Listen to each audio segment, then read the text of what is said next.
Very good. Thank you, everybody. Moving forward here with the agenda. The next agenda item is public input, items not on the agenda. So if we have folks who would like to make a statement, I guess I see one in the chat room.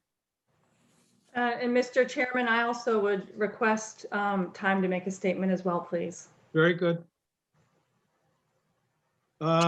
It's me in the chat sharing the link to see the presentations on our website. So there's no one in the chat at this time. Okay.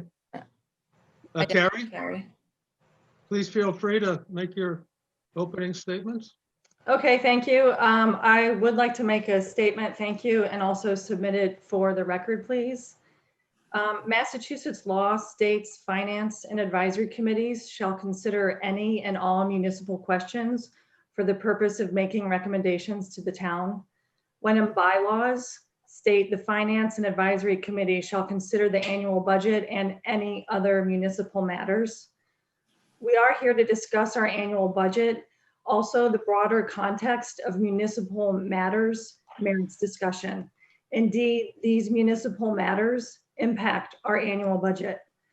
Thus, after considerable thought, I appreciate the opportunity to make this statement. As Wenham FinCom Vice Chair, I contend that patterns of Board of Select municipal and financial mismanagement significantly impair Wenham's ability to function. Recent examples include delaying moving forward on a professionally vetted and thoroughly analyzed cell tower RFP and failing to address ongoing taxpayer subsidization of private businesses at Iron Rail. John Clemenzi's sexual harassment and misconduct further jeopardized town governance in multiple ways. Taxpayer dollars have paid legal fees associated with him inappropriately texting a town employee. When she suffered a dog bite injury, he suggested she was having sex with her dog. John Clemenzi disrespecting personal boundaries is a pattern. At a Wenham Museum reception, he caressed the base of my spine, leaned in, kissed my cheek, and sarcastically asked me what I thought of the Me Too movement. His continued presence creates a hostile work environment for multiple people serving the town. The systemic mismanagement and patterns of misconduct lead to high employee turnover, suppress public engagement, and generally do not provide Wenhamites the value they deserve for their tax dollars. What kind of candidates want to serve as our new town administrator in this culture? We have a structural deficit we fund with overrides and are approaching the maximum allowable tax rate. How much more mismanagement and misconduct can we afford? I appreciate all who serve the town and acknowledge their positive contributions, including Mr. Clemenzi's. However, the cumulative impact and net effect of Mr. Clemenzi's poor municipal and personal decision-making outweigh the positive. We can begin to right the Wenham ship by effectively and collectively addressing John Clemenzi's mismanagement and misconduct.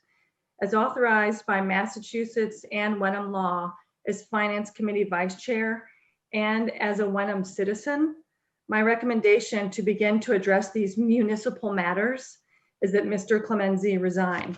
Mr. Clemenzi, I'm asking you now, will you resign?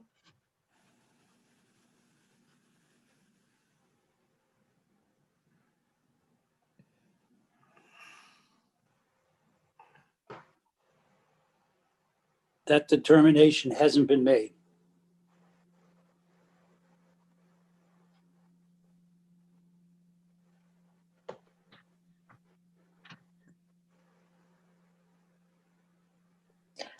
Also, as a member of the Wenham FinCom, I would say that I agree with Carrie completely. Mr. Clemenzi should resign.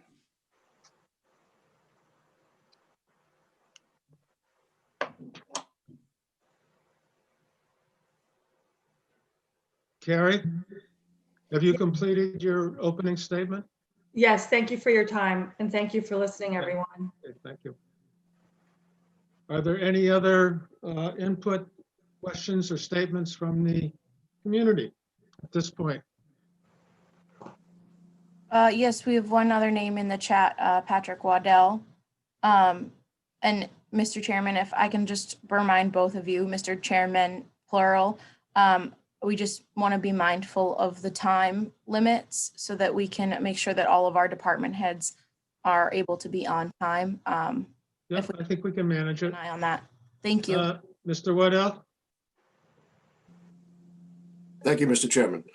I just want to thank Carrie, Jelsma, and Susan for standing up. And John and I had a phone conversation early in June, I believe, and I asked him to resign then, privately. I am publicly asking him to resign now. John, it's not a question of what you did. It's there. It's a document. You did it. Leave, and leave now, please. Thank you.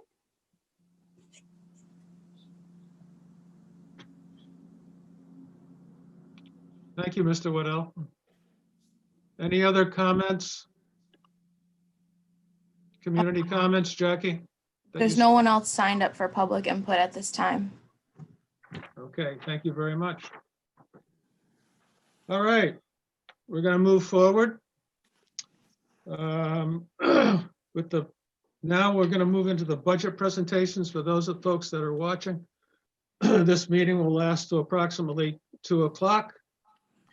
Each department head will be presenting their budgets, their capital budgets and their operating budgets, probably between for 15 minutes to 25 or 35 minutes, depending on the size of the budget and their programs. The role of the Finance Committee and the Board of Selectmen is to listen to these presentations, ask questions for clarification and further input. The Finance Committee at this point will, after this today's presentations, will begin to review each of the budgets individually. There are liaisons from the Finance Committee assigned to each department, and these liaisons, including myself, will be meeting with each of the departments either virtually or in person to go over further questions around capital operations.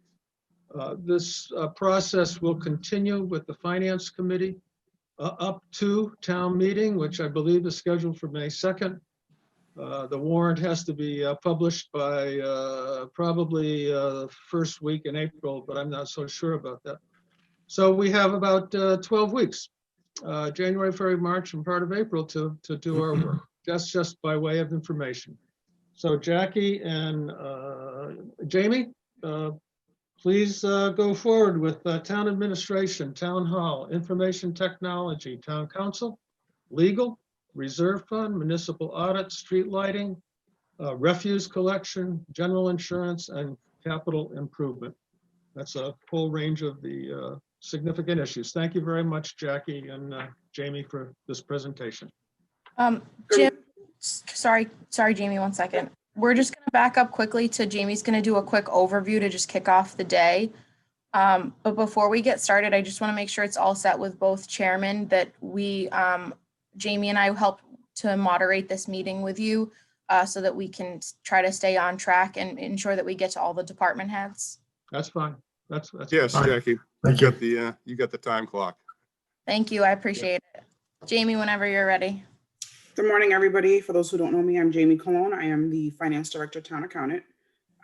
Jackie Bresnahan, Director of Administrative Services, and myself have put together a brief overview before we get into departmental budgets.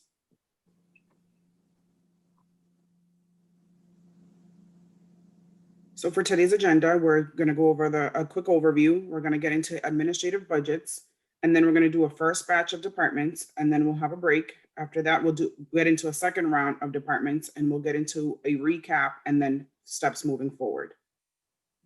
All presentations can be found on wenhamma.gov/budget.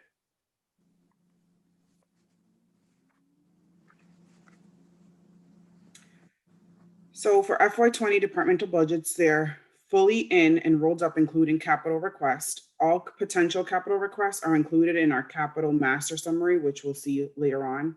All current contracts and agreements are included.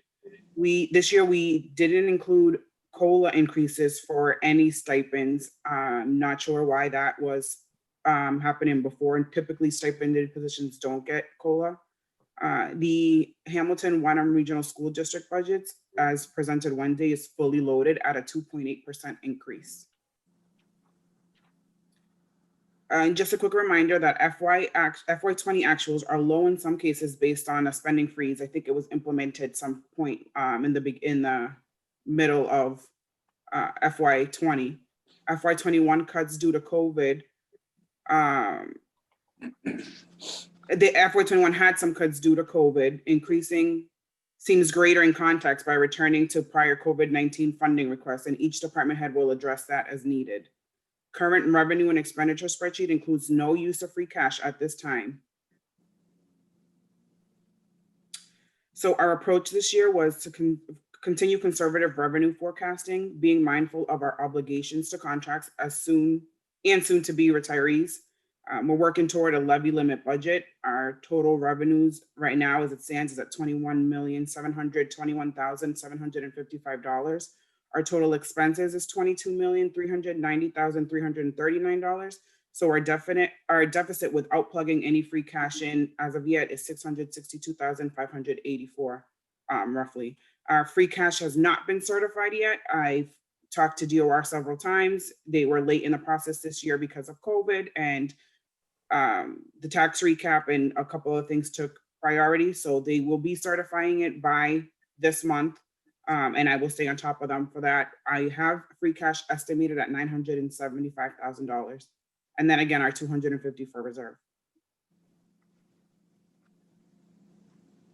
I think that sums up our overview. So we'll get into departmental head budgets. I don't know if anybody has any comments or questions. Sometimes I speak fast, so feel free to stop me or slow me down. Yes, Jamie from Gary, that just to clarify that 275/250, the 250 is actually internal, a part of the 975, right, on the reserve cash? Yep. All right. And just to comment further about our goal regarding free cash is this will be the first year in the past 5 to 7 years, I believe, 5 years, that we are at this point not funding the operations out of free cash. It's an important goal that we've set for ourselves with both the Board of Selectmen and the Finance Committee. Tom? Yeah, thank you. Generally, it is not highly recommended to utilize much of free cash to run an operating budget, because basically what you're doing in your own personal budgeting, it's basically using your savings account to pay for ongoing expenses such as your phone bill, utility bills and such. So it is our goal to utilize as little free cash as possible, because it's also an area where bonding agencies look at you to determine your bonding rate going future. So this is a good start.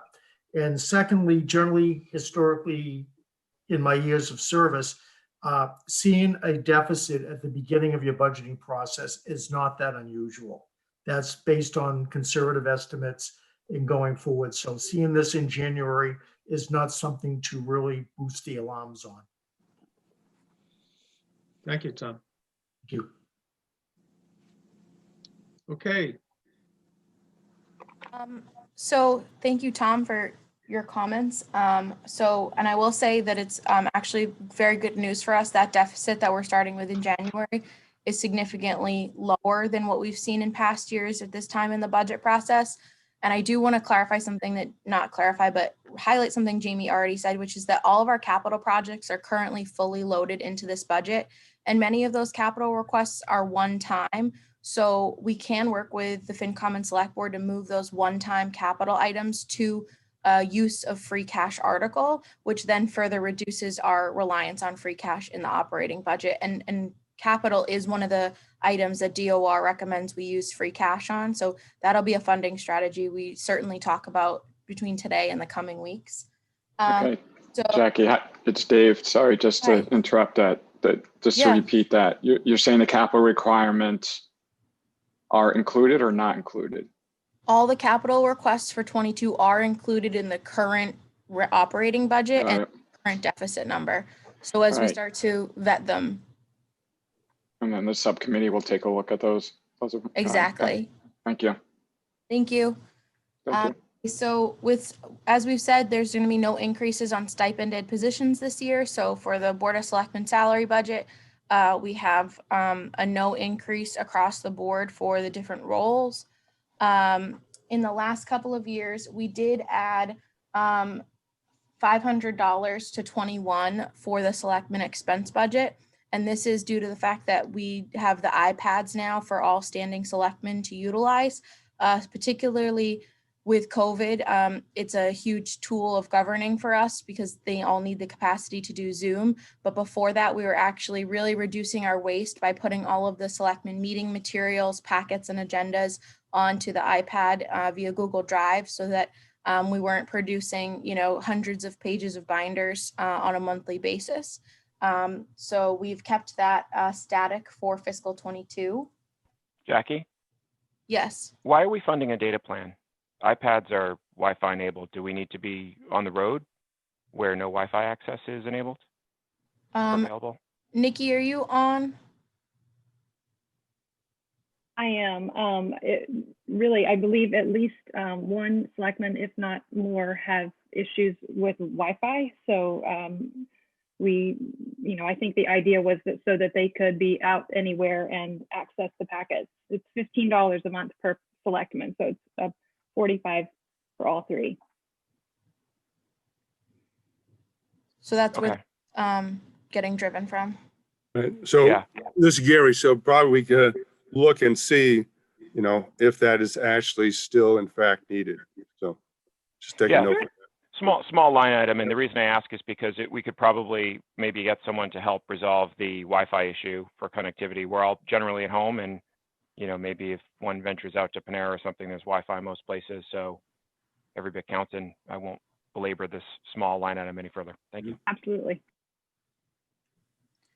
And then moving through select board to town administration. At this point, with the search pending, we did speak with Gary. We had put in a 3% forecasting increase for this position. We want to ensure, we don't want to get too far into the details of, speculating who the new TA might be and how much that might cost, because at some point that'll be a negotiation for the select board. So we've just plugged in a 3% forecasting increase for now for that salary line, which is up to just under $140,000, but not significantly higher than it's been the last couple of budget cycles. So we're relatively static on that. In terms of town administrator.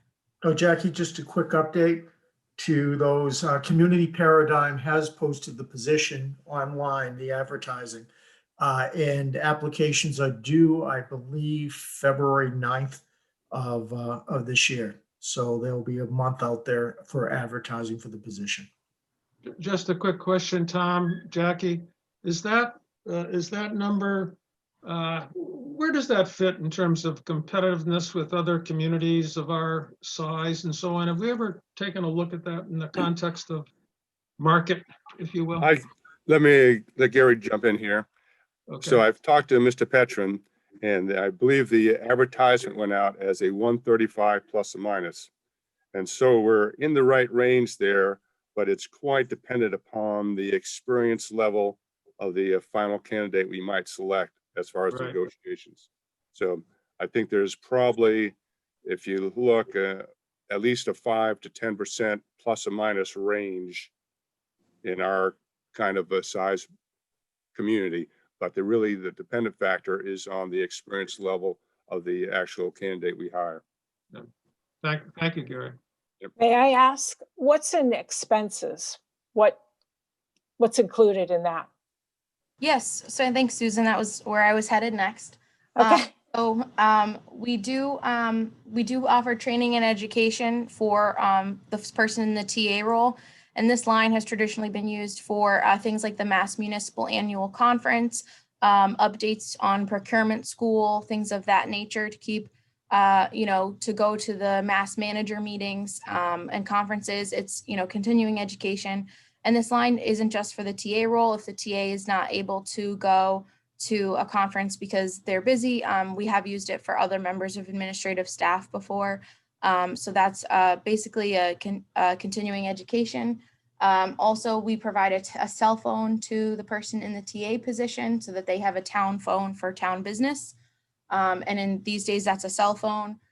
We also have our dues and subscriptions, which encompasses our town membership to the Mass Municipal Association, provide continuing education and support to municipalities, but they also serve as a lobbying arm for municipalities. And they have different committees and coalitions on different policy areas and also on different areas of, our FinCom members are welcome to work with the FinCom group. Our BOS members are welcome to work with the Selectmen's group. And then we have the Municipal Managers group. So it's a great opportunity for continuing education, networking, and seeing what other communities are doing and bringing new ideas back.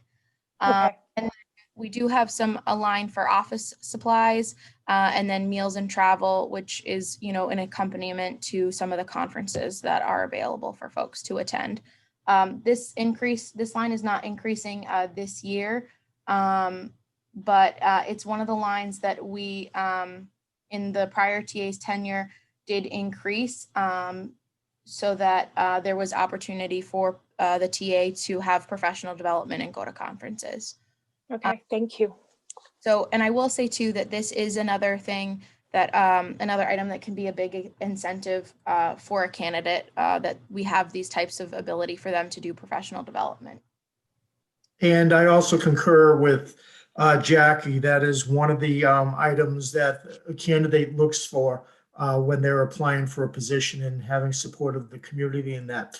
Unfortunately, right now, due to COVID, most of this work, if any, is being done online and not for general attendance.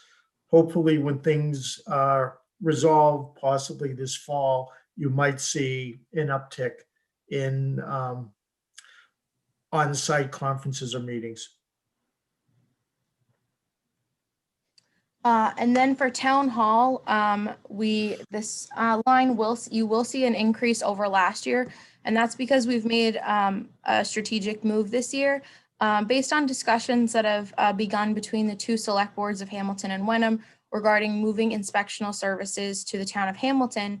My position was funded between town hall and the permitting line, and so in an effort to ensure that the permitting line is clean and reflects the true shared services part of inspectional services and not the administrative side or the clerical side, my position has been fully loaded into the town hall budget. So you'll see an increase in this line because of that. And then you'll also see a decrease in the permitting inspectional services line because we've made that transition. It just made more sense this year. It's also a bit of a headache for our payroll folks, as I also am funded by the CPC. So that is the main increase in this line, as well as the up to 2% merit and COLA for the executive assistant to the town administrator. We also fund the recording secretary through this line, and there is a supplemental piece on that person's workload.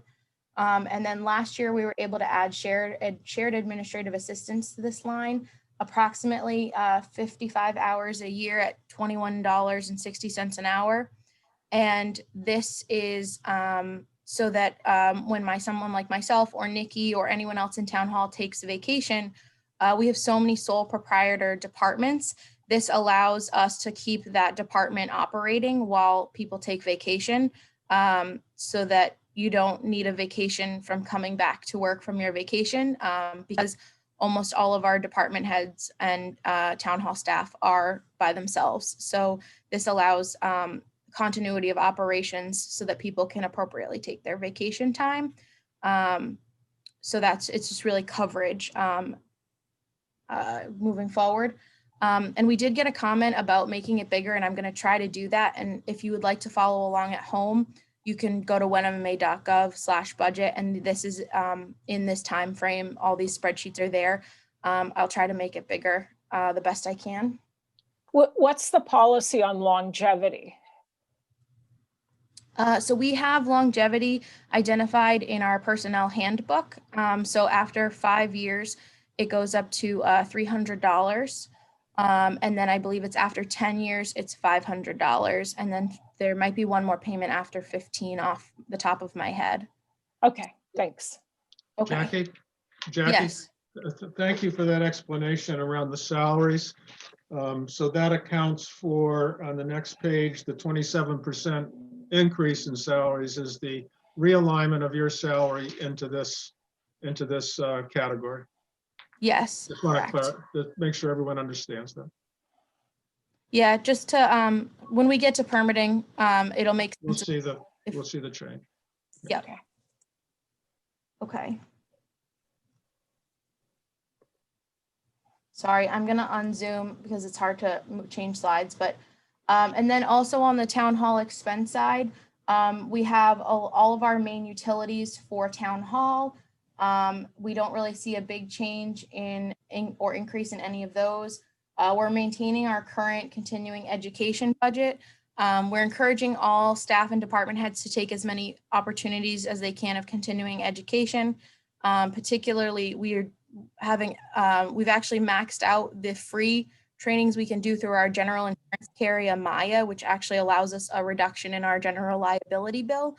But with most conferences canceled this year, we didn't see a lot of use of continuing education. I know Jamie and myself, and I believe Tom will all be attending the MMA at the end of this month, but that's at a significant cost savings this year due to the fact that it won't be in person, as Tom mentioned. But I think the other thing that we're looking to do is keep sending folks to things like the town was able to fund my going to procurement school. We were able to fund past people in the finance office going to the Mass Municipal HR conference. So that comes from this line. It also allows for driver safety school for DPW and other more public safety focused trainings of that nature. And I think, Nikki, did we talk about maybe we're doing CPR and Alice again at some point? I don't know if you're still there. I believe that's in the plan, yes. So making sure everyone at town hall is CPR trained and do an Alice training as well. Other things for town. Jackie, excuse me, you might want to describe just very briefly what the Alice training is. Oh, yes, I'm sorry. It's one of the active shooter trainings. It's a safety training. They're doing the similar trainings in all of the public schools and private schools at this point. It's in the case of an active shooter or other similar type of lockdown emergency. So with town hall, we do have safes in the building. We do financial transactions. So it's good for folks to be aware of how to keep themselves safe in those. Thank you, Jackie. And then, so overall, there's no increase to this line. We have to maintain some of our printing costs, though we're trying to reduce them. We also have funded town meeting expense out of this line for the past few years. So no change to this budget, though it is a significant expense line. Jackie, quick question, if I may. You can go first, Alex. Oh, thanks, David. Sorry, I'll be quick. The telephones jumped up from 3,600 to 16K roughly. It's the largest line item on it. Is 16,000 or like voice over IP the entire phone system for town hall, or what is that? It's the town hall phone system, and then you see the increase, Alex, from COVID, because we now all have Sprint multi-line apps on our phones. So instead of getting all town hall staff a cell phone when we went remote, we got an app on the phone, which was significantly cheaper so that we could get our town hall calls onto the app. But at this point, a lot of departments will be keeping those phones. We also are using them for contact tracing. Nikki, can you speak to that a little bit more? Yes, I'll add that the budget was increased last year with the intention of ultimately upgrading. While we have a voice over IP system that is housed in the police department, we have fiber lines from police department to town hall, but the actual incoming lines to town hall are copper. And I don't know, we have consistent issues with the copper lines as a result of rain. We've had conversations with Verizon dating back to when Peter Lombardi was with us. They don't really have the last I heard a few months ago was they don't have a plan to upgrade right in the center of town to full fiber until at least 2023, if not later. So in this line, our hope is to upgrade to full voice over IP. We've been exploring through the regional IT group that will explain just a little bit more of that initiative, the potential for adding a second internet service so that we can go fully to voice over IP, having a primary and a backup, because as it stands right now, we have no backup to our phone system. So Tom and I have met with a provider just recently to get a quote for going full voice over IP, and that would fall within this line. Thanks, that's helpful. I just think that, like, last comment is that quadrupling the phone expense for a call forward effectively is way excessive. Agreed. I mean, all VoIP obviously has a call forward function that I think we should have relied upon, but then again, I was not aware of the copper issue. I could see that definitely hindering the, tech implementation of any system, good or bad. So thanks for that update. And I would hope that, sorry, Alex, as time allows over the next coming weeks, the plan is to look at all of the phone budgets between the police, council on aging, and the hope is that we're able to fund the upgrade for and save money throughout these budget lines. So that's definitely in the works. That's great. Thanks, Nikki. Mm-hmm. And that was my first part of my question. The second part of my question, Jackie, for the town meeting expense, do we have any CARES money left? We do have a good portion of CARES money left, actually. We have not fully expended it because any CARES purchases that were FEMA eligible, FEMA covered 75% and then CARES covers 25%. So this town meeting expense, though, is really just focused on things that come up annually. This is a need that we were actually pulling out of this budget line prior to COVID to cover town meeting expenses. And so this is actually not COVID-related town meeting expense. All COVID-related town meeting expense was handled by CARES Act funding. So what does this expense cover then? Nikki, so I know that the first part is later in this budget book, we'll address that we've been underfunding the town report line. So all the town report has been mostly funded out of town report, but there's been a balance of the town report costs and the warrant book costs that have been funded from this line that we're trying to accurately portray.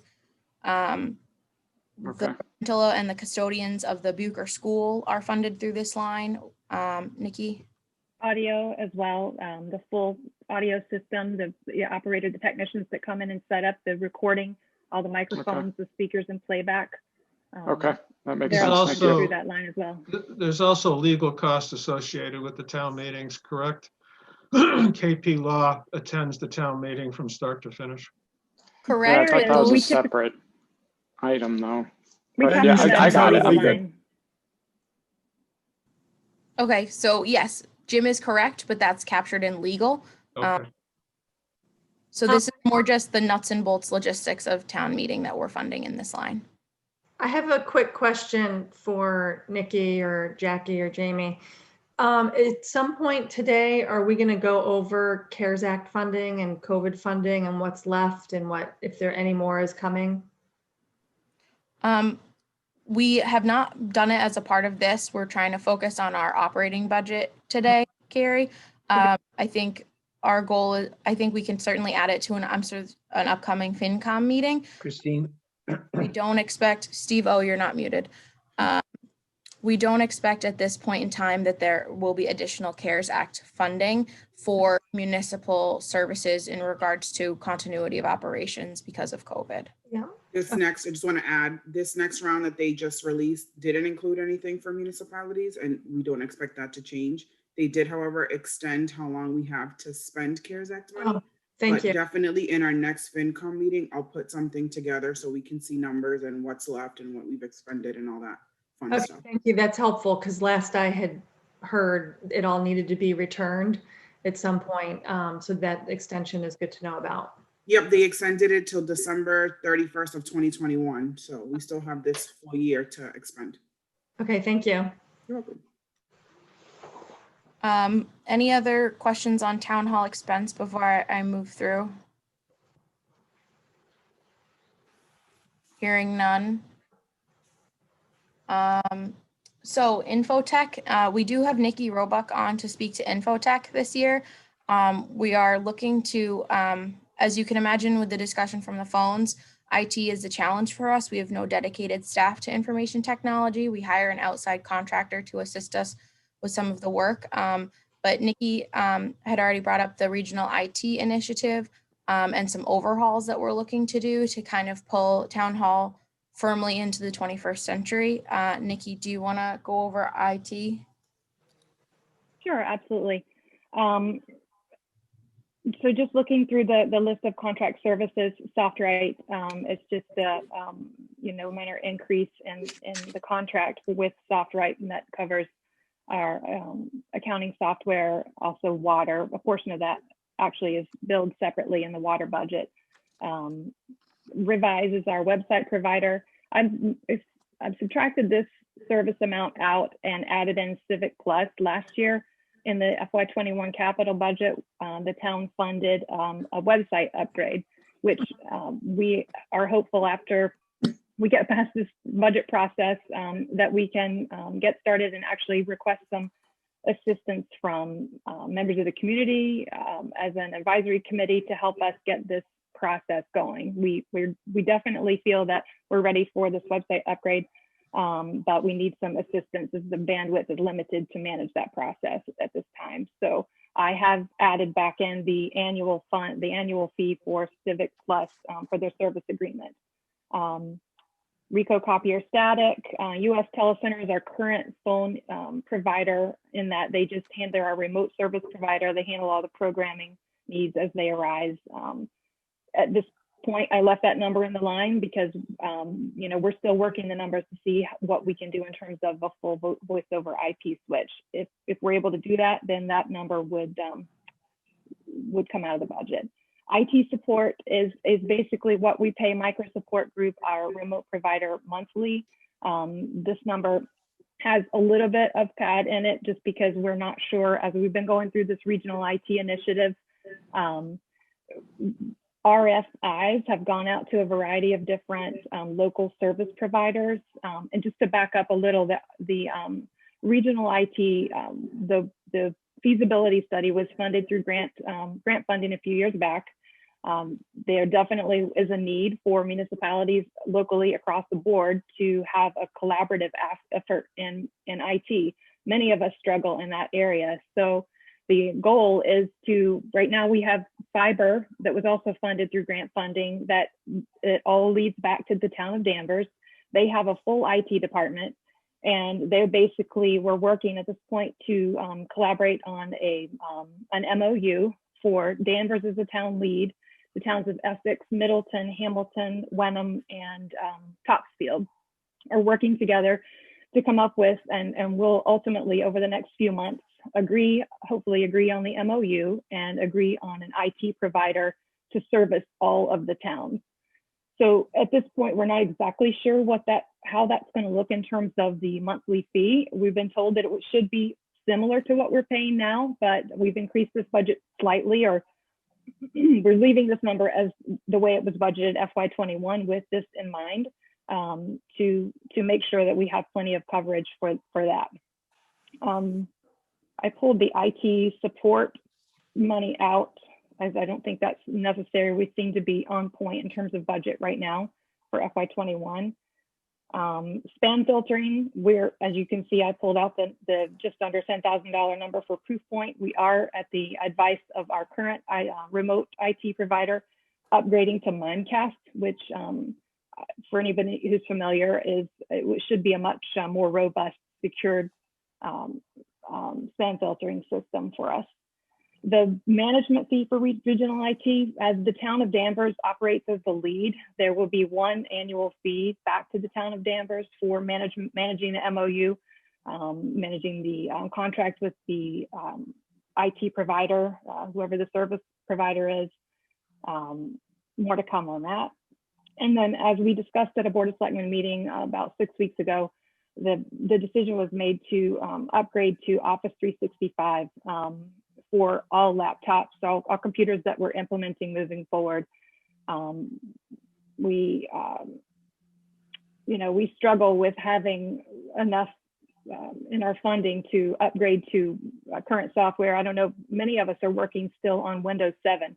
We did purchase some laptops with CARES Act funding, and we, Micro Support Group was just recently granted the access to purchase the government licensing for us. So it allows them to purchase the full government suite and only just the email users suite, so that they can purchase and we can get those licenses purchased and get the new laptops implemented and to users next week. So their suggestion is Office 365 moving forward. That way we always have current software, and we are working in a cloud, more of a cloud-based environment.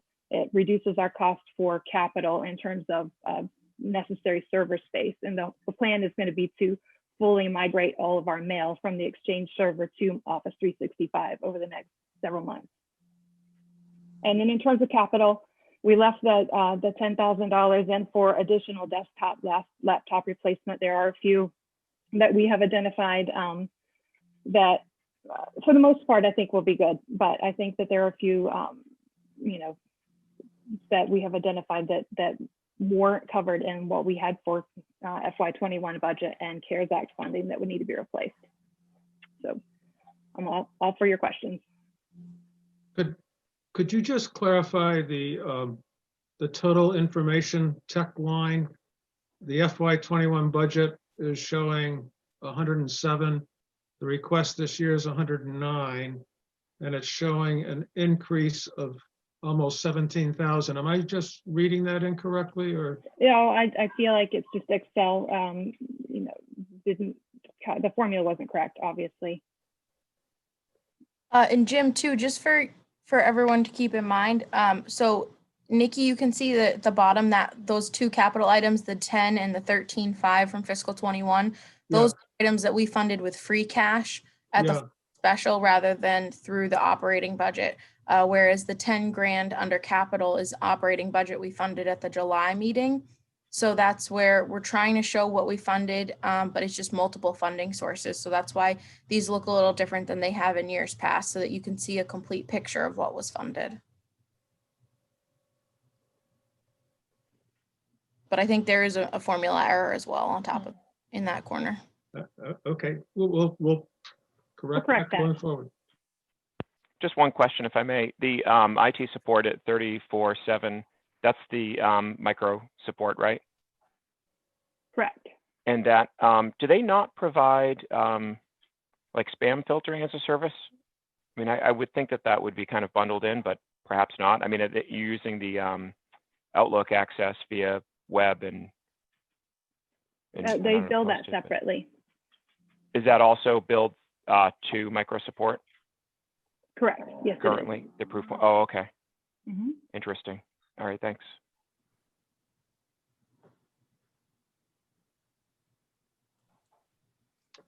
All right.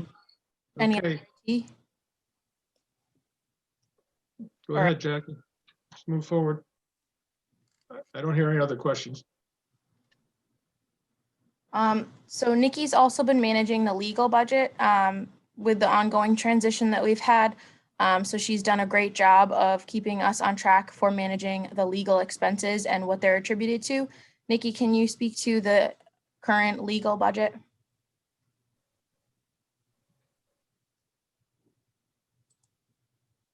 Yep, stand by. Sorry, I have a very anxious dog here right beside me. I apologize to everyone. Yes. So as you can see in my notes below, we increased previously the 5 previous years, we had just been increasing the legal budget by about 5% per year, with variable years, obviously, but RFT requests being required in many cases. We had some increased costs in FY19 that were unanticipated, and ultimately the budget came in at 2 times what the original budgeted amount was. So for FY21, the decision was made to increase the budget to $75,000, which is a 12% increase over FY20. So at this point, really, in looking at our FY21 budget, we're about 52% expended, and you'll see those are based on library negotiations, town hall complaint Salem Beverly Water Board. There was a potential purchase of a property at 32 Topsfield Road, and the special town meeting costs. So we've identified about $8,000 in these expenses that can be billed back to other lines through affordable housing, and actually about $5,000 that can be billed back to the town of Hamilton for shared inspectional services legal and library negotiation legal. So the decision was made based on current legal, that we should most likely just go ahead and increase this budget to $100,000 for this year, with the hope that we'll come in, or for FY22, with the hope that we'll come in a bit lower, but just to ensure that we're properly budgeting for our legal. What questions do you have? I think the spreadsheet makes it pretty clear where the money is going. Nikki? Yeah. Sorry. Go ahead. Yeah, Sorry, one Carrie, thing, go ahead. I'm sorry, Gary, were you speaking, or Jim? I was just going to ask, so it's a 25, well, now I just lost my place, like a $25,000 increase. Is that correct? What do you anticipate causing that increase? Well, I think when we initially came up with this number, we weren't sure about the town hall complaint and the amount of library negotiations. At this point, it's tough to say.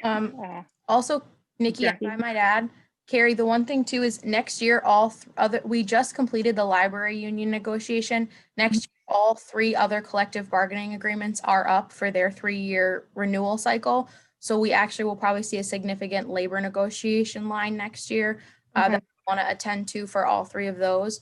And I can't speak too much to it because it's regarding negotiations, but we also are looking to incorporate changes that we're making to our personnel handbook to our union negotiations, so that all of our negotiated agreements, our personnel handbook, are in sync with each other and up to date with best practices. So so a lot of our agreements with our current collective bargaining units are older agreements. They're ones that we just kind of, the town has picked up and put back down every few years to make amendments. So we're looking to really bring those agreements up to current HR best practices during that next round. Okay. And did Nikki say that the library negotiations are completed? Correct. Yes. The selectmen ratified that agreement on Tuesday night. Okay, thank you so much.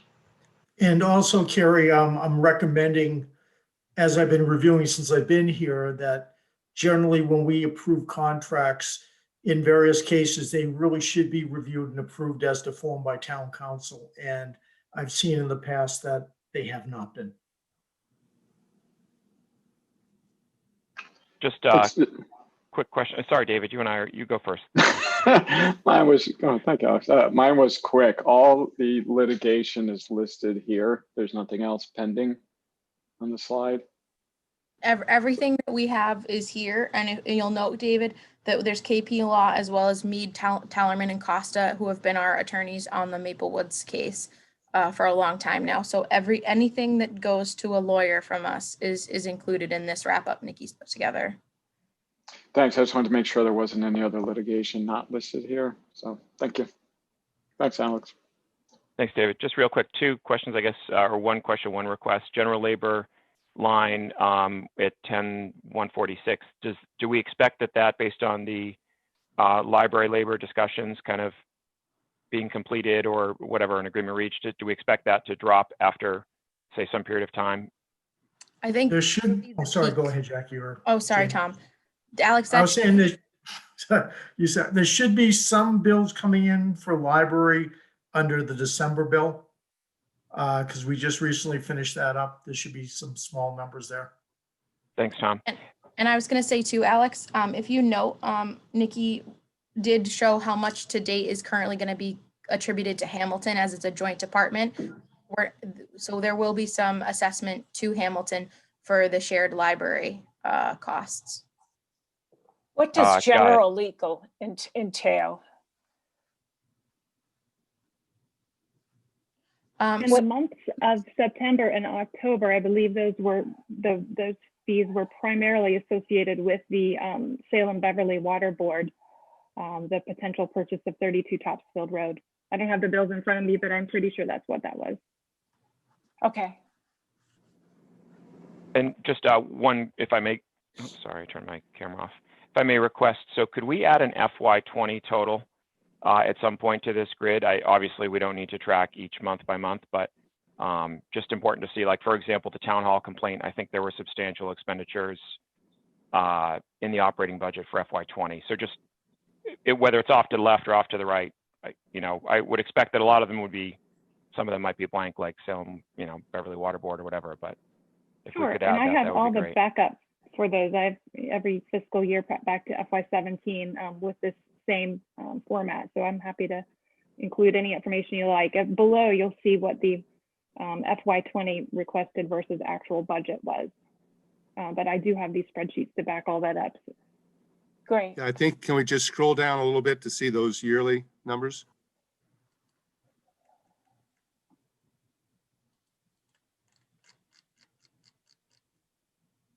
Gary, can you see that? Yes, that's good. So that's So great it for the looks like all-in there's a lot legal. of flex in this line. Kind of hard to predict. For sure. Absolutely. It's been all over the place the last several years. I think just an FY20, I mean, a lot, we don't probably care about a particular project going back 3-4 years, but an FY20 for each of those would be great, because we get the question, what's the all-in cost that the taxpayers are paying for the harassment claim? And so my understanding is that there was a good chunk in FY20, so I just want to capture that as well. Yeah, Alex, what we'll do is put together a follow-up packet that we'll send out from this meeting of things that you all would like to see. So Nikki, if you can get that ready at the beginning of the week to include in a follow-up email, and we'll have hard copy packets as well to add to your binders of additional supplementary materials. Great, thank you. Thank you. Anything else on legal?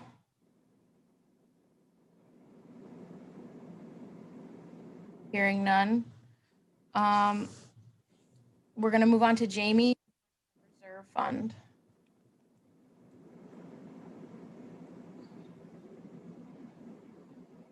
So I don't think we put up slides for the reserve fund. It's been funded at $125,000 the last several years. I don't anticipate anything happening where we have to change that. So I'm funding that at the same at 125. And then for municipal audit, it was funded last year at 25.5. Normally there's an increase between $500 and $1,500. So I think it was appropriate to increase at 1,000. Normally it doesn't go up that much, but I felt like that was fair and conservative. We don't have reserve funds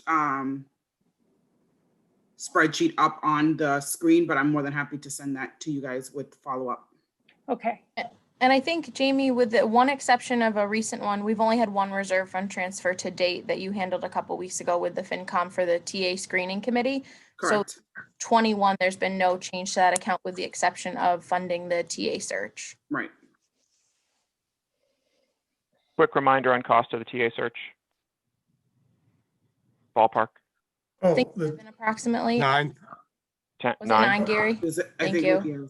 Thank you. 9 with maybe some the- extras. Going to come in around 10,000, I think. correct. Thank you.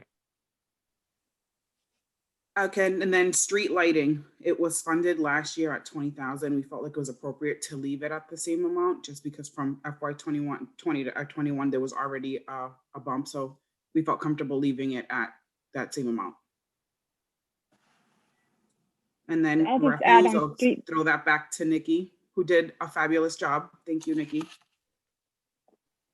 I'll just add on the streetlights line that we do like to keep a little bit of a surplus in this line in case if we have a big windstorm and we have issues with fixtures for the lights that actually would help cover this cost.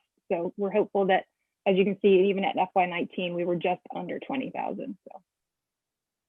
But FY20 actual is about just over 13,000. So that Correct. $6,500 difference is kind of a keep it in our back pocket for emergency expenditures. Right, and as you can see for FY19, we were at 18,787. So Right. again, and I believe that year we did have some strong windstorms, so we had some fixture replacement. But we had some substantial savings, didn't we, by transferring over our the lighting systems to more efficient bulbs and so on? Yeah, if Absolutely, I we did. remember, significant. Yeah. Yeah, significant. And at some point, I will follow up with you on a spreadsheet that reflects the savings. Since that, I believe that purchase was made in 2015. But I will follow up with you with those. Well, I think numbers it's so you can- prudent to have a little money put aside for emergencies. I just wanted to clarify it. Yeah, absolutely. So we will talk about trash on the revenue side as well during this discussion, but Nikki's going to give us a quick update on where we stand with our current refuse expense costs. And she did a really nice job. We wanted to really get into the meat of trash with you in terms of expense this year. And I think she did a really good job of breaking down the different drivers so that we have a good understanding of where those costs are coming from. So in terms of our collection, the actual collection for trash, recycling, and organics those are contracted rates.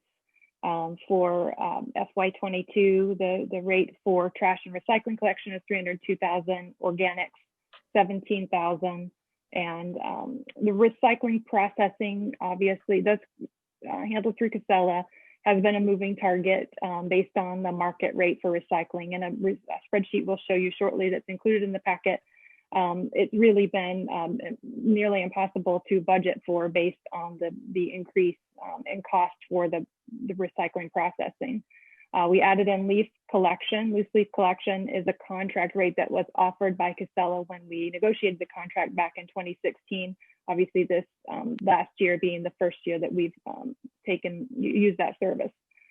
For Wheelabrator trash processing, I believe last year the town administrator explained to you that the cost for trash processing across the board in the region through Wheelabrator was going up. I believe our previous cost per ton was around $66, and the contract was renegotiated at this first fiscal year, I believe at $82 a ton. So for FY22, we're at $84.67. And we base that average around 950 tons annually, which is a little over in a typical year, but that's where we are with that line. Brick ends, the rate has maintained at $45 per ton, and we base that on 140 for the year. Waste Zero is the company that we partner with to, they basically handle the printing and the fulfillment of all the green trash bags for the excess trash. $5,000 generally annually to get those bags printed, and then the town of Hamilton for the household hazardous waste day split for collection and disposal. How many bags is that we have printed? That is an excellent question, and Susan, I can get back to you with that answer. I don't have that answer off the top of my head, but I can get that for you quickly. Now, how does the revenue work? Does Obashan send the town a check, or how does that work? So Waste Zero handles the whole process, and Obashan, and so they basically printed it in a warehouse in South Carolina, and then they're shipped to Massachusetts and housed here for fulfillment. Obashan and Crosby's purchased through Waste Zero, and they're fulfilled that way. And then we receive a monthly, I believe it is a monthly transfer for all their purchases. And how much is that approximately monthly that you receive? Again, I would have to look back at that number. I don't know off the top of my head. Okay. But I will. I'll get that answer for you. Sure. All right, thanks. Thank you. And our contract with Casella is a 10-year contract that expires in September of 2026. Correct. And it's a joint contract with the town of Hamilton. Generally, Nikki, that 469,656, how does that, I'm just looking for it in my documents here. I can't put my finger on it. How does that compare to the prior year? I believe we were at 446.4 for FY21. Okay. Um, And also, at some point, Brickends was offering Hamilton a $10 a ton discount. And I'm Really? and I'm wondering if they actually followed through with that and if we are privy to that, because we should be. I'll talk with Bill Tyak, our DPW director, and we'll contact them. Thank you.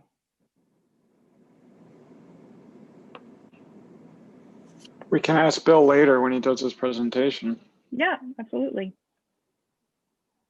Susan, could you elaborate a little bit? Why would that not be reflected? Like, why would there be a discount offer to Hamilton? Well, I'm just curious. because it's like trash hell in Hamilton at times, and people were complaining, and Peter Britton said that he would offer Hamilton a $10 a ton discount. And I can't remember what venue I saw it in or read it in, but Right. Okay. it definitely happened. Okay. But it stems from all the issues that they've been plagued Yeah. with on trash. Gotcha. This was a while ago, though. Yeah. This was probably close to a year ago. So just a general statement. I don't want to carry on too much in this, but the issue of trash collection and trash expenses for the town of Wenham has come up in the past. The increases, for example, in fiscal year 18, the expenditure was 381,000, and over the course of 3 years, it's gone up to 400 and almost 70,000. We anticipate that these numbers will not go down, that there will continue to be increases, and there have been discussions, and I just want to make the public who is listening to this aware of this, of trash fees. There's nothing been said on that, but there have been discussion about trash fees. I just want to, so people are aware that that is a consideration that may be out there in the future. Jim, the And other Mr. thing Go ahead, Jackie. The other thing too, thanks Tom, that I want to make sure that we provide the context on is this current contract is with Casella. And so we're seeing annual contractual increases. As Tom mentioned, we've still got a good life of this contract left, but we were really severely underpaying for trash prior to Casella. We had Hiltz as a contractor. And as many of you might remember, it was, I think, almost 4 years ago now. Hiltz was undercutting, proposing what it was actually going to cost them to handle our trash services. So in those days, our trash budget was significantly lower, but then they did that to a lot of North Shore communities and then it wasn't a sustainable business model because they were undercutting the proposals so much. So we see that much higher number now and a much steadier contract increase every year. But for folks that go really back in time to their warrant books, that's when that spike really began, because we actually, Nikki can remind me of the year, we actually did receive some settlement cost savings in the last couple of budget cycles from Hiltz because of the bankruptcy and pulling out of their contract. So that's just something to keep in mind too, is that trash for us and for all municipalities on the North Shore is a huge economic challenge. Anything that's going on internationally with recycling also has an impact on our direct costs. So that's just something to keep in mind, is that it's a bigger context issue other than just the contractual increases every year. And Jackie, in my experience, I've had various ways of funding solid waste, and I'd be happy to have, while I'm here, discussions going on of the various options that our community can look at going forward. Yeah, I think based on what I've heard from the FinCom, we'll probably be taking that up again in a few weeks. And for folks that would like to look at what we've done last year, everything from 21 discussions is on the website. But I think FinCom will be speaking to that shortly. Yes, and along those lines, Tom, we welcome any ideas or thoughts you have, because it's a tough issue. So thank you. Thank you. Okay, in terms of time, Jackie, I'm looking. Yeah, at no, I was just thinking that too, Jim. We have to move around. It's 20 of, and Steve's been waiting patiently for us. So just one last item, just is general insurance. We can speak to capital later in the day. But we are anticipating at least a 10 to 15% increase on our general liability insurance from Maya. Jamie, can you just speak to why? We had Nikki speak to Maya and just they gave us a rough estimate normally that there's a 10 to 15 $1,000 increase to a year. I think we went with 10, so it increased it about, Nikki, Jackie, can you go to the next slide? I believe it increased about 15,000. Yeah, it did. And that's the 10% increase. Directed at us from Maya. This is something across the board coming from Maya to municipalities that are using it for general liability. However, this is still, Maya still is a significantly better deal for most municipalities because we do take full advantage of their training and rebate program so that we can keep our costs as low as possible. But this is just, you know, it's insurance, and similar to health insurance, it's a cost that's really difficult for us to control because there's not a lot of people that handle municipal insurance in the business. And I think this year we've taken advantage of a lot of their trainings that they offer just because there's been a lot of work from home and remote work. So we've definitely taken advantage of that. Can you tell me what the deductible is on the GL for something like this town hall complaint? $1,000. $1,000 deductible? $5,000, I believe. Yeah. Okay. Do you mind, and I was going to ask something similar. Do you mind putting the dollars back up on the screen? Was it 160? Yeah. Shouldn't have. Okay. And is that is that level from the prior year? Well, I guess I have it in my book. I can just check. So it looks like we're getting about a 10,000 a year increase over the last several years, right? Correct. Yep. Yeah, Okay. so it'll be roughly right now, we're looking at $15,000 for an increase this year based on our conversations with Maya. And there, you know, I don't know many municipalities, Tom can maybe speak to this better. I don't know many municipalities that don't go with Maya because they have the like bevy of different kinds of coverage that we need as municipality between, you know, fire, police accidents, our underground storage tanks for fuel, our workers' comp. So they handle so many different varieties of claims for us. Tom, is there anyone else on the market right now that can kind of compare Maya cost-wise?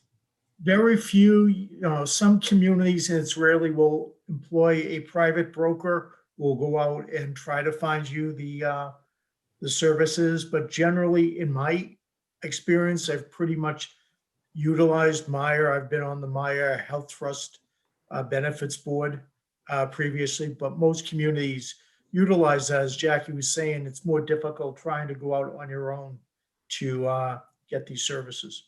That makes sense that we use them. What's the timing for when the premium is known for the term, for the 1 year term, for example?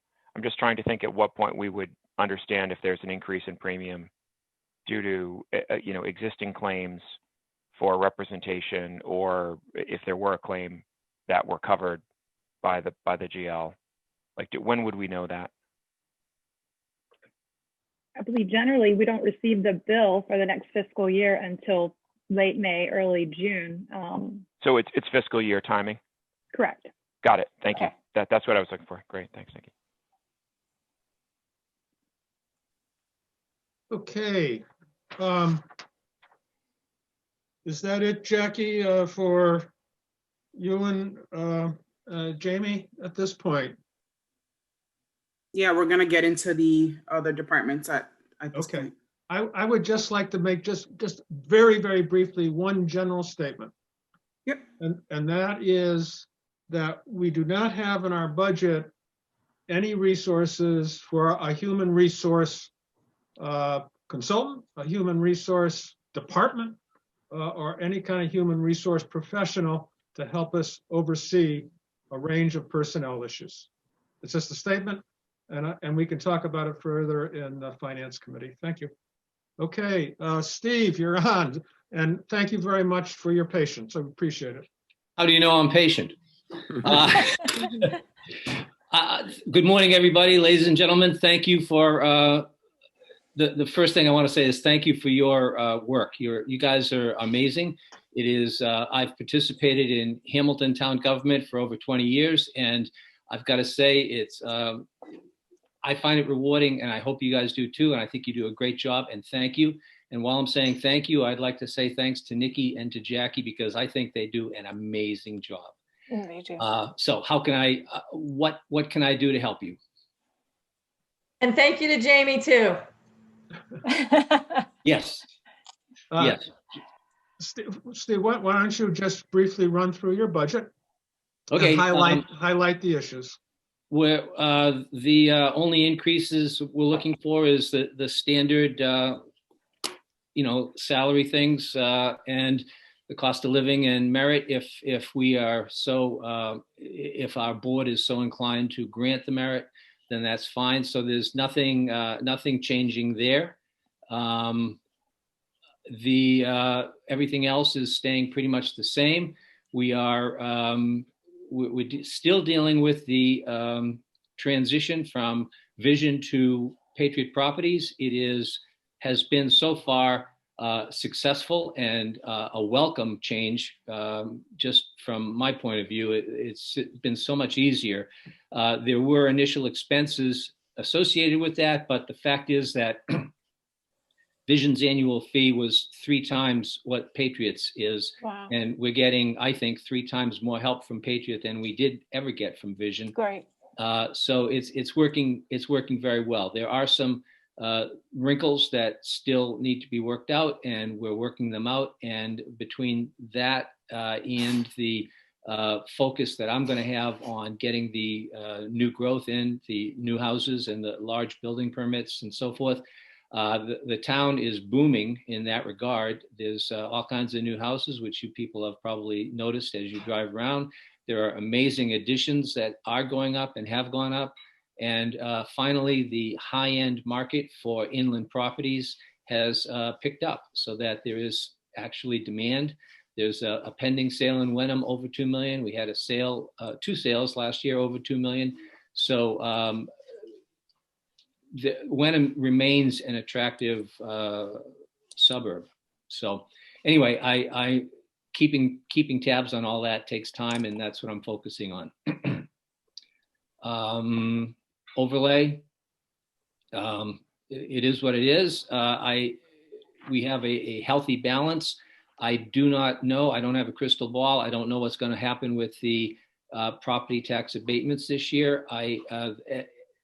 During the course of the transition, I worked in an increase across the board for the town of approximately 5%, a little bit less, as far as values are concerned. And that's the average or the median, I should say. But the point is that values for real estate have increased the last couple of years.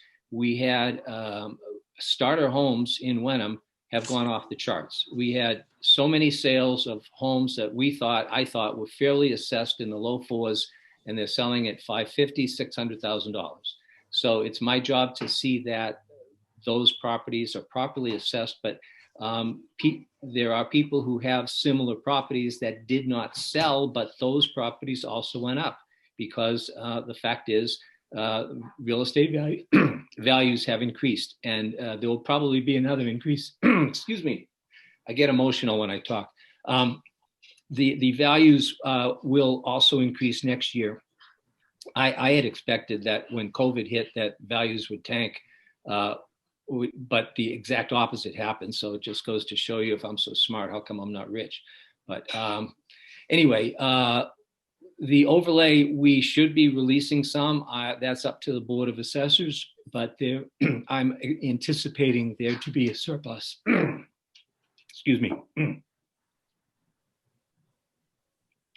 What else can I tell you? Steve, could you just briefly talk to the difference between assessed value and market value? Theoretically, they are the same. The assessment should reflect the fair market value of a property. Assessments are always chasing the market because, for example, you are all residents of Wenham. You got a tax bill.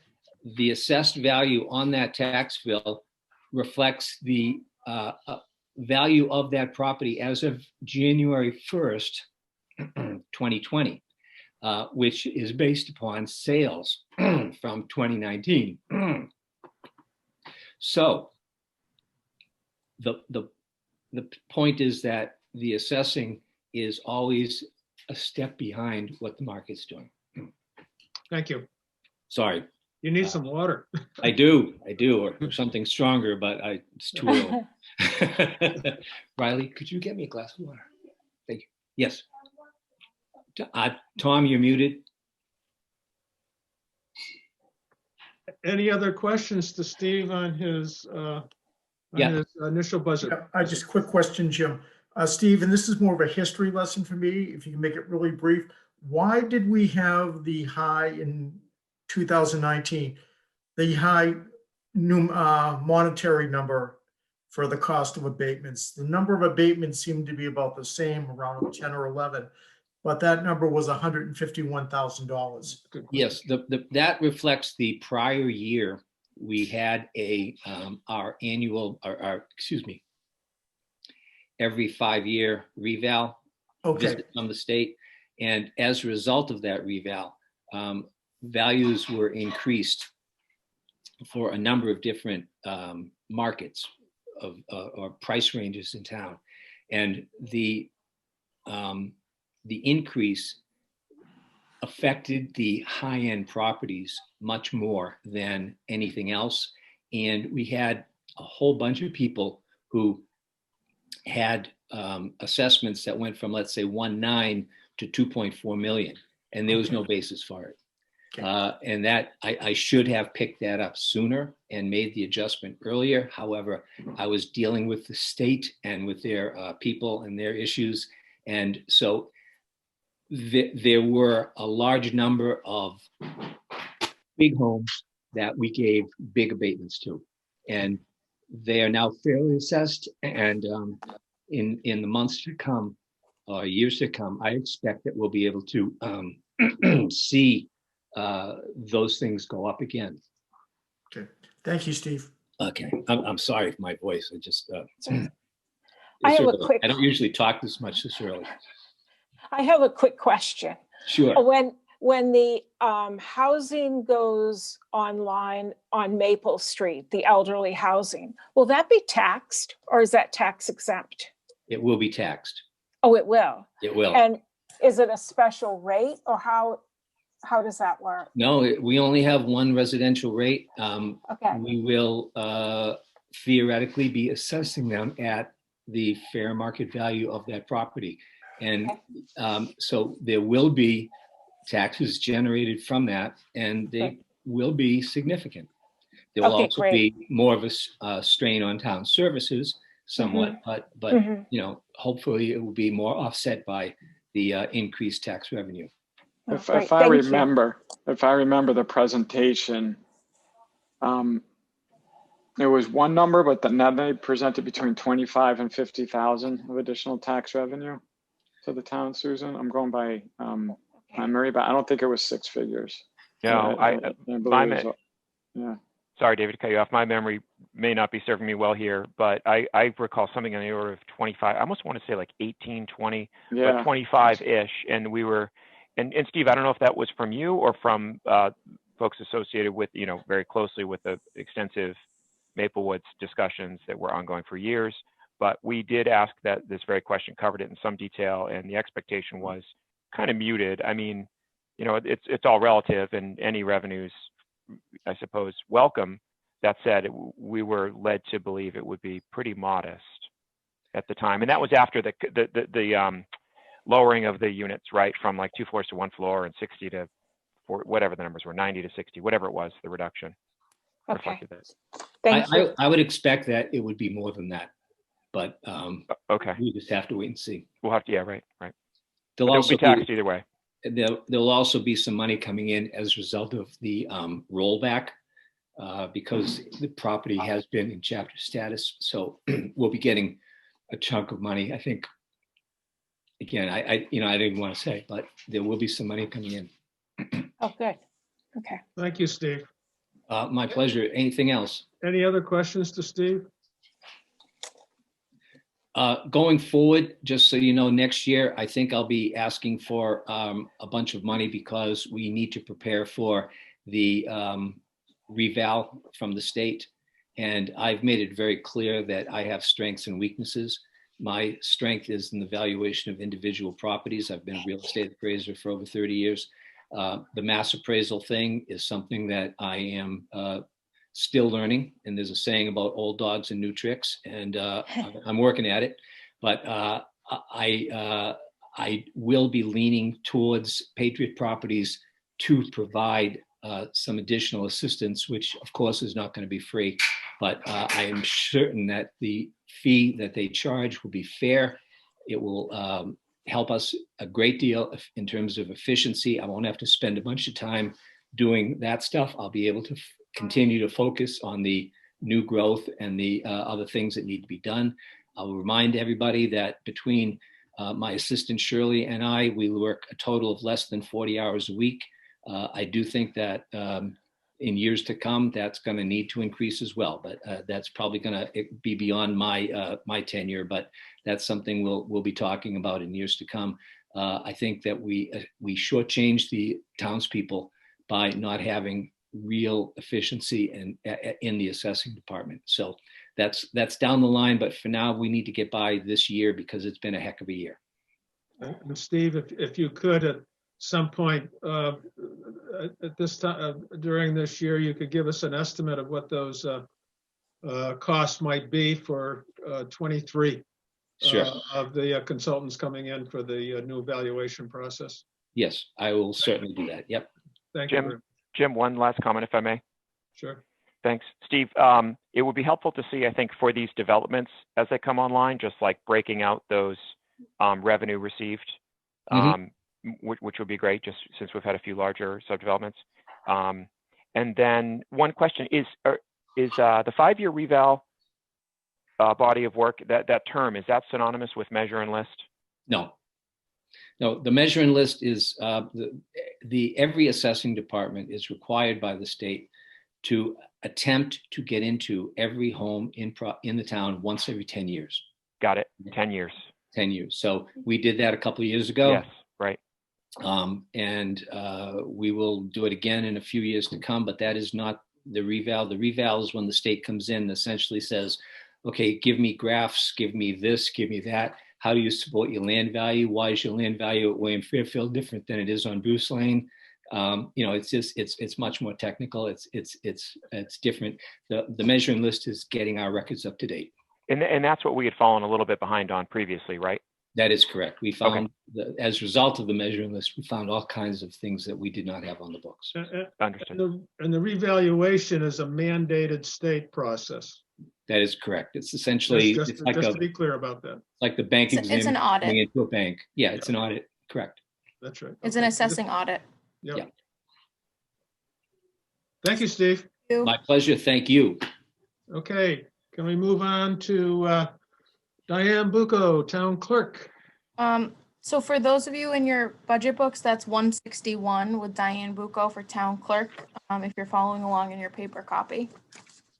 Diane, I saw you log on a little while ago. Are you still with us? I've been here, yes.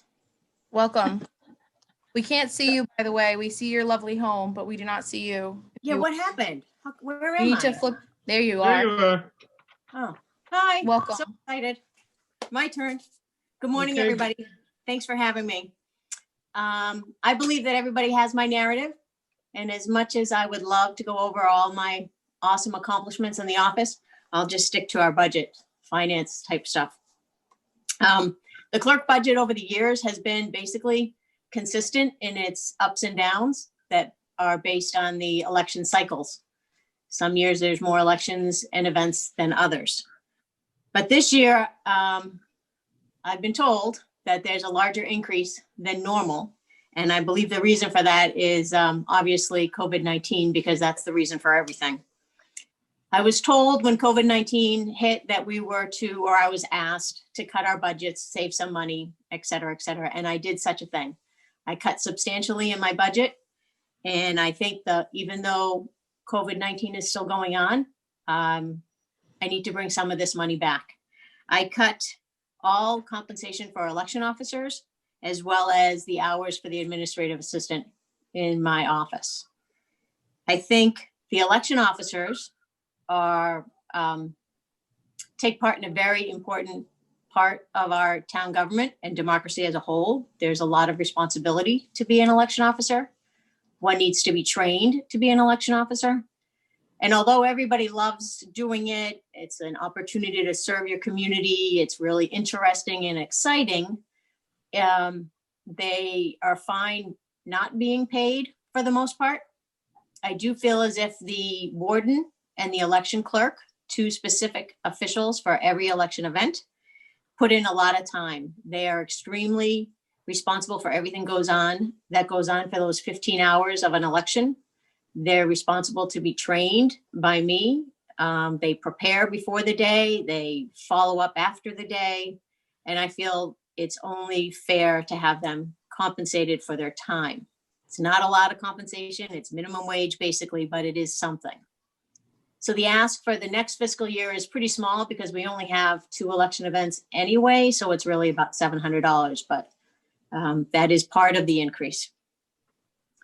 The other increase is bringing back the hours for the administrative assistant in the town clerk's office.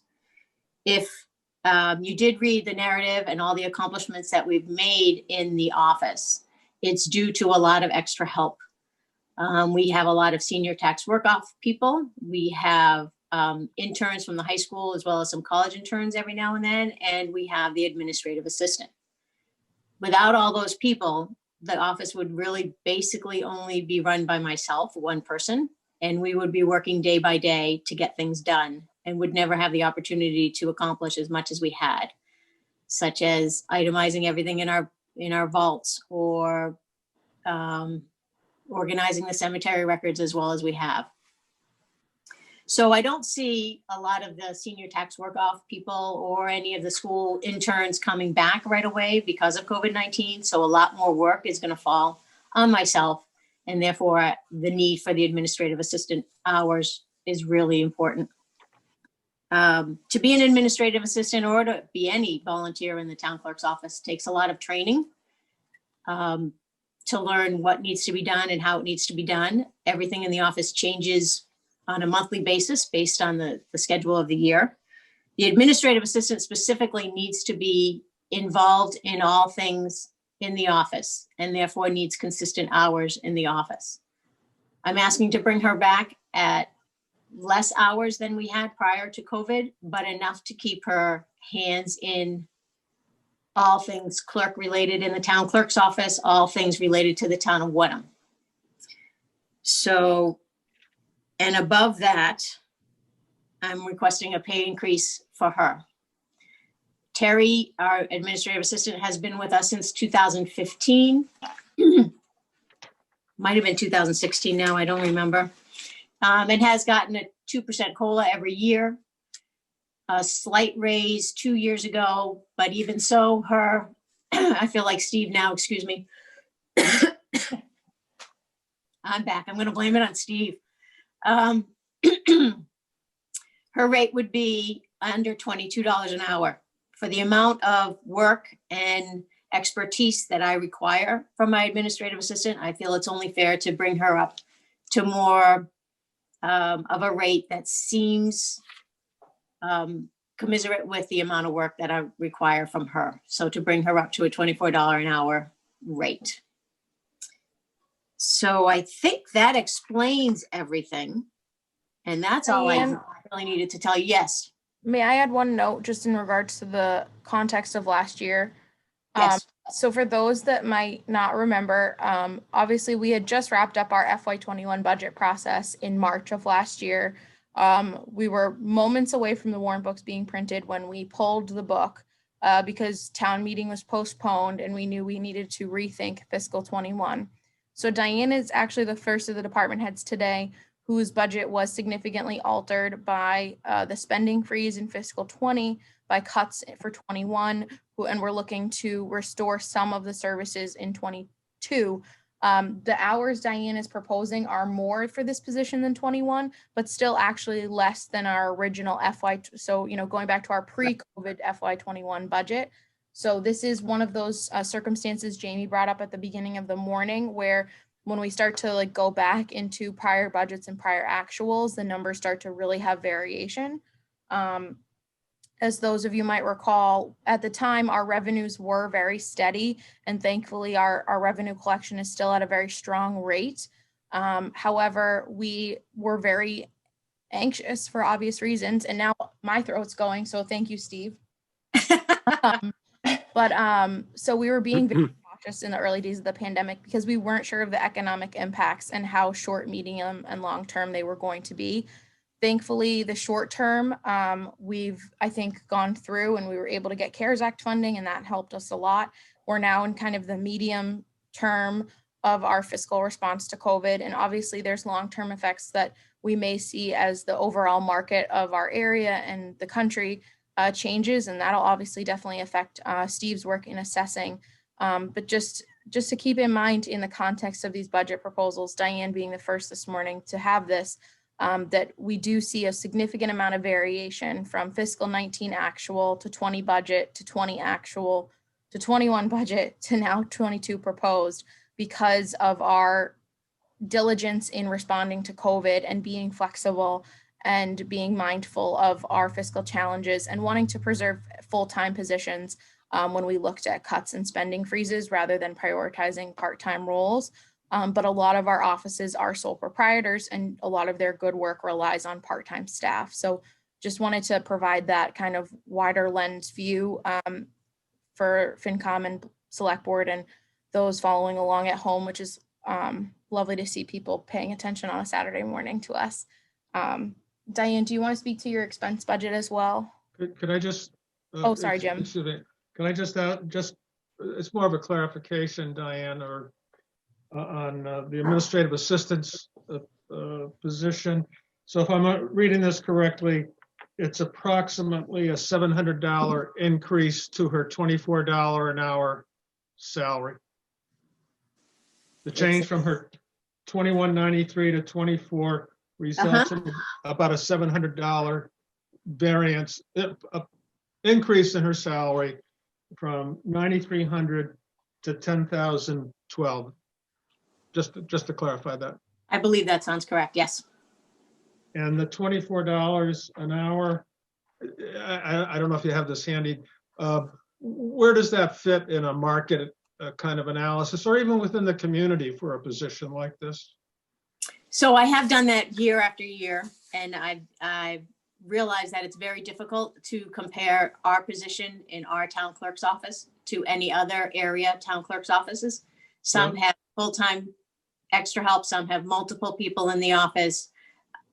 So I feel like comparing her to other town clerk's offices was not really very efficient.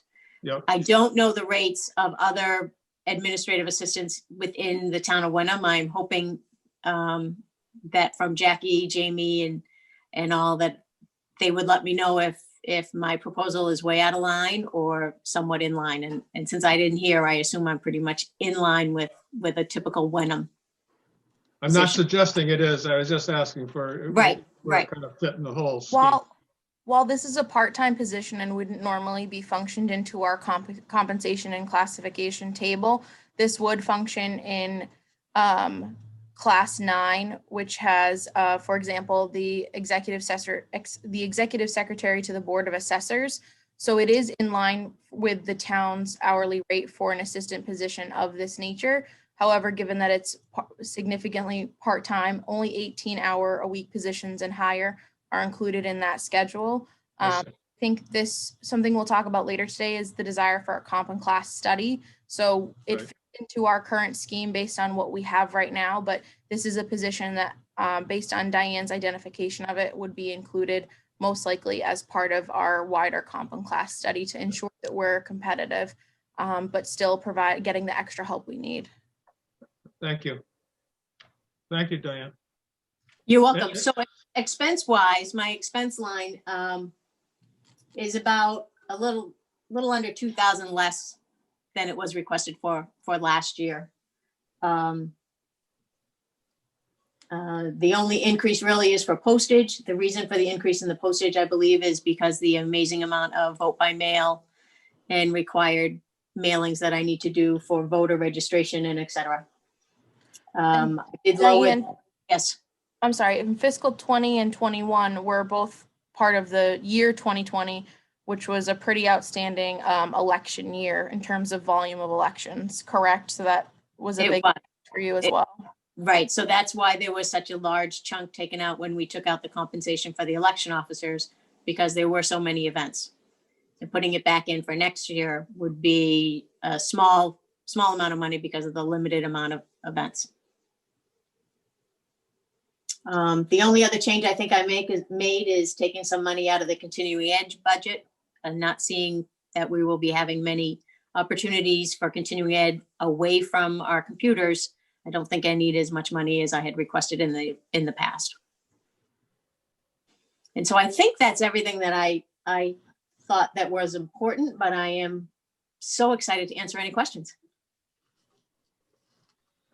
From Gary, just a quick question. We've had ongoing effort, mostly by the volunteers in the preservation work. Is that 500 sufficient amount to continue to get through the backlog? Yes, I do believe so, as far as our records and such. Yes. I do believe we have a good supply of our archival sleeves and folders for at least another year. So I think I'm looking good that way. Yeah, I just want to make sure that's not shortchanged, because certainly, you know, anybody that's taken the tour of the basement knows there's a lot of work still to be done down there. Yes, we've done an amazing job so far. So that's great. No, I don't think the preservation line was ever more than 1,500 since I've been here. I'd have to look way back, but that seems to be enough. If there's a project that would come up, a larger project, if I could put one together, which I'm sure I could, I may apply for CPC funds for something like that. Thank you, Diane. That's it. Jim? Yes. Yeah, not to extend this because I am keeping track of time and how far we're behind or up to it. But I just want to thank Diane. We've had a number of conversations about increasing services of different services that she can provide. And I'm very appreciative of her being open to those discussions. So I just want to thank her for that. You're very welcome. It's my pleasure. Thank you, Diane, for your time. I'm going to unmute, but I'll stay on. You're going to remute. Thank you. Okay, so budget book, we're now moving to 170 land use. And I know that Margaret Hoffman was here earlier. And for those of you who are following along that have joined us on the Zoom, we are now at land use. We're running about a half hour behind. Margaret, are you there? Yes, I am. Can you hear me Welcome, okay? Margaret. Good morning, everybody. Thank you for your patience, Margaret. Oh, not a problem. Thank you so much for having me today. I think as you can probably see, our land use budget is not going to change as far as expenses go. We just try to maintain the same status quo. The only time we've had to increase is when the cost for either GIS or maintaining the town's mapping system goes up, and that happened, I think, 2 years ago. But for now, everything's pretty much the same, except for salaries, the modest increases that everyone else is getting, we've also put in for. As you all know, I think Missy has left, so our department, well, I say our department, is really just me right now, is 2 part-time people, myself, I'm the planning coordinator, and we also have a conservation coordinator. Missy Berry was our conservation coordinator for the past few years, and she left in November. So we will be filling that position again, hopefully soon. And then essentially it's just 2 part-time people. We each put in about 19 hours a week. And then our expenses, which are pretty minimal, I think, overall. Our dues and to a couple of organizations that we have to maintain for the Conservation Commission as well as for the planning position. And then other than that, some Postage.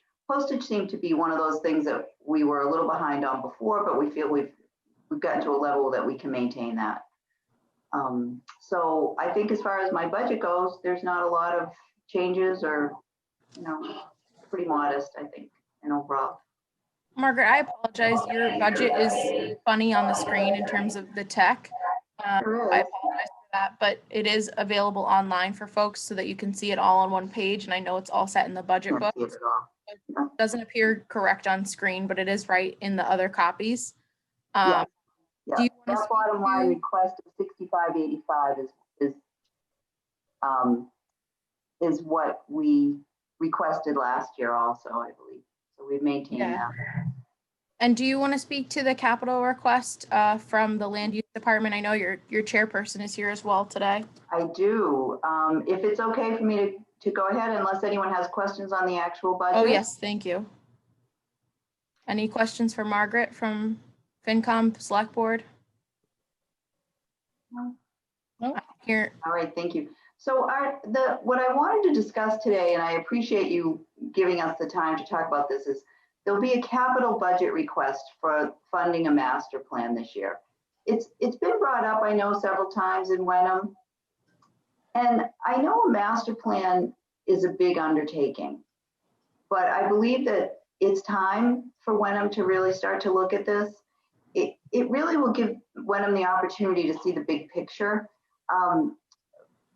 Looking at the multiple topics over a longer horizon can give the officials, staff, the community, the chance to discuss what things are working and what things are not.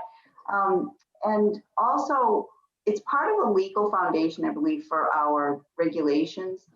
I wanted to let this committee know that we've been awarded over $50,000 in grants recently to update our regulations. I've been working on trying to get funding for that for a while. Our regulations, between our zoning bylaws, our general bylaws, as well as conservation regulations, stormwater regulations, these are all things that we have to look at, and we've determined that there are discrepancies throughout, and we're trying to now look at best practices. So we've been awarded these funds to do the work on the regulation update now. In a perfect world, a master plan would have come first, but I think that we'll be able to get the updates to the regulations done, and that will clear a little bit of way for the master plan to be started after the fiscal year begins in 2022. So what I wanted to encourage this board is to approve funding for the master plan. And I would like to introduce our planning chairman, Ann Weeks, who also would like to speak to it, because I think everyone's aware a master plan process really will be spearheaded by the planning board and by the staff in the planning office. So I'm going to ask Ann if she's there. I am. I'm here. Great. Good morning, everybody. I'll give my name, Ann Weeks. I live at 11 Foster Street in Wenham, obviously. And I'm here as a resident. I'm not speaking as the chairman of the planning board in the sense that I don't have a script that was scripted by the planning board to offer you, but I do have, I can tell you about the conversation we had at our last couple meetings about this.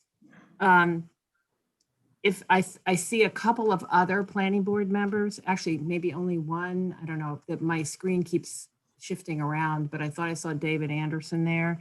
He may want to say something as well. And he should be given that opportunity, I believe, if he would like to add a few words. Excuse me, I believe Peter's here also.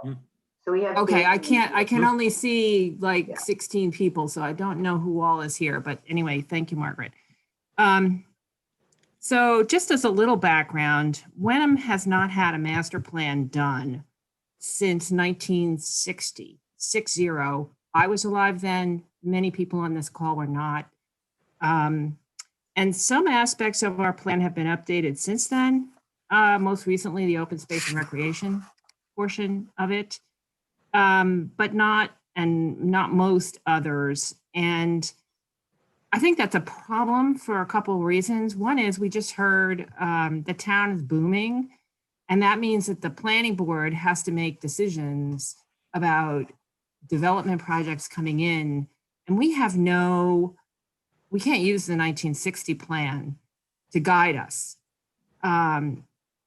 So you're asking elected officials to make these seats of the pants, in some instances, decisions on, in some cases, fairly large changes to the town without having the fundamental master planning work done that goes out to the town and asks the town what it wants to be in 10 years.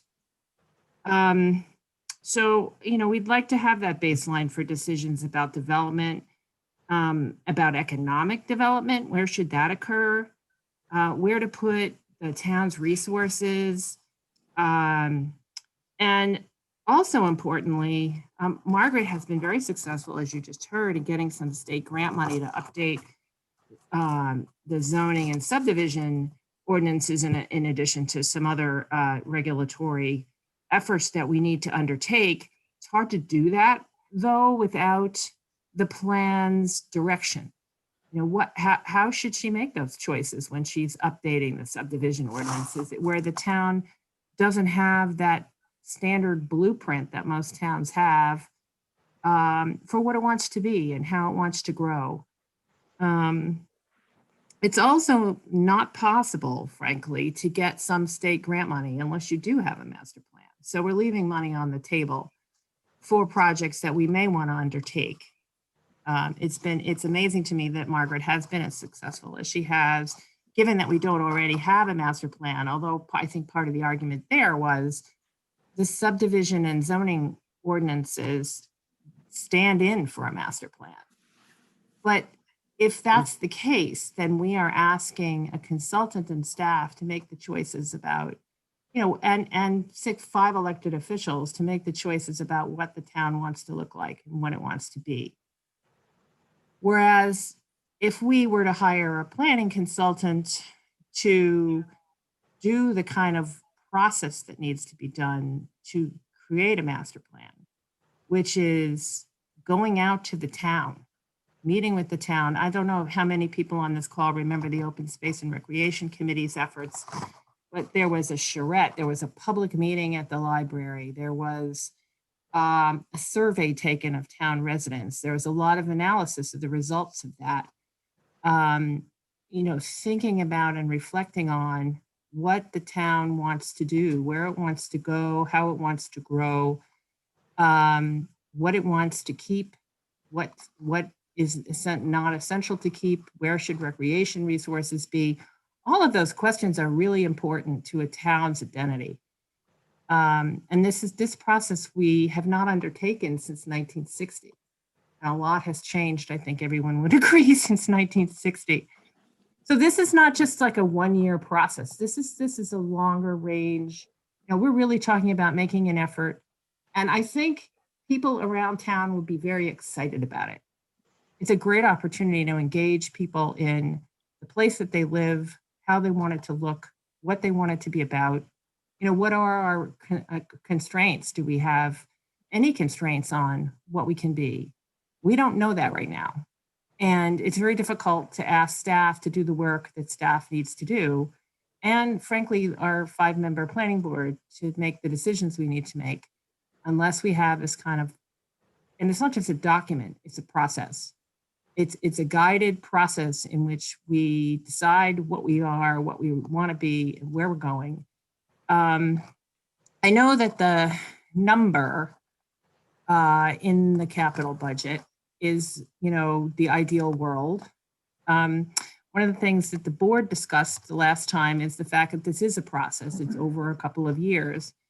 And there is some question about whether or not this should be thought of as, rather than one giant chunk of money, smaller chunks of money over a longer period of time.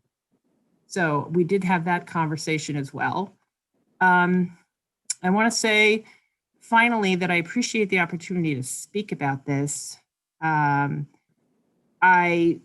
would hope that you will give it strong consideration. And because it really is, I don't want to call it a problem, but it really is, it's difficult to do the jobs that we're asking Margaret to do and our planning board without this kind of process and the results of the process for the town. So anyway, that's my spiel. I can see David Anderson is on. I gather that other members are on as well. I don't know if they have anything to add, but I appreciate your time.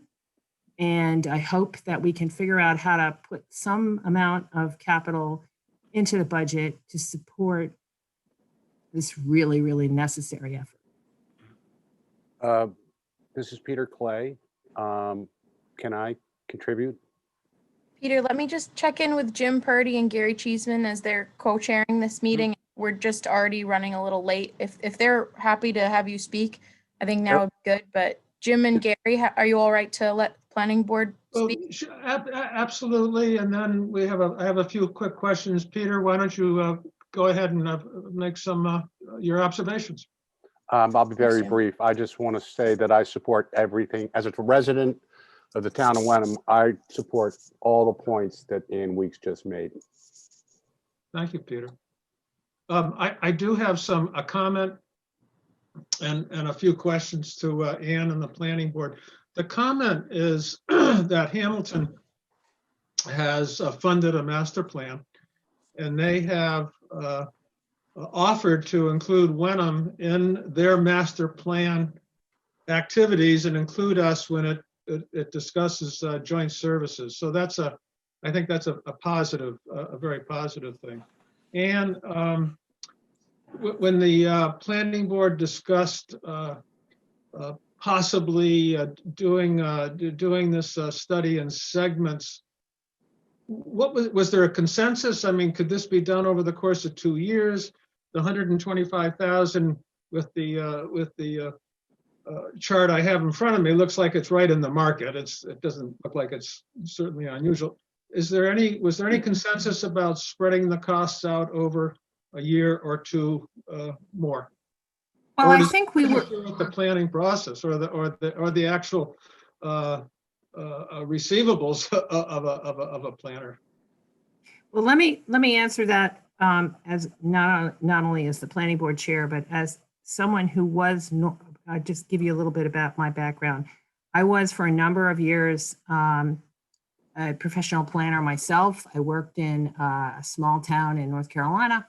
Also worked in a larger city in North Carolina, and I have worked as a planning consultant as a long-range planner. So I have a little bit of background on this. These processes take time. So, I don't know. We didn't see this data survey.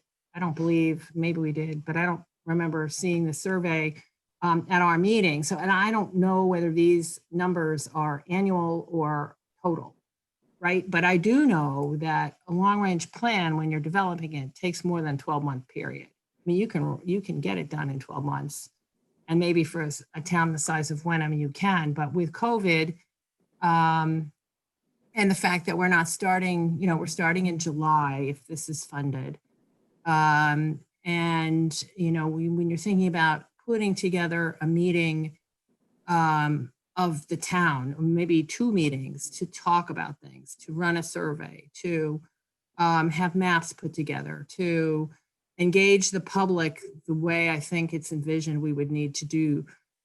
It's to be realistic, it can go over into more than 1 year. And so the discussion that the planning board had was, this was rejected out of hand last spring when things were very tight. And we don't want it to be rejected again. I guess I'll put it that way. This is too important to leave it unfunded and undone. So, if the figures that we're putting out are too scary, then we just have to recognize that, okay, so this is a longer process. I will also say that you get what you pay for. If you want a really robust process, it's going to be more expensive than just throwing some paperwork together. And I don't think anybody thinks that there's value in just throwing some paper together. I think the envisioned process here is one that engages people who live in Wenham about what they want to do, what they want the town to look like in future. I think it's great that Hamilton wants to include Wenham, I suppose, in whatever planning they're doing, but it doesn't sound like that gives Wenham a whole lot of control over how the process looks and how Wenham participates. So, I mean, to the extent that some of that work can get folded into this, that's great. I don't think it obviates the need for Wenham itself to go through a process with the people who live here and pay taxes here about, what they want to see in the next 10 years. So I don't know, that's a long-winded answer to your question. We did talk about segmenting it, but mostly because we recognize that last year we got nothing. So we don't want that to happen again. And we're happy to be flexible, to work on that, to be creative, to think about how this could work so that it gets done, because it really, really needs to be done. Thanks. Thank you. I have a question. What to Anne or Peter or Margaret or anyone else, what are municipal best practices regarding master plans? You need to have one. I mean, a best practice, I mean, from my perspective, from my former professional hat, the best practice would be what I'm describing, to engage the community in an analysis of where it wants to go, what's there now, what are the demographics, how do we want to grow, what do we see over the next 10 years, and to document all that in a master plan that can then serve as the policy basis for town boards and committees to refer to when they make their decisions.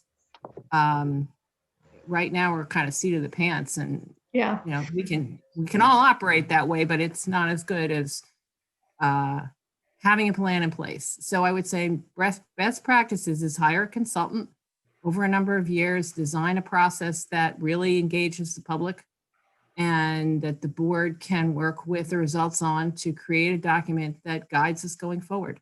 Mm-hmm. Thank you.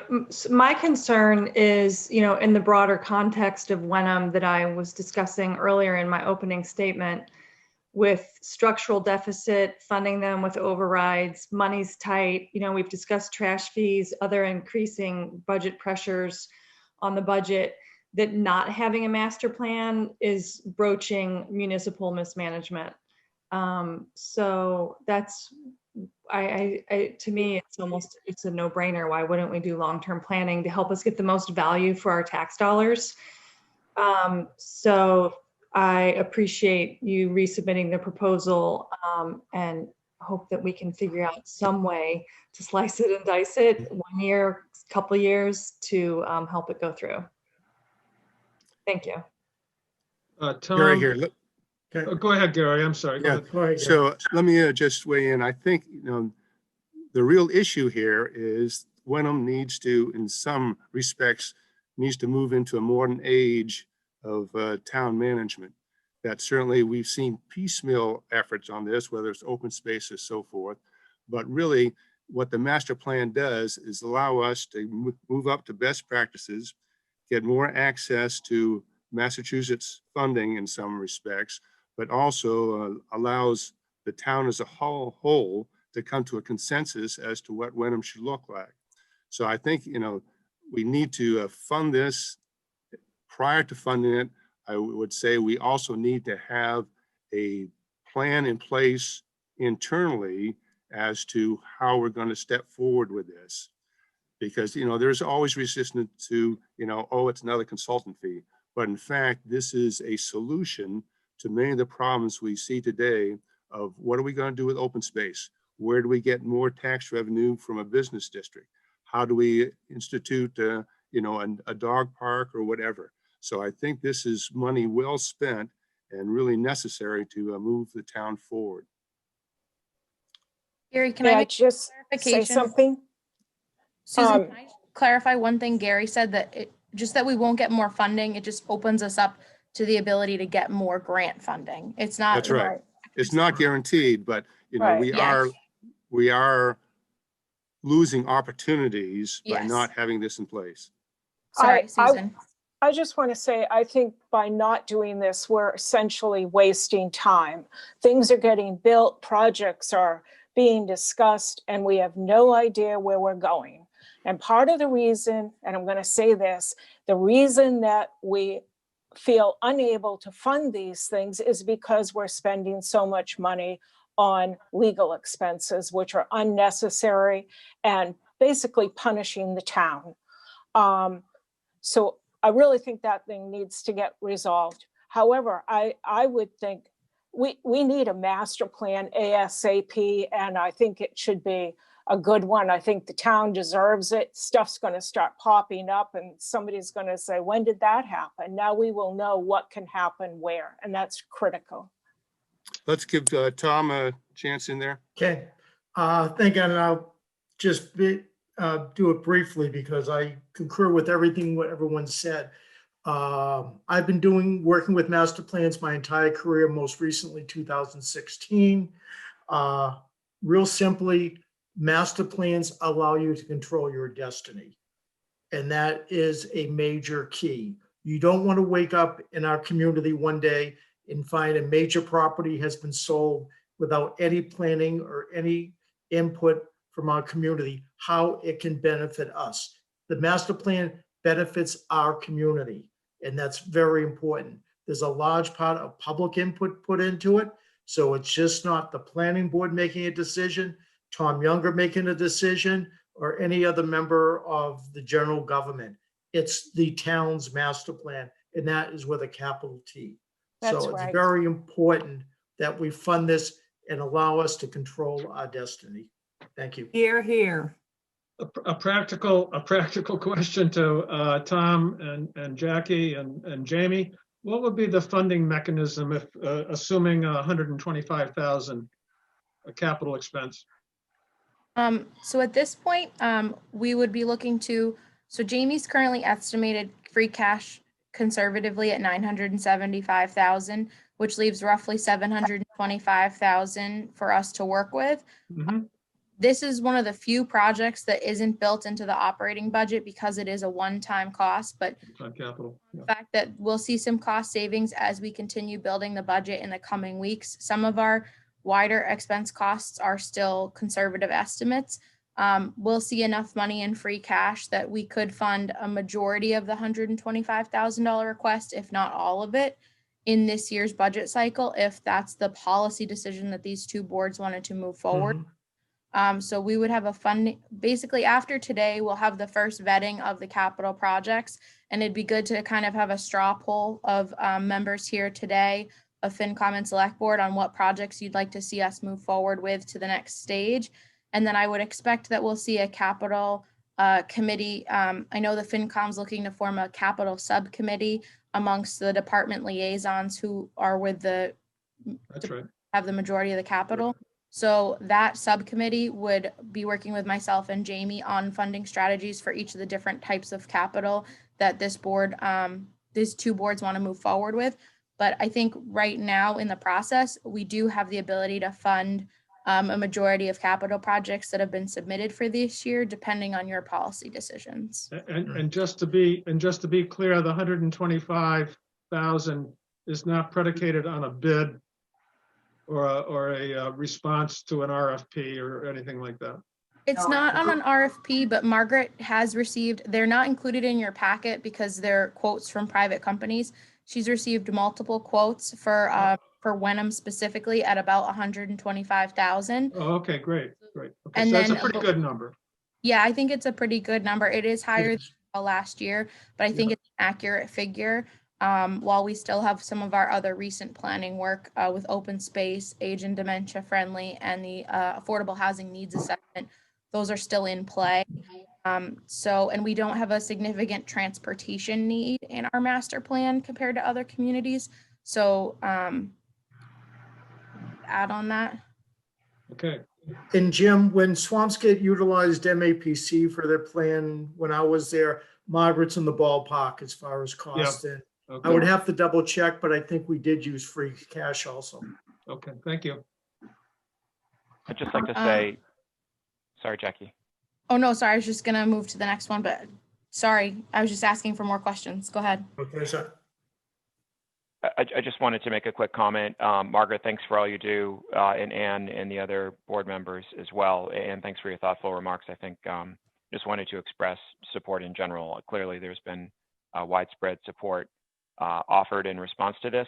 The one thing I think that it might bear kind of looking into is, like, you know, a master plan means different things to different people with respect to what the scope, like what type of projects are covered by it and which are kind of smaller, more tactical sort of like, for example, if there's a cell tower, which we believe to have been making progress on, but now also aren't, is that the type of thing that a master plan encompasses? Or is it, you know, for larger, you know, developments only down the road? I think just kind of education for the general public. And the last thing I'll say is that I love that the public outreach, which clearly you don't have time to do with everything else you're doing, is a big part of this, because we can no longer make assumptions about what Wenham truly wants or what it wants to be without engaging the public at large. So, Right. thank If I could respond to that real quickly, Sure. I think that selling the idea to the public is one aspect of it. The other aspect of it is asking the public what it wants and explaining what this is. I think that's a very important part of a long-range planning process, and will be beneficial to the town, not just in terms of the town government and the town boards and, you know, support for making decisions that we have to make, but also a benefit for the town. And it's, if you think about it this way, it's feeling about itself. You asked about one specific project. I think when you're thinking about a land use plan, you're thinking about, okay, where could things go? If you needed a cell tower, where would it go? What zone would that be in? What is the best use of, you know, property X? Where should economic development be? What do we want to encourage? You know, how are we going to fund all of this? All of these issues are in a broad sense addressed by a long-range plan. Additionally, the state has requirements for what a plan has to include. You know, there has to be a section that describes the demographics and the transportation and the this and the that. So there is a framework for a master plan that is in a way imposed, but it's not a limiting factor. It's like, that's the bare minimum. That's what you get, you know, in order to qualify, as far as the state is concerned, to apply for a grant. Your plan has to have X, Y, and Z in it, but that's not constraining at all. The best practices question that was asked earlier, you know, is what do you want the plan to be, and how is it going to be a useful document over the next 10 or however many years? So I appreciate your thoughts about that, and I wanted to answer that specific question. Thank you. Anne and Margaret, just to quickly follow up on another point that Alex made. I believe that the planning board at some point in the next month and a half will be hosting an event on what is a master plan and what it looks like. Margaret, I don't know if you have updated details on that, but that is in the works right now, correct? Yes, yeah, it is. Thank you. At Thursday's meeting of the planning board, we're going to discuss having a public event. It'll be a Zoom event, of course, but to update and inform the public on what a master plan is and why it's an important process going forward. And I just want to say, I do appreciate everyone giving us the time today to talk about this. And I know from a budget perspective, it might sound like a lot of money, but it really isn't. When you think about the time and effort that we spend trying to interpret just where we need to go forward and how we're permitting things in town. Also, I do want to let this board know that I am a one-person office now, but I couldn't do anything in my office without the assistance that I get from the rest of the staff in this community. I don't think you realize how hard everyone works and how much we work together in town hall to get everything done. And I just want to thank everyone at this, you know, right now, because I have everyone in front of us, for all the help that I get on a daily basis from the people in town hall, finance, town clerk, Jackie especially, you know, but I do want to thank everybody for the time today. Thank you. Thank you, Margaret. And I just want to clarify the remarks I made regarding Hamilton. I just, I inserted that because I thought that that would in fact help us enrich our plan when we have merged services. Hamilton and Wenham are talking about how to merge potential services and so on. And they were generous enough and thoughtful enough to say, look, if we can help you out from what we're doing with what we can, with joint services, that could enrich our master plan, which we should control absolutely going forward. Terrific, thank you. If we don't have any other questions for land use, can I ask, we've got Jim Reynolds up next for Council on Aging, and we're running a bit behind. Yeah. So I want to put on the floor an idea of if folks are okay to keep moving forward, if we need a 5-minute break, and also floating the idea of a 5-minute break now and skipping our 15-minute break that's scheduled after the next couple of departments. Do people feel like they need like even a 3-minute break right now, or are we okay to push on? I'm I fine. vote for a 5-minute to make a cup of tea. No more than 4, 5, anything like that. And instead of 15 minutes, but that's just my vote. If people want to press on, then I'll duck away for a second. Let's I just need to take, duck away. let's take 5. I don't think the 15 is going to do many people much good. So let's take 5 now, do several more, and maybe another 5 as we go. So every 3 or 4 presentations, maybe take a 5-minute break. How's that sound? That sounds fine to me. All right. That's good. All right, so we are in a 5-minute break, but we are not recessed nor adjourned. Right. Jim Reynolds, if you're here, we'll take you next. Margaret and Ann, if you're still on, thank you so much. Thank you, Margaret. And Jackie, Jim- you got the time hack? When are we reassembling here? What's 5 minutes? We're from now? reassembling at 10:50. All right, sounds good. Have a great day. I will make a dinging sound of some nature or shout that it's time.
This is our 1-minute warning for those of you that are just joining us.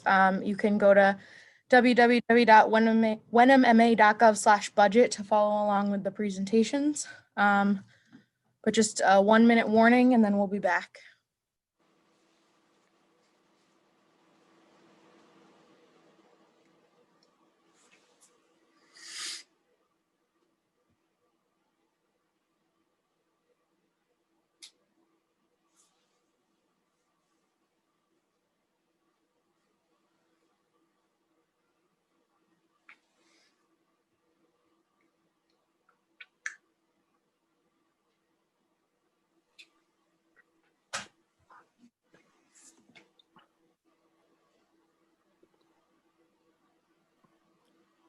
We're moving along pretty well, Jackie. We'll catch up, I think. I think we will, but I think also I don't want to I want to keep an eye on the time and be respectful for our department heads, but I also don't want to discourage, positive discussion and decisions. So Yes, the time needs to be well used, but Yeah. let's take the time to get the big questions done.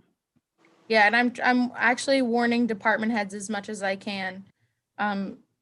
I'm starting to text them if we're running late, but I appreciate everybody's time. But it's 10:51. Gary and Jim, I think we've gotten everybody back, even if they're not on video. So at this point, Jim Reynolds, are you ready to fly? I am.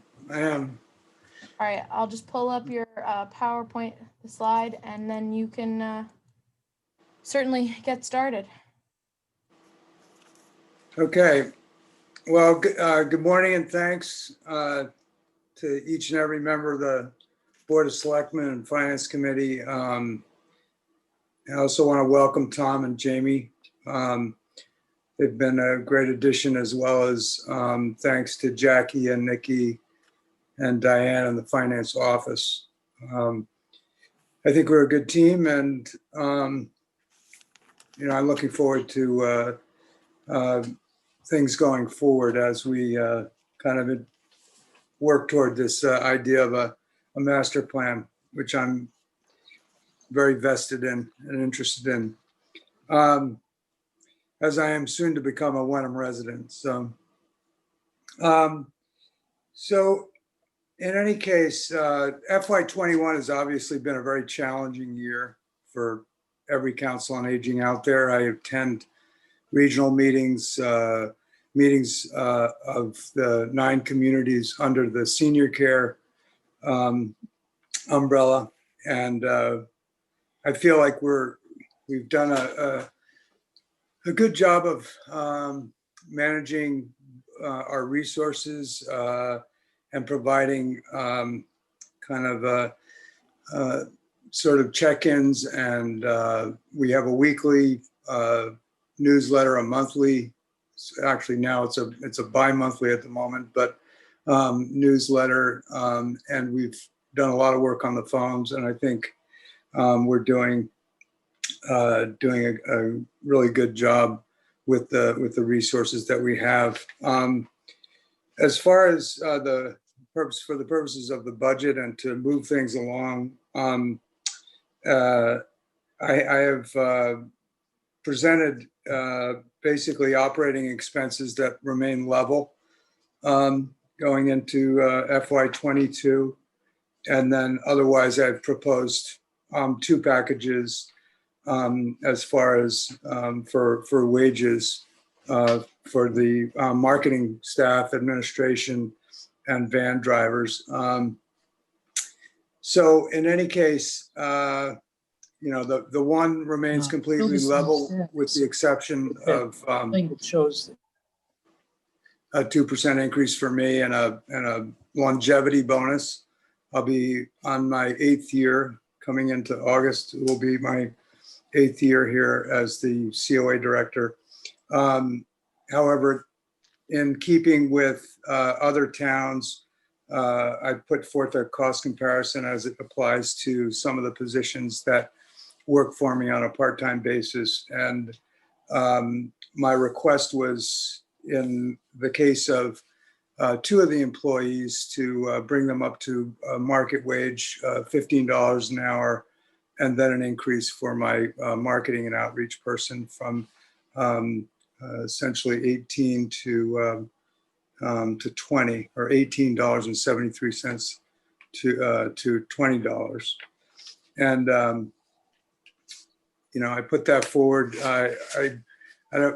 I'm one thing in this past year that I'm just been very happy with is ever since the beginning of the pandemic, we've managed to keep our transportation system running and be here to answer the call for people that need help, and as well, as much as possible, tried to be proactive in terms of providing opportunities for people to engage on Zoom in various exercise classes, writing groups, and other types of things. And so, I feel like we've done a good job with that. And I'm happy to take questions on any level. I think as it applies to our one area, being the age-friendly initiative, I'm currently writing a plan for AARP for that. And in that, I am kind of outlining kind of where we stand relative to housing. 5 of the 8 domains, which you may or may not be familiar with, but I won't bore you with that. But I will just say that as far as we've really chosen 5 domains to focus on, that being housing and social participation, open spaces and buildings, communications and information, and community support and health services. And so I think in light of that, and in light of survey work, analysis that's been done by UMass Boston for the 60 and over population, that we have ample amount of data to to help in the process of developing this plan. And I look forward to being involved with that. And I'll take any questions. I think one thing I was just going to mention relates to the MIA planning trainings that are available.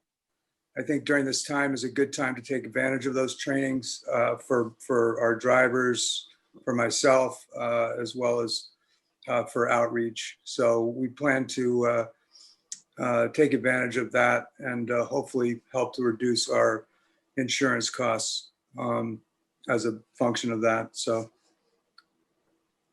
that's all I've got.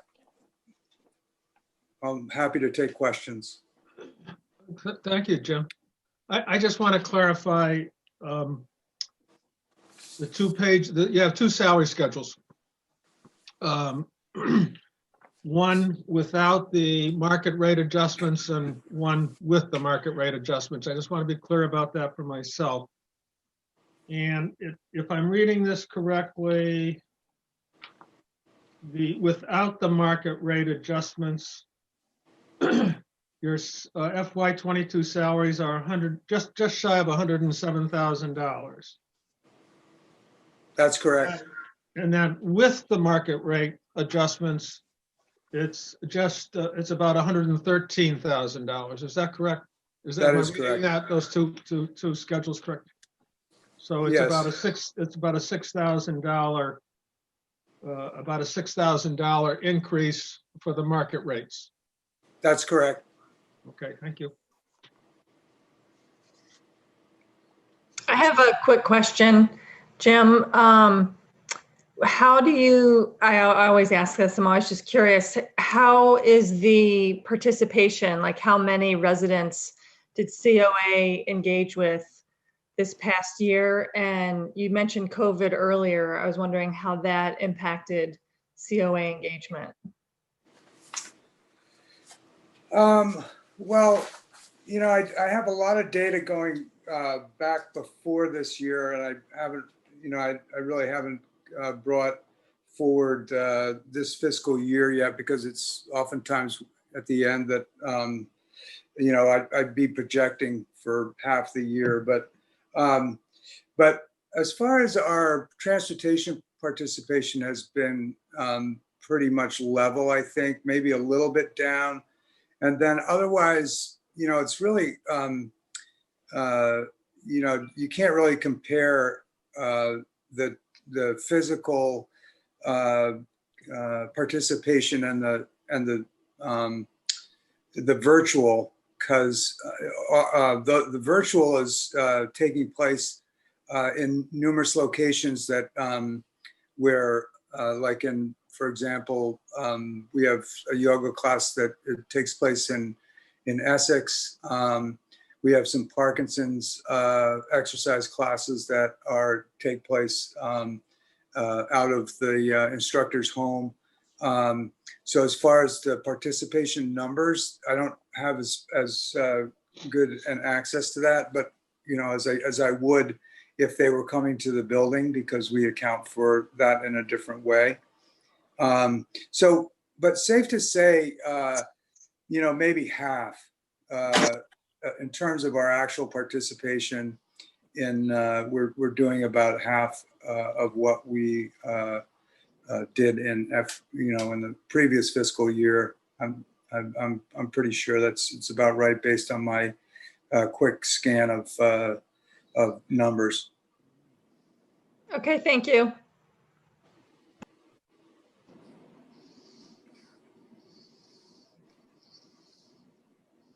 Any other questions for Jim and the Council on Aging? Did you review the, I might have missed it, Jim, did you review the expense line? I didn't, only because it's level funded, but I'm happy to go through.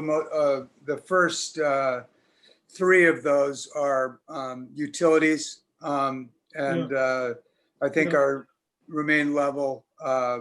Contract services is a number that's kind of a catch-all for any form of instruction that takes place. So I've got, I do pay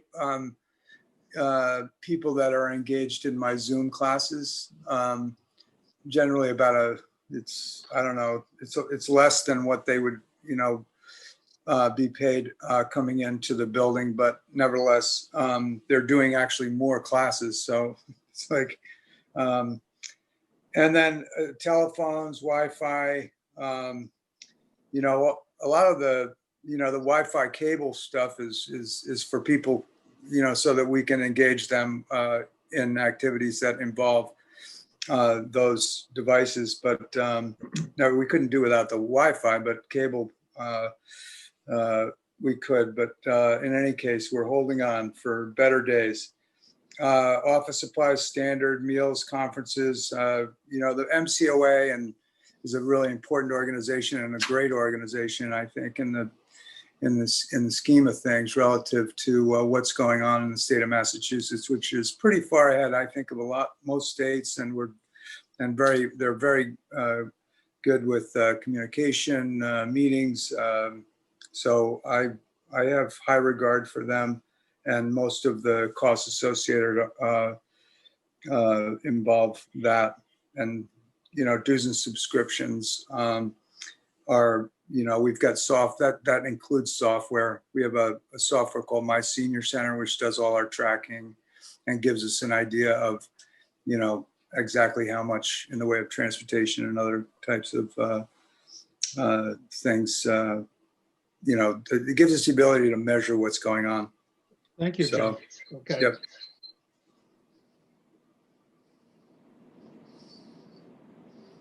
Anyone else? Jim, I'm sorry. I was dealing with some tech issues. I have your expense budget, but unless there's other questions for Jim. No, I don't know. There may be.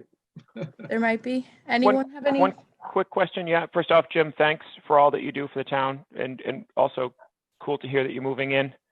I think I caught you say, so that's great. Yeah, thanks. Would the roof not have been a capital under FY21, or was that funded? No, that was funded through. Yeah, that was funded. No, that was funded this year. In 20, and this. It was funded in July. Okay. Yeah. Okay, so that would have been a prior capital. Was there any, not looking for long range capital, but is there anything that you were contemplating with respect to capital for FY22? Clearly it's not added, but. I think there's a number for painting the building in there. Yeah. You know, and I will say that's you know, that's a great thing that we've done. This is a really beautiful building. You know, at some point it may be used for something else, but it really is a nice space. I try and share it with Garden Club and other people that, at least when we're, you know, post-COVID, who are all welcome to use this for meeting space after hours. And the more the merrier, as far as I'm concerned. And like I said, we do a lot to help maintain the building as part of our job. The only other thing I would say, just real quickly, is because of COVID and because of a lot of the other larger senior centers being closed, we've been called on to provide durable medical equipment in a volume that's probably triple what we have done in the past based on the needs of Beverly, which is 10 times our size, and other communities whose senior centers have been closed.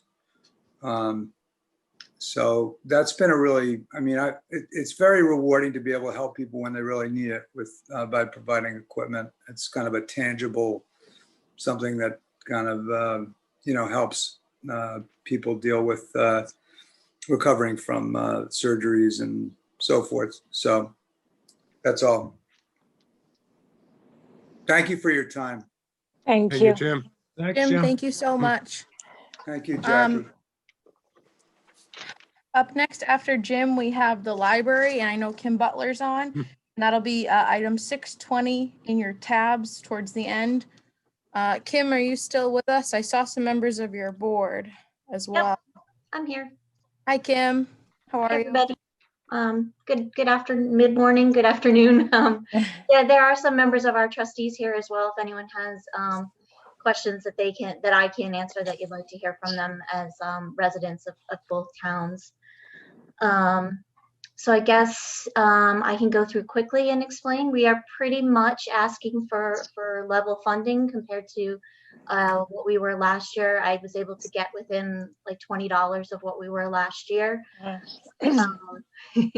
The salary request is a minor increase. I want to say thank you to Tom and Anthony and Jackie and Joe in Hamilton during this union negotiation. They were a stellar administration group to work with, and also my library staff as well. They were very accommodating. They understood the financial situation of the towns, and I commend them for agreeing to that 0% increase for fiscal 22. So the slight increase you're seeing there. There was an increase in the longevity payments to staff. And then I'm not union, obviously, so there was whatever the COLA is that's agreed upon is budgeted for my position in there. We funded the support staff item a little bit less than we did in FY21. I will say we started fiscal 20 with 8 part-timers and 4 library shelvers, our pages. I'm now at 4 part-timers for fiscal 21. So I would like to, it was natural attrition. I had some part-timers that chose not to come back when we reopened after COVID restrictions, just for health reasons. And that's completely understandable. And we did not fill those positions, and we haven't yet. So I would like to fill at least 2 of those in fiscal 22, thinking that we will be able to be open more hours. We will be able to allow more people into the building. We'll have whatever normal is considered, and we will need the staff to do that. And I would like to, for one of those positions, include or hire somebody that has some archival or preservation experience. We were awarded a grant from the Board of Library Commissioners through the federal government to do a preservation study of our local history collection. And the recommendations that came out of that report that was done this year was that we have someone on staff that has archival experience. Our head of reference has been managing that collection quite valiantly for quite a number of years, but neither one of us has an archival background, and we could really desperately use that in order to provide better access to the community, to researchers. So that's what I'd like to do with one of those positions moving forward. Pause you for just a quick moment before you move away from salary. Just for FinCom and select board members, in your revenue expense wrap up, you're still going to see a placeholder in the library salary lines for a 2% increase. The library contract for this current fiscal year that goes into 22 was only ratified by the, it was the final signatures by the union and ratified by the select board on Tuesday night. So the original placeholder forecast is still in the library wrap up. So just so that you're aware, so Kim's submission is correct, but the revenue expense wrap up is going to be lowered to reflect the final results of that negotiation. Just in case you're checking our math from the department has submission.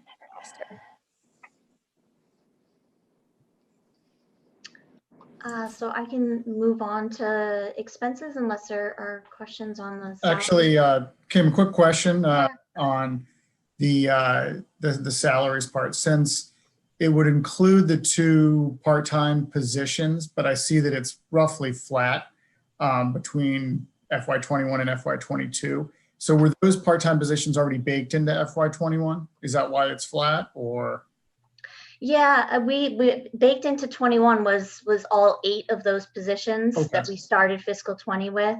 And I think we also this year, I failed to mention, with the 4 part-timers that I have working right now, we were able to stabilize their hours. It was a little hard to predict that support staff line item for me when I started a year ago doing budgeting. Right. Because the part-time hours were a little all over the place. Some of my part-timers did 12 hours. Some of them did 6 hours. Some of them did 8 hours, so we were able to stabilize those part-time positions at 18 hours or 19 hours. So it's so much easier for me to predict and budget for. So I think with the addition of or adding back in 2 part-time positions at 18 hours, we can definitely get back to a more stable sense of our open hours, what we can offer patrons, again, when things are normal. Great, thank you. Jackie, just so I understand that 2% COLA, if I understood that correctly, that's to go into effect, potentially go into effect in July? No, so the first year of the library contract is this current fiscal year 21. So over the coming weeks, that'll get processed for a 2% increase that backdates to July 1 of 2020 through June 30th, 2021. And then there's a 0% increase the following year for 22. So these under subtotal professional, those dollars are going to change. So in Kim's proposal, like in the tab that you see on the screen, Kim's department tab is accurate. It's the wrap up in the revenue expense spreadsheet that still has the earlier potential projection. Oh, so it does. Documents are up to date. It's just in our wrap up that we still have the projection. Okay, thank you. Thank you.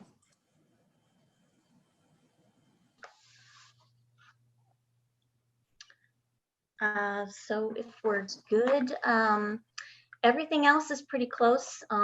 There's a small increase in our books line item. That's a requirement for our state aid certification. Our required materials expenditure for fiscal 22 is roughly $160,000, but that can come from multiple line items, not just for what traditionally we call in our budgets library books. We can include in that our subscription and periodical line, that 9,000. We can include in that our e-content fee that we get from the consortium, which is about $4,800. We can include expenditures from our gift account, from our state aid account. We can include money that the Friends give us in terms of museum pass subscriptions. So we do make it every year. And the state just likes to see an increase in that line if they're looking at line items. Everything else is level to a little bit less funded,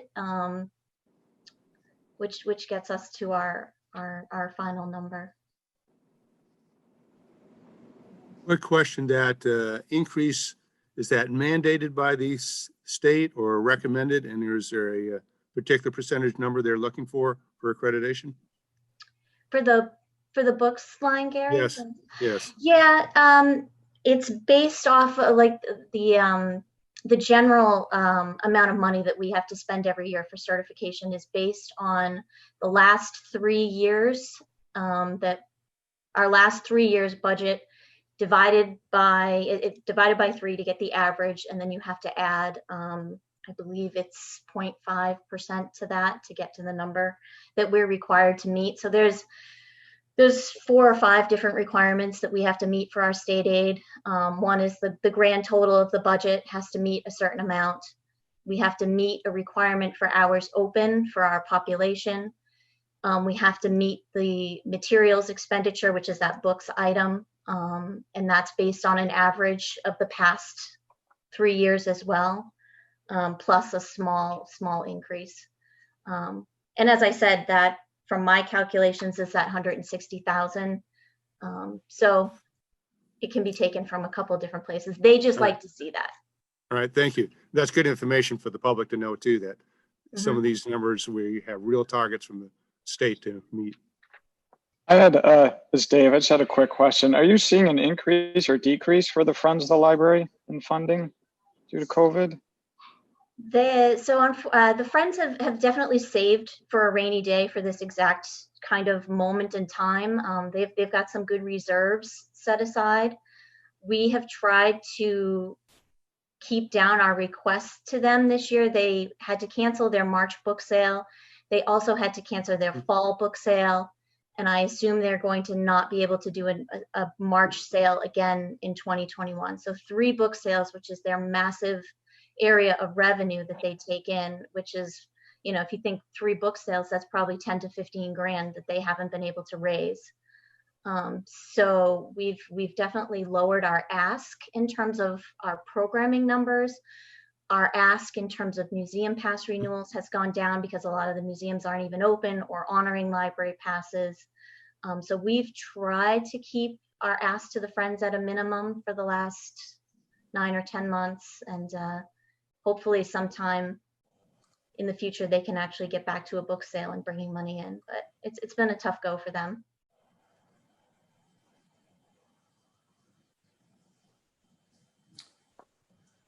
Thank you. Additional question on the building grounds and maintenance. So I see that IT support and HVAC are roughly flat from FY21, but there was a big increase in FY21. And just trying to understand sort of the reason for that, and if that's more of a case of what it's going to look like going forward, or is it more of a temporary increase? No, we took the step from 20 to 21 to make that increase because we were spending a lot of money out of our state aid accounts to make up for what wasn't being funded in the building and grounds maintenance. I want to say, for example, the HVAC line for fiscal 20 was funded at $1,500, and we probably spent well over $5,000 to $6,000 on HVAC repairs for that fiscal year. So anything that's not in the operating budget, we had to find somewhere. So we had to take it from our state aid account money. Same thing to do with the elevator. The elevator was funded at, I want to say $1,400, $1,500, and we spend really $4,000 to $5,000. Just the state's inspection alone, which we just went through, costs, that's the bare minimum for the state elevator inspection. You have to have the company come out. You have to have the state come out. You have to have the alarm company come out. And all of those expenses is usually $1,500 to $2,000 just for the inspection. So we were finding that we weren't meeting those bare minimums and spending a lot out of accounts that we probably shouldn't have been. It's still a little bit of a game to me to figure out where that sweet spot is, because fiscal 20 doesn't feel like a real year. Fiscal 21 hasn't felt like a real year. Sure. So it's still, but it should be in that ballpark. Okay, okay. So it sounds like those are the true costs of HVAC and IT support. Exactly. Not to have an extended conversation on this, but Kim, Jackie, could we have just a quick update on where we are with the roof and the solar panel project that's ahead of both communities? Kim, do you mind if I take this one? No, go right ahead. Yep. All right, thank you. So as the FinCom member and the select board as well regarding the solar, we had looked to fund and we did fund $75,000 in fiscal 21 for the library roof for some repairs to the shingle roof on the library. At the beginning of this budget cycle, we determined that quote, the original quotes that we used to budget for that $75,000 were not sufficient for that particular roof. And at that time, Mike Hardy, our facilities director, also brought significant concerns he had from the same roof assessment that we had done for the library for the rubber roof for the rec department. So Mike has started putting together for us. I asked him for the FinCom, but I have it in your binders and you'll be getting it soon. An update on the concerns with the rubber roof, which is at least as old as the library built, if not older. What is in your capital master, it was really late breaking news, is Wenham's share of the rec roof project, with the thought that myself yesterday and we met with Joe from Hamilton, as well as Kim, Sean Timmons, Mike Hardy, our facilities director, and Vicky Massoni, the town's energy manager, who also helps us with some of our major procurements, to identify a better understanding of the project, which we have done so. And when FinCom subcommittee on capital forms in the next couple of weeks, you'll get a much more in-depth presentation. And the goal will be is hopefully actually during a joint FinCom meeting, we'll ask Hamilton FinCom and Hamilton Capital maybe to join our FinCom to go into the fact that, so to repair the rec and library roofs, the thought process is we've already budgeted the first $75,000, but it will be significantly cheaper to hold off on the library roof. And when we go to do the actual invitation for bid, do library and rec roofs together, because even though one is a shingle and one is rubber, there are many companies that will do both, and it may be some cost savings to have one company facilitate the process for both, you know, in terms of their equipment being on site and their getting ready costs. So right now we're looking for the total project, approximately $320,000 for the entire building, to bring the roofs up to standard and address the leaks and other issues in the roof assessment. A small part of that would also bring them up to standard for the potential solar project. But I think after going through with our working group meeting yesterday, something that was really made clear to myself, and Tom can speak to this as well as Joe in Hamilton, that the roof issues at the library and the rec are not just being driven by the solar project. They're being driven by the fact that both of these roofs have not been attended to in a significant period of time. So we're looking for, it'll be a $321,000 project overall, $75,000 of which we've already funded between the two towns in fiscal 21. So our proposal moving forward would be to divide up the costs for the balance of the 321 after the 75,000, which puts Wenham's share in the low 80,000s for part 2 of this project. And as we get more into the detail, again, a bit of late breaking news. So we had put additional money in the capital roll up for you to see for the roof, but we're going to do a full meeting on this issue, just so that, you know, provide the roof assessment so you can see the whole picture. But at this point, we're looking at an additional $80,000 capital request.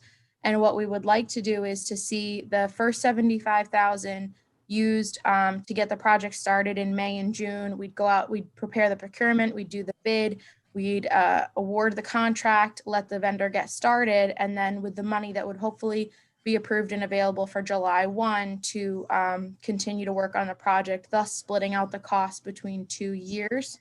So all in, Wenham's share of the total project would be about $110,000 roughly of the 321, which kind of checks out to our usual 2/3, 1/3 breakdown based on the normal kind of library and rec assessment.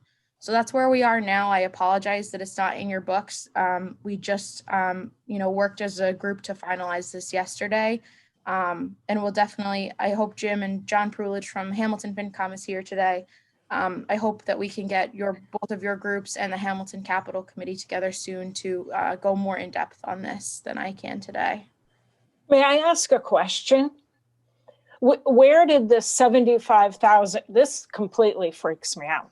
Where did the $75,000 come from originally? Did not anybody actually look at that? Did somebody get up there and take an estimate, or what happened? So yes, Susan, they did an estimate. They went up, they took pictures, they did an Who's they? Who's they? I'm sorry, a professional assessment company that does this. I apologize because Hamilton took the lead on this piece. So that's why I can't speak to it as well, but it was a professional assessment company that did an assessment of the roof, and the $75,000 would cover just the library portion. But when the assessment was put together, it did not include the need for prevailing wage, which we have to include in our municipal. I can't believe, that's unbelievable to me that prevailing wages weren't included. I mean, don't we know that everything that has to be done in town, and like I've said before, the prevailing wages go up again July 1st. So everything's getting more expensive. Absolutely, we do. And it was missed in the quoting process. And that's why we're trying to address it as quickly as possible, because it goes up every year. It was something we did miss in last year's budgeting process. And that's why Tom and Joe have been in on all of these meetings moving forward to ensure that we have no further missteps moving forward on the process. We do absolutely, Susan, has some catching up to do. Yes. And we do. And what we will factor into this, I think, if the solar panel project does go forward, is try to project going forward some returns on that solar panel in terms of dollars. That'll be part of the calculations, correct, Jackie? At some point it will, but as you can imagine, Jim, that's going to be, a return over 30 years. Difficult thing. It's not fruitful at 30 years. It's just not. It's over time though. Like hopefully the life of the roof is 30 years, and we see the solar over time, but there's no way to do a clean cost comparison of, this is the cost of a roof and this is the cost of the solar. There's no equivalent earnings from the solar to cover the whole cost of. Actually, if I may, I believe that is required, and that is exactly what we need to discuss in extensive detail amongst FinCom. I mean, I believe that there's been one discussion about where, we could potentially do this so we're going to do the roof, but then we might add solar in too. I think solar is entirely an if at this stage. Right. And all of the associated costs with every version, every potential feasible solution for roof needs to be put on the table with rigorous analysis. Like I think we should be very clear here that we're not necessarily saying, 70 plus 85 plus whatever, and that'll lead to, that'll solve for the provision for solar. I think that's entirely to be determined, because we haven't had one FinCom discussion on it to date. Only a couple updates, which, Jackie, I appreciate you're keeping us up to date on the late breaking and the like, but this isn't like, Hamilton and Wenham are moving forward on the side with solar and doing both. Like, and I echo Susan Malin's comments too. I mean, that's a disastrous misstep to not have prevailing wage in there, but we can't rush and say, let's lock in before June 30 price hike and assume that we're moving with solar. Well, and I think, Alex, to your point, that's why we're hoping to be prepared for a joint meeting with both be able to present it, not an update here from me or an update to the Hamilton Capital Committee or the Hamilton FinCom, The goal right now is to have everything, Send me a text. the two FinComs and the Capital Planning Committee from Hamilton all together for, have Kim and Sean both there, our facilities and Hamilton facilities there as well, so that all of those parties are at the table, can answer your questions, can provide Can you mute John again, please? Thank you. Yeah, I get it. Thanks. all the copies of the assessment, everything that you need to make a determination, but have one large presentation to all three groups so that you all get the same information at the same time, so that. Right. That's, I would like to see pictures of the roof. If somebody's done an assessment, there has to be documentation. I'd like to see pictures. I don't even know if it's an asphalt shingle up there, because I say that because over the years, there have been at least a couple of lawsuits because of faulty asphalt shingles. There's money available. And I think somebody needs to get a hold of this and really shake, because there's something wrong. That roof is no more than 20 years old, certainly. And I'm hard pressed to think of a commercial roof that doesn't have a 20+ year warranty.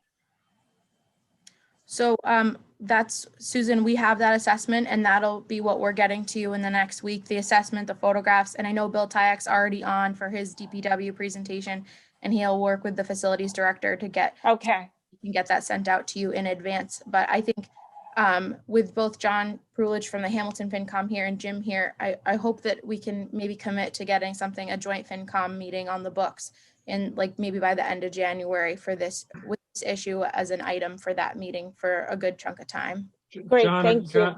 John and I were already discussing a joint meeting. This will be, John, what do you think? This will be agenda number 1, maybe? Oh, no, absolutely. I mean, in addition to the joint FinCom work, we have joint, capital work. And we've got to rope in our, respective capital committees, because in a certain sense for each town, it's really, you've got to start prioritizing these major capital expenses. And, I think one thing, that has to be thrown out there just as a thought is does it have to be an FY22 project, or is it an FY23? And what is the, what is the downside of waiting a year and making sure we're doing it, correctly? And, to Susan's point, is there compensation on the original roof that potentially could factor in? We wouldn't want to rush something that was this big of an expense when there, for both towns, a lot of other big capital expenses and both towns can't do everything that they want to do. So anyway, to Jim's point, we're certainly going to be meeting within January, and this is one of the top of the list for the joint committees. Great. Thanks for that update, Jackie. Took a little longer than we anticipated. Yeah, shooting the messenger. I know. I just get well, it's good. I would rather know now what questions you have and what things we have to, this is the first major pass at all of our budgets this year. So it's good to have the questions, because we'll start scheduling your meetings. And for Jamie and I, this is lovely to know, like, what, it's not lovely, but it's lovely to know what you want to talk about and what we're going to focus on. So you'll be getting more information from us in the coming days and weeks. I think you do an amazing job of doing all of this. And I think you poor thing, you try and wear so many hats, and then I don't know, I feel like I just kind of shot you down, and I didn't mean to. It's just. No, that's okay. You're doing your thing. I'm doing mine. This is how this goes. I appreciate you saying so, but we're all good. Do folks have any other questions for Kim on the library budget at this time? Thank you, Kim. Thanks, Kim. Thank you, Kim. Thank you. Thank you, Kim. Thank you. So moving next, we have the Cemetery Commission, and they are number 491 in your packet, in your binder. And I know that, I believe Bill Wilson, I saw him earlier. I hope he's still with us. And I just want to make one correction before Bill gets going, that Jamie and I caught yesterday at like 7 o'clock last night, thanks to Bill Wilson. that his DPW overtime line is counted in his salary and his expense. So we'll see a $1,200 reduction on the cemetery line. Good. Just based on a proofing error.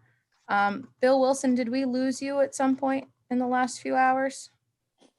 Thought I saw you. I'm asking you to unmute. Bill Wilson, cemetery. Maybe you stepped away from your device. Hi, can you hear me now? Hi, Bill. Welcome. I'm trying to go to start the video as well so you can kind of see me here. Start my video. Oh, Bill, before you get started, I just want folks to know, FinCom members, Board of Selectmen members, in your packet and in today's presentations, we do have supplemental materials such as quotes for capital projects, workload indicators. So while those aren't being presented to, those are available in your binders as well as on the website. Thank you. Bill, let's take it away. All right. Hey, good morning, everybody. I'm Bill Wilson, Cemetery Commission. We have 3 people on the committee. I'm being the chair. Harriet Davis and Dana Bagnell are on the commission itself there. We have 1 burial agent that we provide oversight to, and we get support from, as an administrative assistant, Sheila Bouvier, who provides support to DPW and us. There are 3 cemeteries that we provide oversight for: Main Street, Iron Rail, and Fairfield. Our budget is level loaded to kind of give you the quick overview here. We're not requesting for any more money. It's a small amount of money, a little over $11,000. So here's an opportunity for everybody to get back on schedule for this meeting here, because I know we're dreadfully behind. So I'll go through the accounting numbers here as far as the request for FY22 there. I've broken it out into salaries, and I have a basis of estimate of each. And if you've had an opportunity to go through the math, it's pretty precisely calculated out there. We have 1 burial agent there, $270 a month times 12 months. Part-time position, he's coordinating all the burial lots, documentation, burials, prep grave sites, so forth and so on, as well as Memorial Day preparation and related duties there. We do pay electricity for the Iron Rail Cemetery. It's around $24 a month times 12, $288. Water, we have water to both Iron Rail and Main Street. $90 a quart times 4 is $360. We do pay for the burial agent's cellular phone, about $35 per month.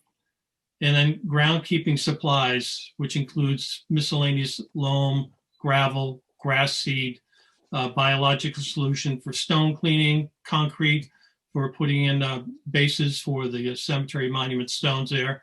Comes in at $19.35. Miscellaneous budget as well. We do painting. We need brushes, buckets, scrubs for cleaning the stones, as well as archival folders. We do have overtime for the burial agents, for the people that perform burial service, not during the normal working hours. If it's like an 8 to 5 thing, yeah, they're there. But if it's on a weekend or if it's after hours, we do pay overtime for them. And we calculated 4 events for 2 people, 8 hours times 4 events comes to about $12.30 a month. Contract service deserves a little bit more discussion. I think there's a lot of things wrong, not wrong, but that have gone in the cemetery there that need attention. Tree removal is a big deal this year. It takes $1,600 minimum to take down 1 tree. We need a new maintenance area, gate and fence, close to $7,000. We need to have that done there. If anybody's been by the cemetery itself and you look at the Main Street granite wall, you can see that the concrete's breaking out, needs to be repointed, and then repair broken monuments. There's a lot of old monuments up there that take professional people to do that stuff.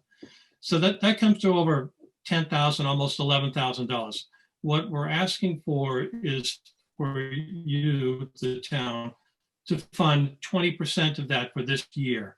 We have cemetery trust funds that generate some income. The interest rates are incredibly low. It's not enough to cover these costs there. So we will provide the additional monies to support these activities as we can, as we get additional costs there. Last item, Memorial Day expenses have to do with veterans markers, which continually get broken or just been up there for way too long, have to be replaced out. This has to do with firefighter grave markers. And every year we do replace all the flags in the cemetery for the veterans there. And there's over 503 flags that have to be replaced annually. Looking in totality there, it's a little over $11,000, which is equivalent, if not a little bit less than it was last year. So it's level loaded there. And I'll stop right here if there's any questions that you may have about that budget there. Can you go back? Yeah, up one more, Jackie. The trust funds, I'd like to talk about this in the narrative. You went by it. Yeah, Bill, I just wanted to get the bigger version in case there was questions on your operating budget before we move to the trust fund. That's okay. Yep.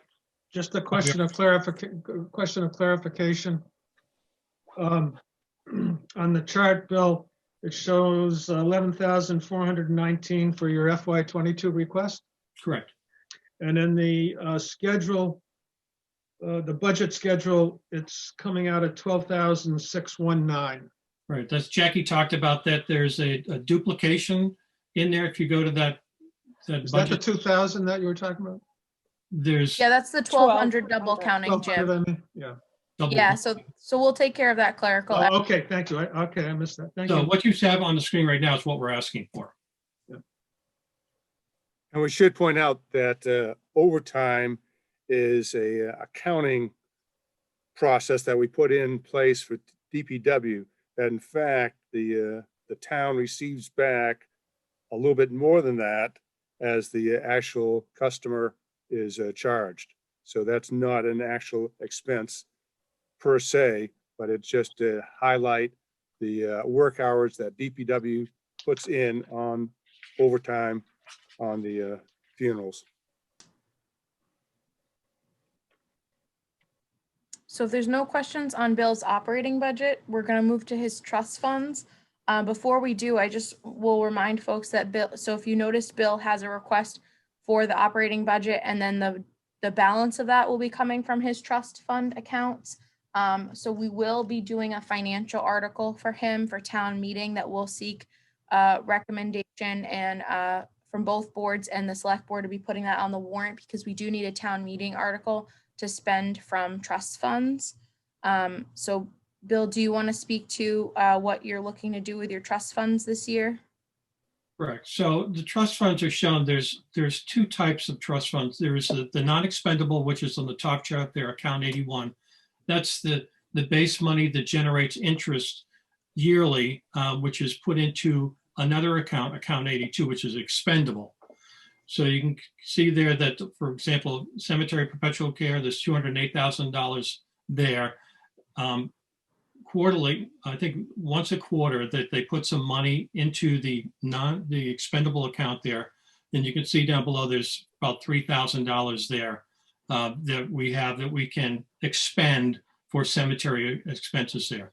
So I just wanted to bring it to everybody's attention that we have trust funds and we do have access to the expendable portion, which we are using to pay down the larger expenses, which we can't do individually right now. It's just not enough money coming out of this thing. There's a lot of, I'm not sure how long this has been accumulating in there, but it's been a while that we've been building this up here so that we can actually go and do something of significance. Can I just ask a quick question about the funds? So is it fair to say that in account 82, the perpetual care line items of like 3,800 or so are the interest portfolio income generated from the investments in the account 81 equivalents? That's correct. That's just a direct feed forward there. And then why are the same in 82? Why are the next four named trust funds equal amounts to the underlying in 81? Those are the two I'm trying to figure out. That may be an oversight on my part here. That's a good catch there. I know that the math works out here, so I'll have to get back on that one there. Yeah, it's good. Okay, no worries at all. I was just curious. Thanks. Alex, for your reference, the trust fund report as of June 30th will be getting sent out shortly as we start preparing for the fall for this coming annual report. So we can certainly see if we can get that to you sooner. Okay. Yep. Thanks. Are there any other questions for Bill regarding the cemetery commission at this point? So just, Sorry, we Jim, have- didn't mean to cut you off. you get $8,400 in interest, right, Bill? Correct.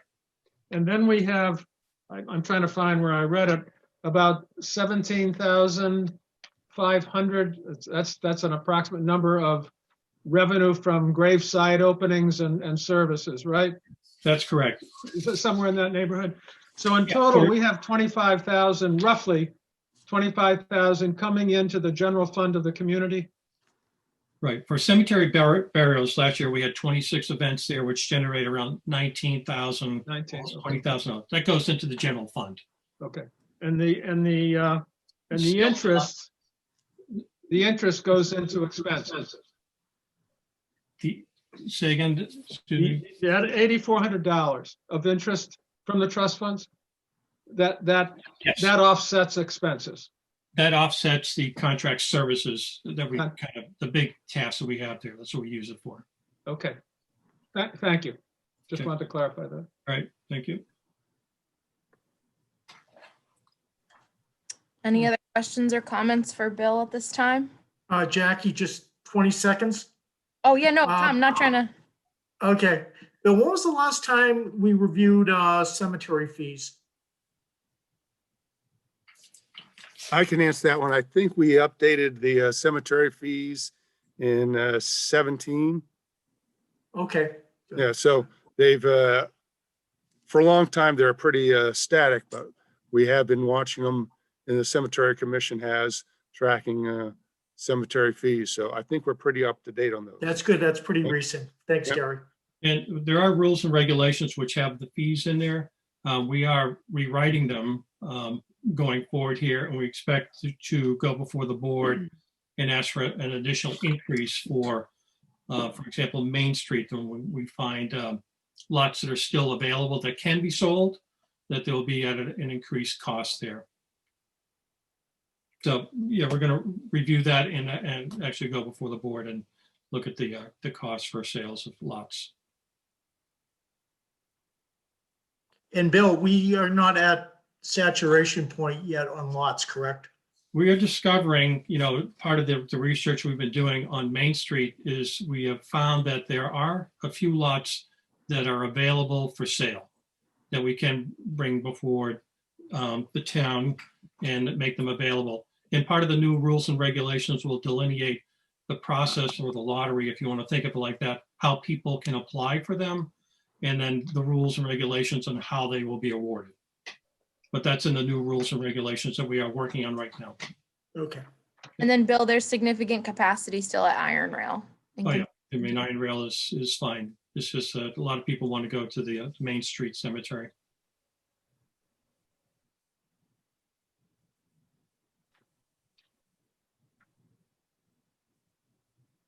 Any other questions? No, thank you. Sticking. Thank you. Thank you, Bill. All right, thank you. Thanks for sticking with us so long, Bill. We appreciate it. That's all right. No problem. We'll be back on. Far over. How far over are we, Jackie? 45 minutes? Yeah, we were supposed to be starting this next presentation at 10:45, so we're about an hour behind. But I'm hoping we'll make time by maybe just having a 5-minute break instead of a 15. And I've been warning department heads that are in the late half of the schedule. So, and I'm up next, and you all hear me talk so much that I will be quite brief. So currently, I will say there's ongoing discussions about potentially having Hamilton become the lead for inspectional services. At the time that we took over inspectional services for the joint program, we had a current manager, and Hamilton was about to go through and was going through a management transition. And now we're in the reverse roles where Hamilton now has the senior manager, and we are in the midst of a town administrator transition. Hamilton, in the sense, has also now codified an HR position, which we do not have. So they have some capacity on the human resources end to help better manage this program. There would be no change in our service. There would be no change in our customer focus for the community. The schedule would stay the same. The service impact to the community would stay the same. And there would still be someone in the permitting office, all town hall hours, making sure that everything's getting attended to appropriately. The major change is that Hamilton would be handling the payroll and benefits of the program and the day-to-day HR management. We would still have a seat at the table for hiring discussions and overall management, similar to how I pull Patrick Greffett in when I do personnel evaluations. He would pull me in when Hamilton does their equivalent. So it would really not affect residents in terms of their day-to-day experience or service with this department.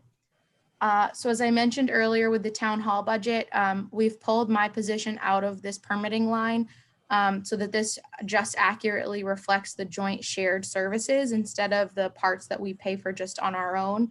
So the salary line does go down not significantly, but it does go down pretty steeply because of that. So at this point, we're not asking for any increases on stipends across the board this year. But we did budget for the 2/2, which is the 2% COLA and up to 2% merit for the one full-time position. And at this time, I don't foresee us ever going to a place where we'll have additional full-time roles in this department in terms of need and volume. So that's salary. And then on the expense side, at this point in time, we're pretty steady from the following year. We really didn't see any loss of service due to COVID-19. The department, because we have this Acela Civic platform, we actually saw there was not a day when the pandemic began that we couldn't fully function and continue people permitting their projects. And because the inspectors have their iPhones so that they can access the software on their phones, it also meant that we were able to safely continue conducting inspections via photographs and FaceTime when the case counts were rising, especially for sites where they're very enclosed or they're in a family's home and the family, if they were having construction work done in part of their house, but they were there all day because of pandemic, then they didn't necessarily have to have to have the inspector. It was a choice that we could offer to people, which was great. So at this point in time, we see a decrease on the expense side in regards to the fact that there was some mileage that we had been budgeting for. And the select board in July moved the mileage expense into a travel stipend. So that was moved into the salary line. So you did see a slight increase in the salary line because of that. And so now the only mileage left in the department is if the building inspector does not take the car because he's, going from home to a training in another part of the state. Or for whatever reason, if there's a time where the car is not, in service because of some mechanic work or something, it just covers us for that. And then it also covers mileage for if our backup building inspectors are covering vacation.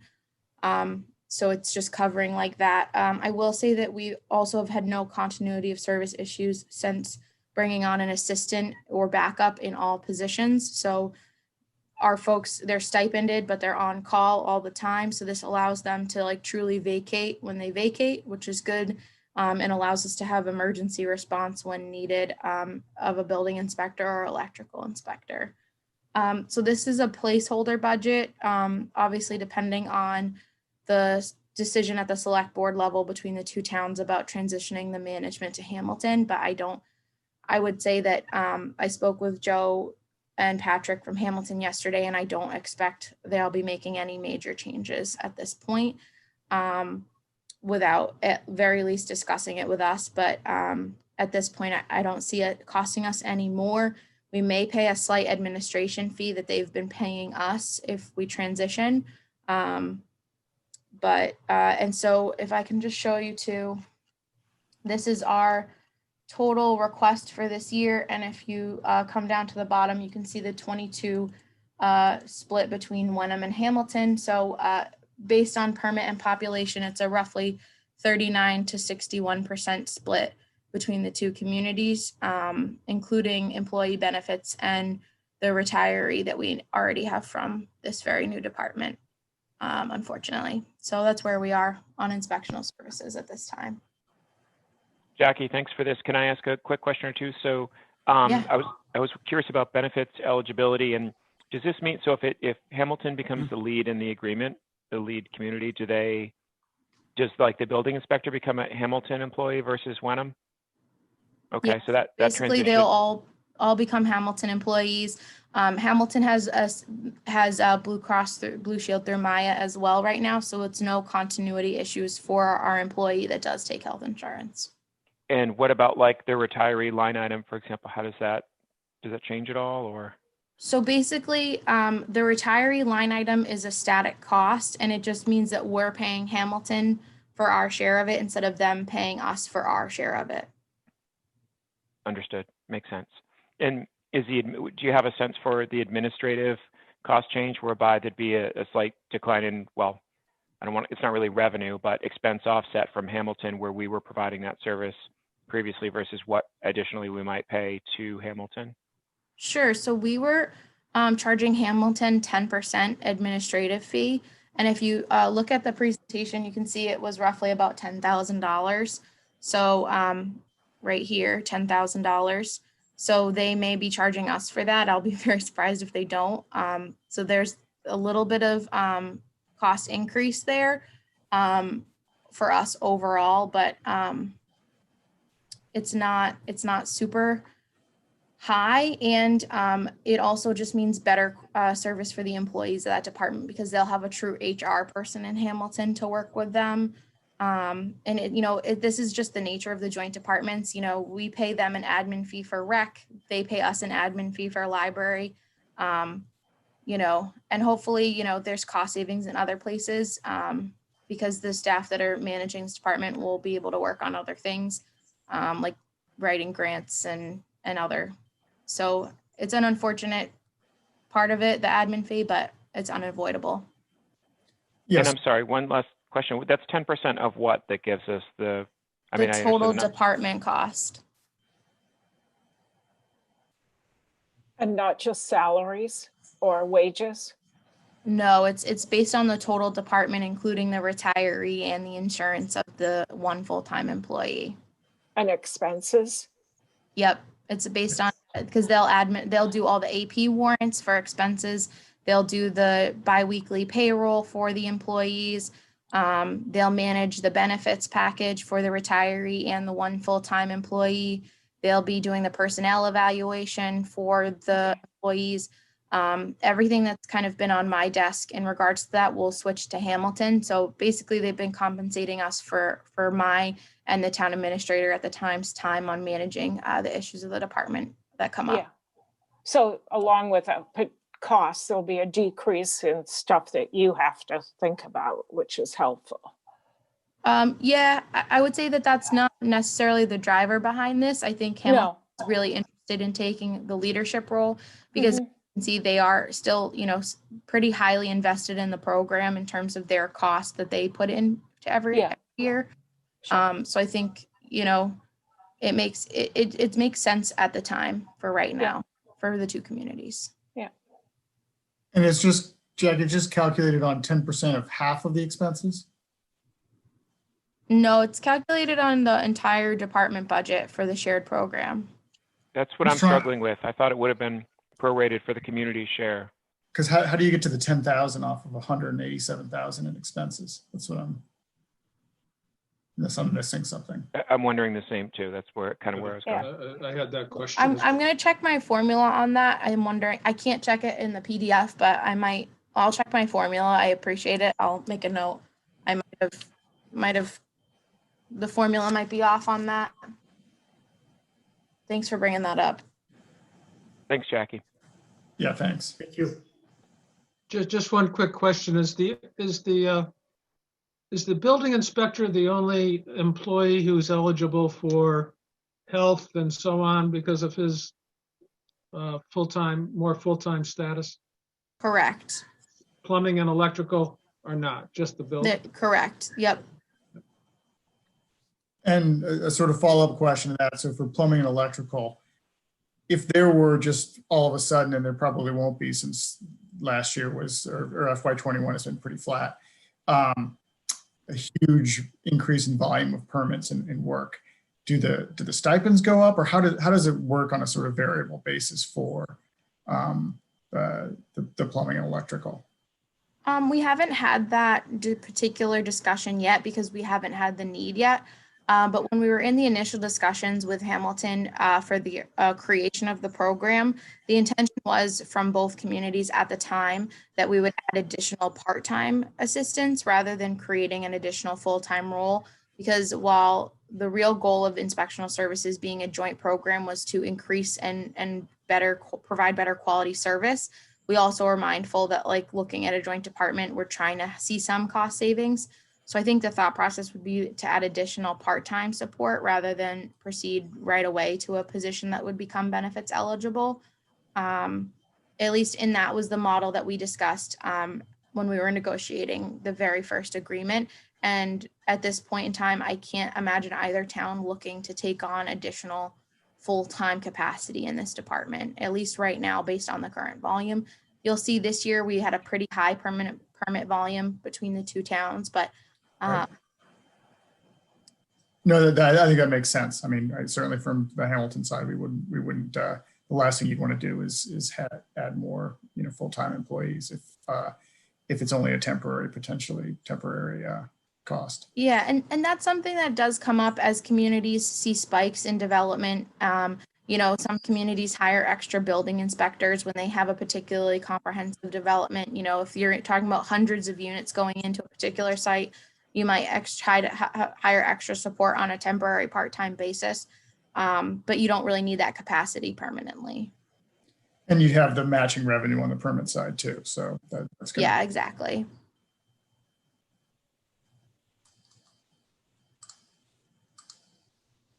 If there's no other questions on inspectional services, I'll just quickly do Board of Health, and then maybe we can do a 5-minute break before we take on water. All right. I'm going to log off. So thank you, everyone. Thanks, John. Take care, John. Take care. Bye now. So for the Board of Health, we have a static no increase on 2 of our stipended roles, but we do see continuation of the public health nurse's amended role due to COVID. Most of the costs of the public health nurse are coming right now from CARES Act, which Jamie will provide for you in her CARES Act briefing in the coming weeks. But in the case of if we lose the state of emergency declaration and can't use CARES Act for any reason, the nurse still has other duties beyond COVID response, including the annual flu clinics and other emergency preparedness activities. So that's where our budget is for the Board of Health at this point. It's still not a significantly high increase. It's about $1,900 over the FY21 proposal and about $4,000 over where we were in FY20, which was a normal budgeted Board of Health cycle. On the expense side, we see a slight contracted increase in the health agent. That's a contracted position, and that person does all of the supervision of septic building and wells in the community. So that's just a slight increase. That person is also a professional engineer and is required to be. So it's a bit of a cost of needing that level of expertise, but we budget it in expense because it's a contract and he only bills us for the hours needed. So this year was a particularly busy year for septic because of home sales and the market was still moving. So we saw a lot of septic activity, but on years that septic activity decreases, this salary line often gives back funds to free cash. This is kind of to cover like a really busy year, kind of like the year that we saw this year. Otherwise, the Board of Health is not asking for anything else additional above their FY21 request. But if you might recall, in 21, we did add an extra $5,000 for emergency management because with COVID, I was really proud of public health's response to COVID in terms of being up to date, engaging with the community. We've got our contact tracing folks, which are part-time public health nurses, temporary employees via CARES Act money. We've done some wonderful public forums. We really increased the capacity of our flu clinics. and turned them into a drive-through so that we're ready in the next couple of weeks to distribute COVID-19 vaccine to the public, which we are on track to be a COVID site for the public for vaccine distribution. So, but I think something that did come up, and I would expect that Chief Perkins or Chief Kavanaugh might speak to this at a point in time too, is we struggle with emergency management. We don't have a dedicated line for it. And we did the tabletop drill with Wenham PD that they got grant money for a few years ago, and it was really successful. But it is definitely between that and pandemic response, it's identifying gaps for us in our emergency management strategy and our plan. There's really no one person who's the dedicated emergency manager.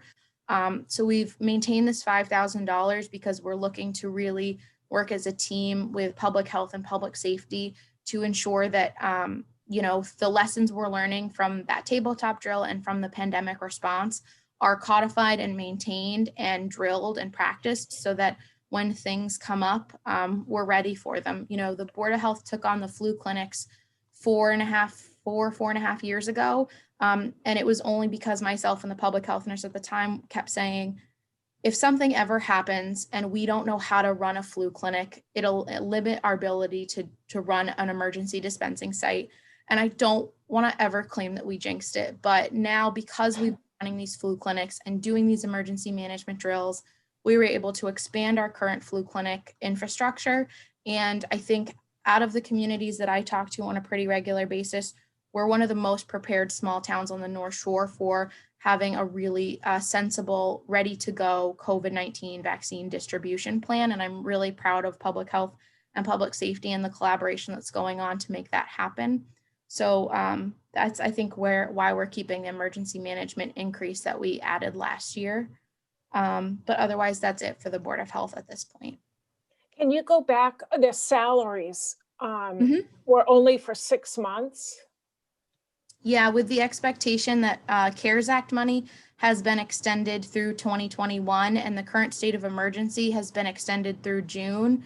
So at this, hopefully CARES Act will cover a majority of that position, but in lieu of that money not seeing an increase at this point, we don't want to not be able to continue responding to the pandemic if CARES Act money dries up. Okay, thank you. Is that 5,000, is that CARES Act reimbursable?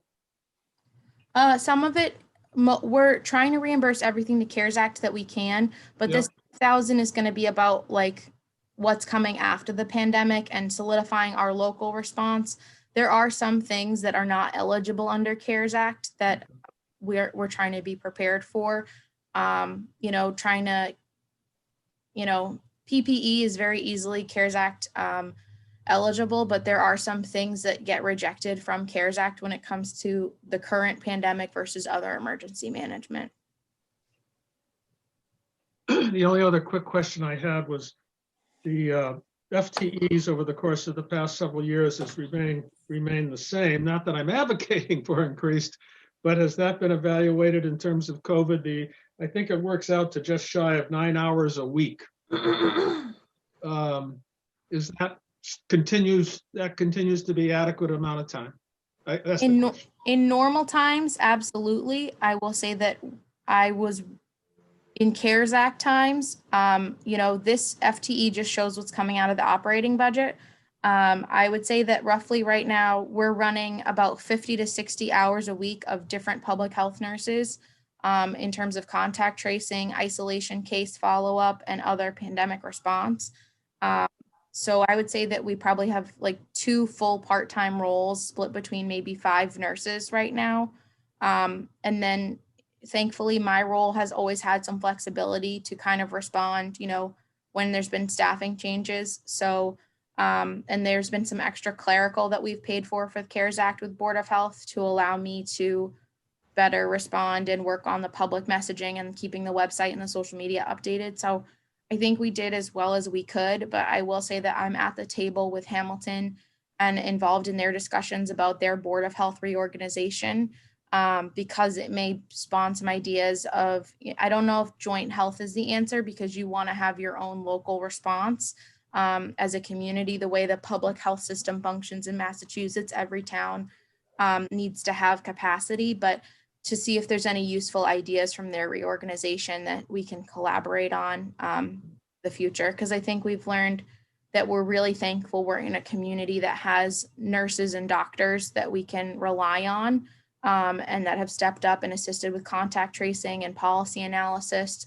But going forward, do we need that much capacity all the time? No, but I think septic is right-sized. I think food service is right-sized.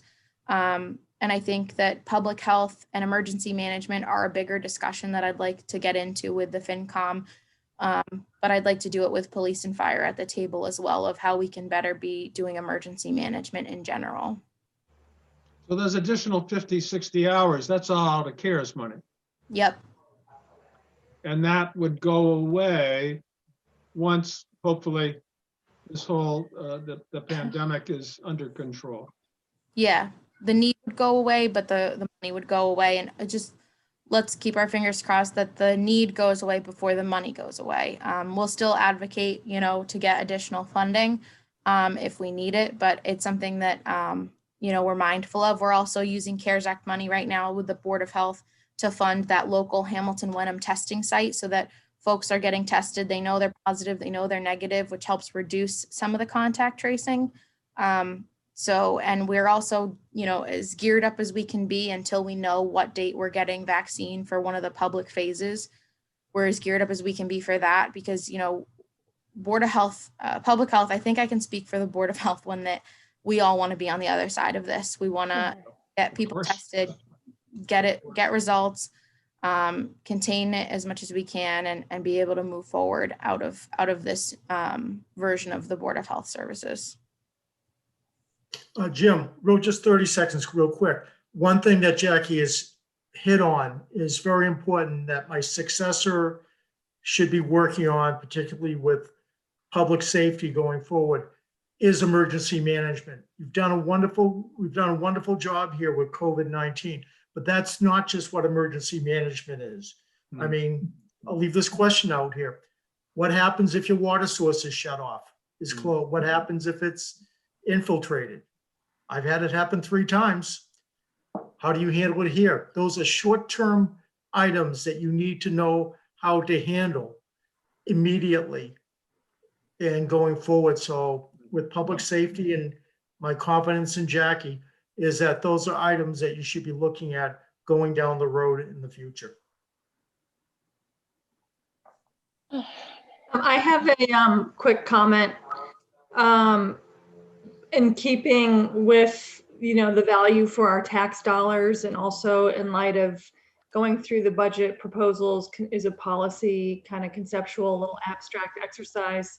I just wanted to comment on my personal experience. We just had COVID-19 go through my family, and I just want to appreciate and acknowledge the Board of Health and the public nurses' professionalism and compassion in our experience going through that.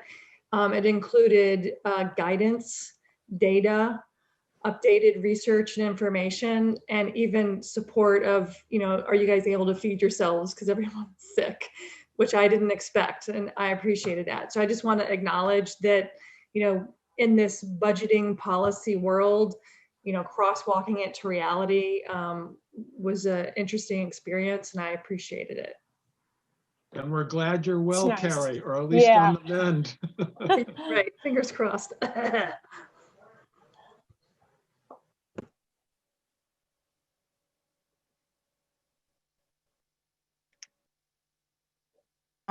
So with that, I'm all set with Board of Health unless folks have other questions.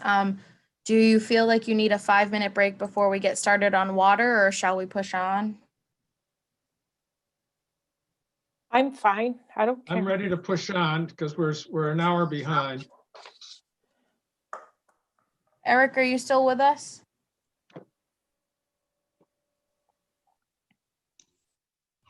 I'm here. Jim, I'm listening. I'm just going to go grab something to eat. So I'm just going to stop the video, but I am here listening.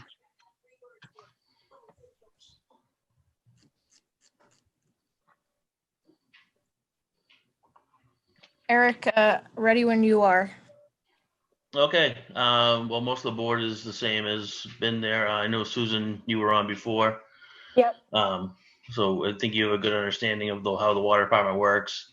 yep. We do have the 3-man commission. Um, and we have right now a great commission. We have someone who's a hydrologist. And he's been really helpful with some of the testing compliance stuff that DEP is coming up with lately, and the new regulations that we're going to have to be following. We also have someone who's really into conservation, so it's good to have somebody from the Ipswich watershed on our board. We're happy to have her there. And so our budget, basically, this is for salaries. You can see that we do have the secondary operator added to our budget which is different from last year. Well, the same from last year, but it was removed last year. And it's a compliance issue with Mass DEP. We want to make sure that we always have a certified operator on staff and around to respond to any events we might have. And then we go to expenses, where expenses have stayed basically level funded, except for the $20,000 that we added to employee benefits, which would pays for the employee benefits for the new secondary operator position. We have no capital purchases. We have just the $35,000 that has been going into our capital reserves every year. And the budget itself is all funded under our water rates, our current water rates. I didn't know if there's any questions on the budget. So Eric, just to clarify, there's an additional employee ask, right, for a secondary operator?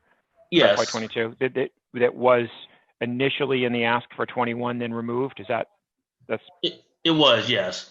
Okay.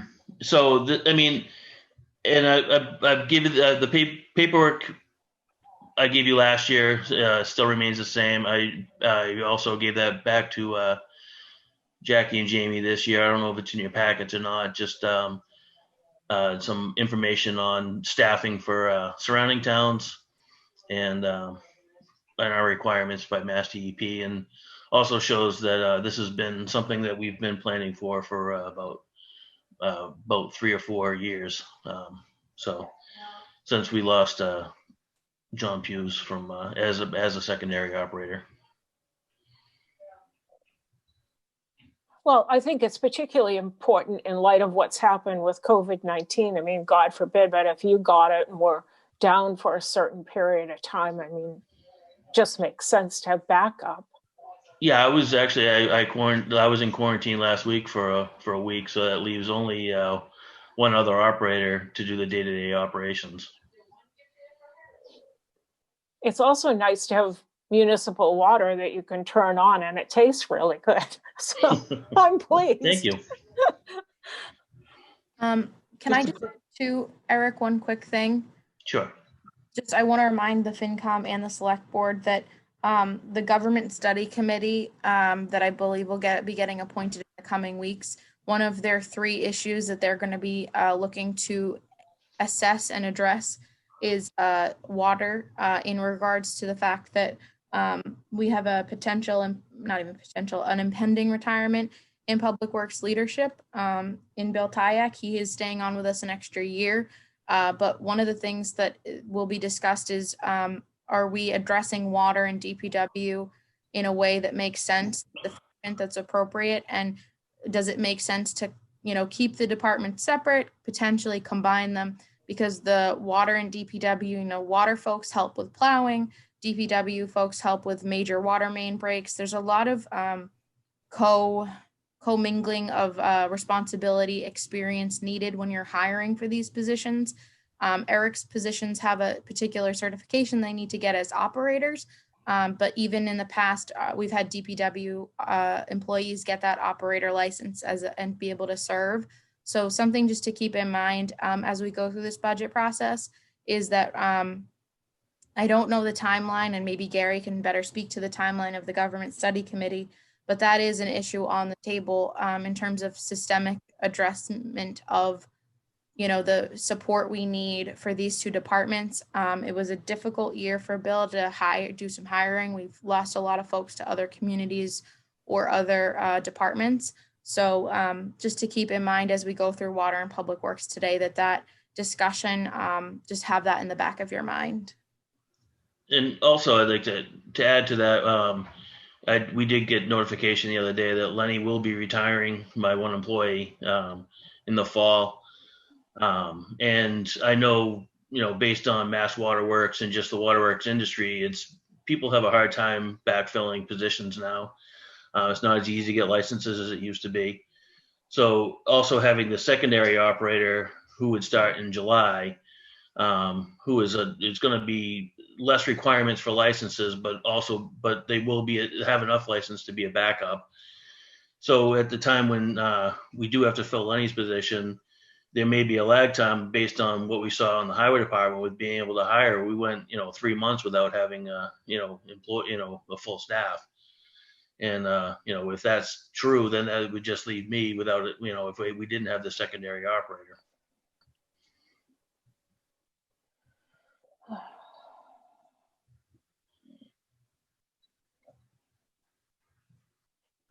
Does anyone have any other questions for Eric? I expect he'll be back before the FinCom shortly, or at least before the Government Study Committee and then the FinCom again. Does folks have any other questions regarding water?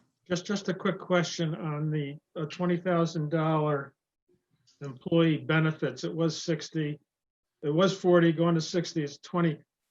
That's a significant increase. Am I?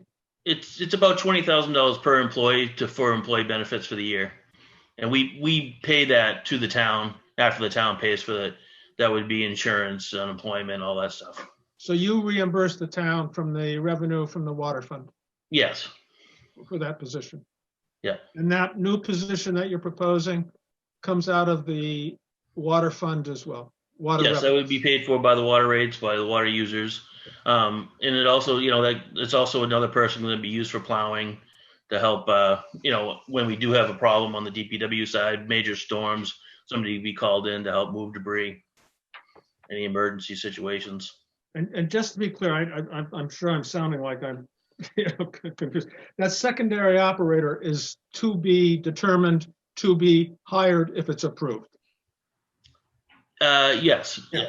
It's not an existing employee. I just want to be clear about that. No. Okay, thank you. Well, it was actually an existing position. It's been an existing position for years, but it was a stipend position.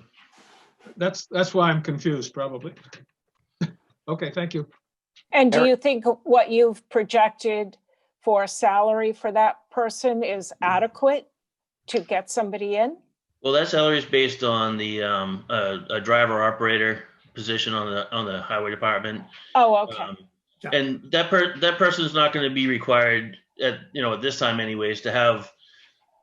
They can have their DEP allows them to have a license below what the actual system is required. Okay. So their skills aren't going to have to be as high. Okay, so they could get that if they got the positioned, or do they necessarily need that in order to be hired? They could be hired without it. There would be a requirement, and this would have to be something that obviously this is going to have to be a union position, so it will be something that's negotiated and added to the union contract. But there would be a requirement to get within a certain amount of time. When you do get a license, what they do is they issue a license that's considered a operator in training for a year. You have to have that before you can become a full operator. So, I mean, these things take time. So it'd be nice to get somebody who already has the minimum license. Right. Okay. Thank you. Eric, just a quick question. The line item, the 94,500 to 100,000 for FY22, indirect costs for administrative services provided by the town that were introduced in the last fiscal year. Yep. Current fiscal year. Did that necessitate the water rate hike, which I understand through the memo was the first in many years? Yeah. It was substantial. in percentage terms, to say the least. I think that's an understatement. It was massive. Yeah. And I have lots of thoughts about that, and not to spend all our time today on it. I mean, there's different ways to raise hikes, right? More measured and more frequent than every blue moon. Yeah. And then the version that you undertook with the water board. But just, can you comment on that with respect to, you have 100,000 now in additional cost. Did that get passed along in full via the rate hike to, I mean, we see how the taxpayers pay either way, right? But So at the beginning of, well, before the last year's budget season even started, we had the debt service drop off for our water tank, for the water tank, which was $75,000. And my discussions with the previous town administrators before that was, when that dropped off, we would use that money to hire a new employee with basically no substantial rate increase. And then, as you know, new administration came in, they looked at the indirect costs, and they felt that the feeling was that the water department should be paying a portion of all of the town services provided at town hall. And after we talked about it, it was discussed quite a bit. The commission agreed to pay those indirect costs, and that's where that $100,000 increase came from.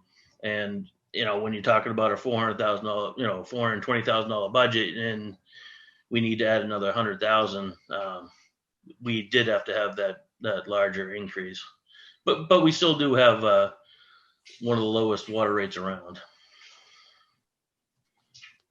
It Thank you. didn't feel like it when I got a big bill. It was astronomical. Oh, Yeah, those rates 3 or haven't gone into 4-fold effect increase. yet. Really? Really? Those rates don't go into effect until they start on January 1st. I did have to do a little extra hand watering for some grass with landscaping, so that must have been it. But that's very interesting to know they hadn't gone into place. I really thought they had. I thought they had too. But Susan, in other towns throughout the Commonwealth, paying the indirect costs is not unusual for the water department. Oh, no, but I think my problem was I had a vegetable garden to feed our family and our daughter's family, and I could have gone to Whole Foods at least 9 times over for what the water cost. So, it just didn't seem fair. So. Well, we did add a conservation rate 2 years ago, and last year was actually the real first full year we had that conservation rate on the books. And we did get a lot more calls this year. People who finally figured out that when they get over a certain amount, they're going to be paying a lot more for their water, and I think that will help go in the future for our conservation. Yeah, but it doesn't do a vegetable garden much good. Thank you. I will say too, Eric, can you speak to anything? We do have the water use mitigation program, so that as new development comes online, they're paying a fee into our water conservation efforts. Is the Water Commission working on any programming at this time with residents? Have they considered, another rain barrel program or drought-friendly landscaping program? I know you talked about it at one point. Is that on the books at this point? It's still in discussion. At this point, we did do one thing. We did a water leak survey this year that's going to be paid for out of that. And we did find some substantial leaks so that should help cut down our conservation, and also our electricity use, chemical use. And the rain barrel program, at this point, I'm not sure is Hamilton still the lead on that. And for the last few years, we've been using Hamilton to get the rain barrels from. But no, it's still in our discussions on different ways to use that money to offset water use. Hopefully something we'll hear some news from you about in the coming months. Mm-hmm. Eric, is every water supply line in town, regardless of the nature of the what it serves, the structure and its purpose, do they pay the same? Are they subject to the same rate structure? All except for multi-unit, like the Maples, where you have 6 units with 1 master meter. As long as they stay below a certain water use per person, they're allowed a multi-unit fee, which is basically double the amount of water used per tier. But other than that, there's no commercial. Well, we don't have commercial, so. What about so the everybody's paying the rehab? same rate. The rehab on 97 down the road at Topsfield Road? Is that just treated like a standard residence? It is, yep. Okay. Just thinking about that, the usage of services, and I meant to mention that earlier with regard to trash. I think when we, not to backtrack to that, but I think we need to look very carefully at usage patterns with specific properties. Yeah. Thank you, Eric. I appreciate it. Well, and it just occurred to me, as we look at a master plan potentially and development and economic development, it would certainly include, Eric, wouldn't it? Potential increased use of water. Yes. Yes, and we have to kind of throw that into the calculus of, if we built X, Y, or Z or commercial, for example, that would be a consideration. Yeah, and we met with the planning board once already and had some discussions on this, and we will be meeting with them in the future also to look at possibility of different bylaws or certain other restrictions. Thank you. Thank you, Eric, for taking time today. Sorry for running late. No problem. Thank you, you. everybody. Thank you, Eric. Thank you, Eric. You're welcome. So we're moving on to Bill Tyak, and his first tab that we're going to start with is highway, which is, I think, 490. Oh, sorry, 422. 422. Bill, welcome. Thank you for sticking. Thank you, Bill. Hi. You want to start with salaries? I would love that. As far as salaries, the only change is contractual obligations with AFSCME, which I believe is they just got a 1% raise in January 1st, and another 1.5% on July 1st. That's really the only change to salaries. As you can see, the leaf pickup has gone away. Summer help for the COA, that's one retired gentleman who mows the lawn there. It says 6 hours a week, but he does more than that. He takes care of the bungee cords, does all the trimming, and it's a help to us. So is the leaf pickup permanently gone? I don't know. Okay. As far as the Board of Selectmen, it is, yes. Okay. So Susan, just to bring you up to speed, and for those watching at home, last year as part of the budget discussion, we discussed the cost and the time and the impact on the DPW operations, because they were spending about 3 months of their year just doing leaf pickup, which was a lot on the equipment and the staff. And it also precluded them from doing some of our other required duties and mandates. So the way we posed it for town meeting in July, the select board structured the overrides with a town portion, a school portion, and a loose leaf pickup portion, which it did not pass at the loose leaf pickup portion of the override did not pass at the ballot. And so it was passed over at town meeting. So basically it put it in the hands of the voters of if they wanted to pass an override to continue to fund the public works in-house leaf pickup, they could, and we would contract out our MS4 federal mandate for stormwater. But town meeting, more specifically, the ballot voted that down. So town meeting passed over that issue, which is why we transitioned to the 2 rounds of bagged leaf pickup through Casella, which you'll see reflected in the refuse budget that Nikki went over earlier this morning. Just to give you and anyone watching that might not have been around during the summertime, that history. Bill, do you have anything you want to add on that? Not really. But the rationale for it was that you couldn't do the stormwater and the leaf pickup. But now you've completed the stormwater? Is that right? It's every year. There's inspections and testing of outfalls and catch basins that happens every year. There's dry water testing, there's wet water testing. Okay, so what brought this to a head? Why last year? I'm just curious. Well, the permit just started. It's mandated by DEP and EPA, and it started last year. and every community has to meet their requirements. Okay. And testing all outfalls, catch basins, manholes, they all have to be inspected and documented with pictures. And Okay, so this was a new thing, is that yes. right? Yes, Okay. it is. Okay. And this also freed up some of your manpower, Bill, for that same time period, correct?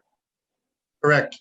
We did a lot last year of the testing that Weston and Sampson would have done and charged us about $40,000. And also we were able to clean the parks and cemeteries without hiring a landscaper because it takes the whole crew to do leaves when we suck up the loose leaf pickup. It's the whole crew for 3 months. So we were able. So are those savings reflected on your new budget because you didn't have to hire landscapers to do that? Okay. So if you look at the department request for my expense budget, it's basically level funded, and you can see in parentheses the $10,000 for the MS4 permitting. That is where the savings is. Okay. All right. I see it. Thank you. And so basically, my budget is $10,295 less than last year. Okay. Thank you. The increase on salaries is 1.8%.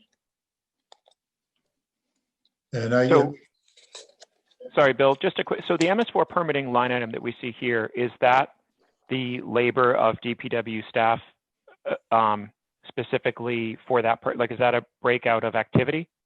Yes, for it is. stormwater testing? Okay. Yes. That's if we do it ourselves. And Weston and Sampson is working with me and trying to let us do as much as we can. There's a lot of expertise in it. We have to depend on them to help us out, but there's a lot of it that we can do in-house. And that's what I'm trying to do. Gotcha. Yeah, and I totally understand that. You'd made that case for a couple of years, even as the DPW requirements, which are, you know, overbearing for a town like Wenham, were delayed slightly, so that bought us a little bit of time. But isn't that captured in salaries? I'm just trying to, like, that's not an expense. Oh, and perhaps that's what the call out box. No, the $10,000, I mean, we still have to pay for the sampling and we pay for the inspections. Obviously, salary is a fixed cost, but we need to pay for all of that. And the $10,000 is basically not having to depend on Weston and Sampson to do that. So the cost for FY22 is $40,000 that we do pay for sampling tests. And labor for Weston and Sampson engineers to help guide us through the process. So, sorry, Alex. Nope, go ahead. But the cost savings is that in terms of collecting the samples are being done in-house, Bill. Is that? Yes. So instead of paying an engineer to go to every catch basin, we'd be paying our own staff to go to every basin and get the collection on a day where it's raining, the water's flowing. You have to meet the criteria of the day of sample as well. Yes, year one, Weston and Sampson came with us and trained 2 of the guys. One of them has already left, but they've been training us, and we're going to take that over in the future and have all of it done in-house. And that's where you see that savings in year 2, $10,000. I'm looking at your schedule of salaries. Do you have a hard time bringing on like a mechanic at the rate you're paying? Very much so. My mechanic, which was a great one, we lost to Topsfield. And Topsfield also took our best heavy equipment operator in March, and I could not replace either one of them. And we had a good operator leave the South Essex Sewage District. And it is a problem. And replacing them is an incredible problem. It took me 7 months to replace the group leader heavy equipment operator. And I had asked for a salary survey a while ago. I still think we need one. Yeah. And when we get into facilities, I've got an issue with when we get in there, we'll talk about the facility director, but I am having a problem keeping good help and finding help for that matter. Yeah, I'm surprised. I mean, I'm used to seeing what people in the, site and stuff get paid, and I'm surprised that you're attracting people. Not at easy. all. No. And one wonders why they would come, I mean, I don't know. Well, I tell you, we had the best crew and we lost some good help, and it's very disappointing because I recruited them myself. Yeah. And I think just a reminder that we do have the comp and class study funded in the capital plan at $15,000. And based on, you know, we're having done this before only for our non-union employees, but based on Tom and Jamie's experience in other communities, we're funding that right now at 15,000. And that'll cover the library employees. That'll cover all of the folks in AFSCME, which covers water and DPW. And then we're going to also look at it for the other two collective bargaining units as well, so that the goal would be is if we can get that $15,000 for the comp and classification study funded, we would start the procurement for it as soon as town meeting goes by, so we can sign the contract when the money's available on July 1, so that going into the fiscal 23 budget process, as well as those collective bargaining negotiations, we'd have updated comp and class data across the board for those positions, so that we can be really addressing this issue. Because this is the second year that this will be in the capital plan, so hopefully we can address it this year. And does that look at strictly municipalities, or does it look at private industry as well? Strictly It looks, municipalities. yes, to Tom's point, it makes sure that we're competitive with other municipalities, and it looks at not just the pay, but the job description when it evaluates a position, so that you're not just saying, because sometimes the job title from one municipality to the other might be the same, but their workload might be very different. But it's a pretty thorough study, and it looks at that's what we consider the external equity, and then it also will look at the internal equity of all of our positions to make sure that within our current structure of positions, Bill as a heavy equipment operator, group leader versus just an equipment operator. So we try to address that, so you want to look at both of those lenses when we're doing this, which we did with our non-union employees a few years ago.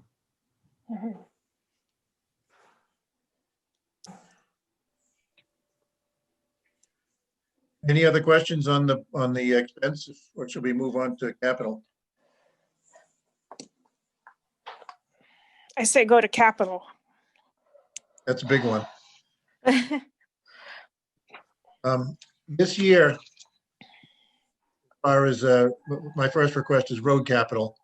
This is to supplement Chapter 90 money for large paving projects and to cover winter damage that we have in the spring. And I'm asking for 85,000. This was originally put in the budget about 14 years ago, and the goal was within 10 years to match Chapter 90 money, which is 150,000. I can make 85,000 work. We do a lot of the winter damage in the spring as much as we can in-house. But $85,000, I can make it work. It's pretty much the same as we had last year. And the other request is John Deere backhoe. Last year we got a new backhoe, which is now we're in the year 2 of a 3-year lease to own. And the other request is 2021 ton Chevy dump truck with plow.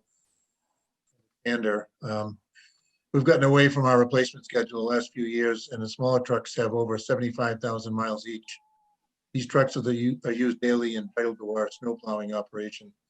The longer we keep them, the less dependable they become. And this is $5,000. And we have 5 1-ton or smaller trucks, and the least amount of, we haven't replaced one for 6 years. They range between 52,000 miles and 145,000 miles, and these trucks get worked. I do have an aggressive preventative maintenance program that keeps these going, and we're not in any danger now, but we've been getting away from our replacement schedule, mainly because of public safety vehicles that are a priority. We're making it work, and I'm not worried about anything in the near future, but we really do need to get back on a replacement schedule. And then the next request is a year 3 lease payment on a John Deere loader. It's a 5-year lease at $35,000 a year. We're replacing a 1986 loader, which we're in year 3 of it now. I was asked to get 2 or 3 more years out of that loader, and we get 12 years out of it, but it was needed.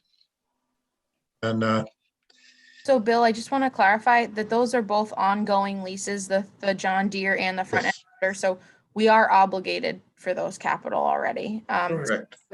When FinCom and Select Board make their policy decisions, I just want to remind folks that we're already obligated in the subsequent years of those leases. This is not like a new lease. Right.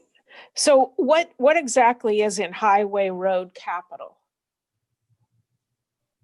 It's fixing the roads. But I mean, is it material? Is it asphalt, or what is it? What's in the number? It's mostly subcontractors. We have a contract with Oh, okay. who are paving. And it's a large paving operations we're not equipped to do. Okay. And if we have to mill the road, it's everything from. Go ahead. It's everything from milling the road to paving the road and everything in between, catch basin work, sidewalk work, whatever's needed. And I'd also like to replace the trackless. It's the municipal tractor. It's the one that does all of the sidewalks in town in the snow in the wintertime. And fortunately, all of our attachments will fit a new one with the exception of the snow blower. So that has a 14-foot mower. It's got a boom flail mower. It's got a grinder, a sweeper, and it's used every season. It's probably our most used piece of equipment in the whole department, and it's 10 years old. So a 3-year lease would be $37,000 a year. And I'm proposing that. And the last thing I'm asking for is a ride-on roller. We do not have a roller. The roller we have now is 28 years old, and the motor's good, but that's it. Everything fell apart. So we right now do not even have a roller. And we use those not just for paving, but we use them on the athletic fields and every baseball diamonds at the schools and Pingree. Now, how do you dispense of like the roller that you have now? Do you sell it, or what do you do with it? Well, we can keep the motor, but the only thing that's good on it is the scrap metal. It's completely fallen apart and you cannot get parts for it anymore. All right. And do you sell that, or what do you do? What do you do with equipment that you're? Usually we trade it in towards a new one. Like the old trackless, we'll trade that in, and and when we get the new one, it'll knock the price down a little bit. But we don't know how much until we actually do it. I know we're asking for a lot, but if you look at past years, we haven't really gotten a lot because there's been priorities and it's been tough. And we're getting to the point where I'd hate to retire and whoever takes my place come into old equipment that's breaking down and difficult to knowing. Yes. Thank you. On the equipment with the trackless, did that undergo like a big repair? Did that break down on you a year or two ago? Yes, we had to put a motor in it. And how much was the motor? About $12,000. 12?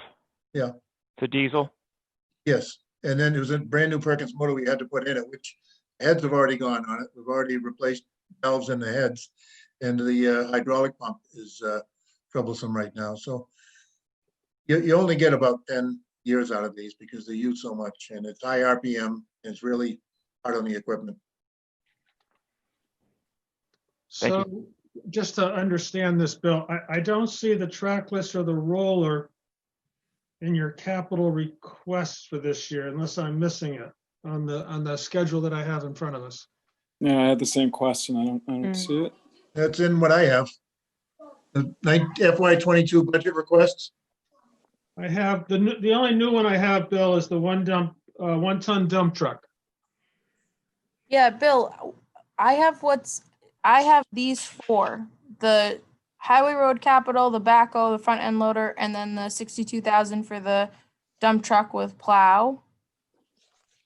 What on my schedule? I think we've got FY21 on the departmental requests that I have in my book. Probably because a pickup truck with plow, free cash. I don't know what that is.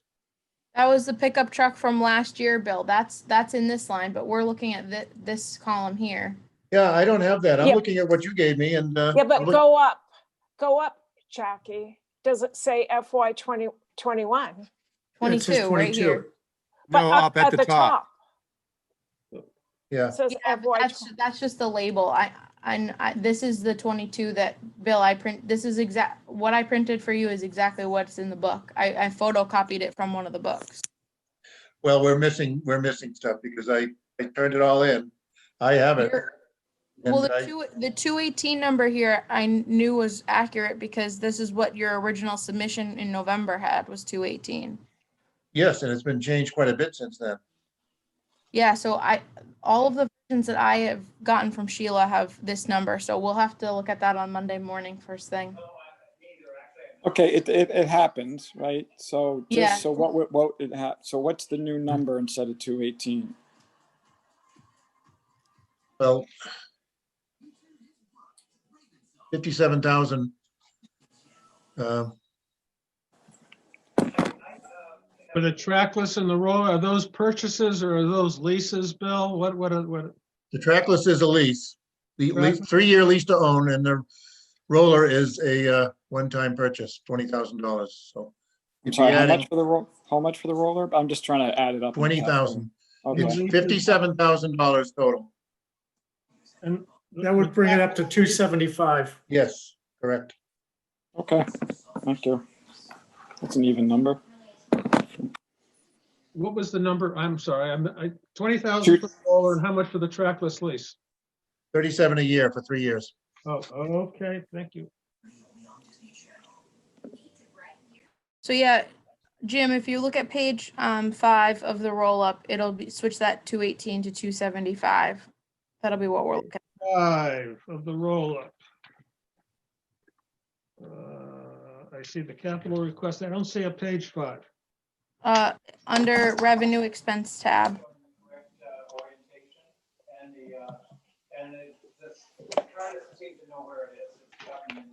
I don't have a revenue expense stuff.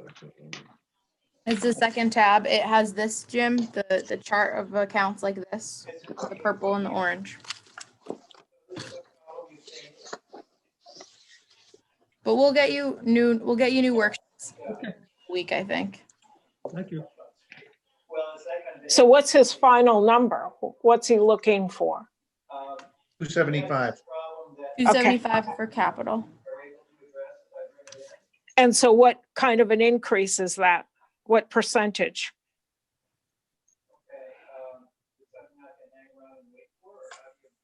I don't know. That's a 37.5% increase from Right, so- FY21 budget. And 200 to Jack- 275. Gary, that was fast.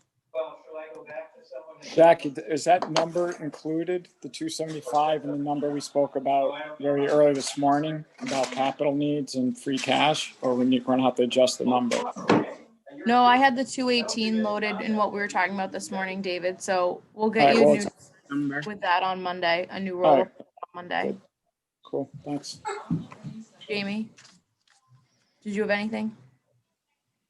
No, I just agreed that we have to update that number because we have the 218 in that revenue expense side. Yep. I don't know what happened because it was all turned in. I don't know where process it didn't get.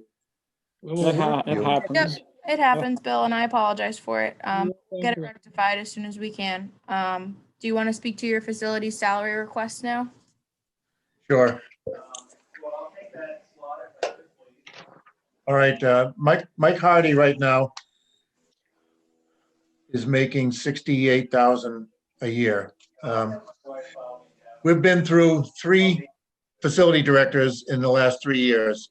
I'm having a hard time keeping help, and also it keeps me spread pretty thin when I'm trying to run facilities in the DPW. So I'm trying to let Mike do a lot on his own, and a lot of that was why the library roof was an issue. I wasn't as involved as I should have been. Mike's working pretty hard. He's a licensed electrician. And I propose that we bring him up to what the last guy was making, which is 72.8. And I'd like to do that this year with the money I've saved in the highway department by not having help. I'm $30,000 ahead of where I need to be. Also, I feel like we need to bring him up to the 72.8 as of July 1st in the budget. And and have him part of the salary survey when we do it, because I still think that number is not right, especially for a licensed electrician who's doing a very good job. Also, summer help. We had summer help cut last year. That's why no painting got done at Town Hall. And he did a lot of painting himself at the library and other places in town, COA. And the clockwinder is in there as well. Building staff is, that's not in there. We used to have, going back to FY19, FY20, we had a 20-hour-a-week person helping the facility director get a lot of this work done. Well, that's been cut from the budget. We haven't had that position for 2 years. So it's basically a one-man show. He's doing a great job, and I hate to lose him.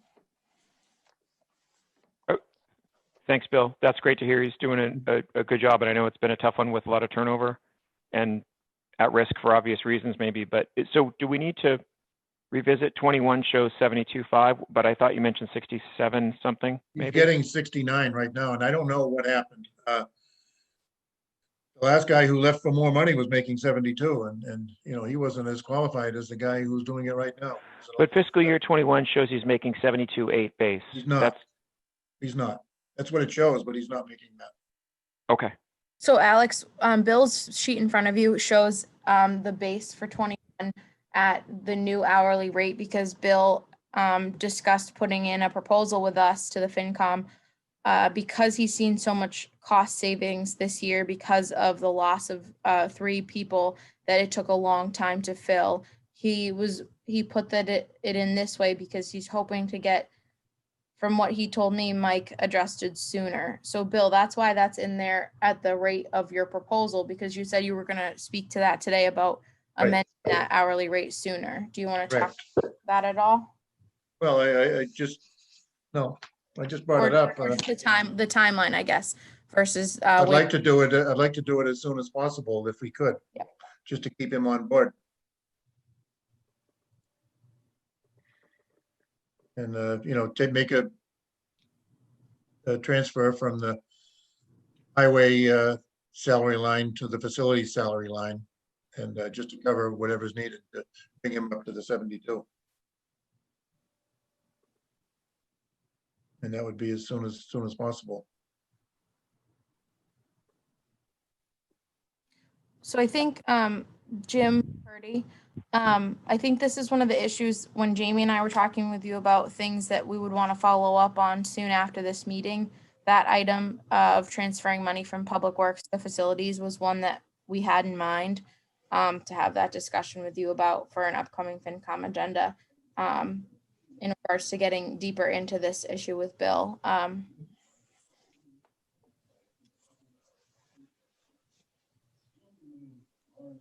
Well, clearly, DPW, we've had losses personnel-wise, so I think I'd definitely support this change, you know, going into effect, because we're expending enormous amounts of money and time replacing people rather than giving them market wages or plussing them up a little bit.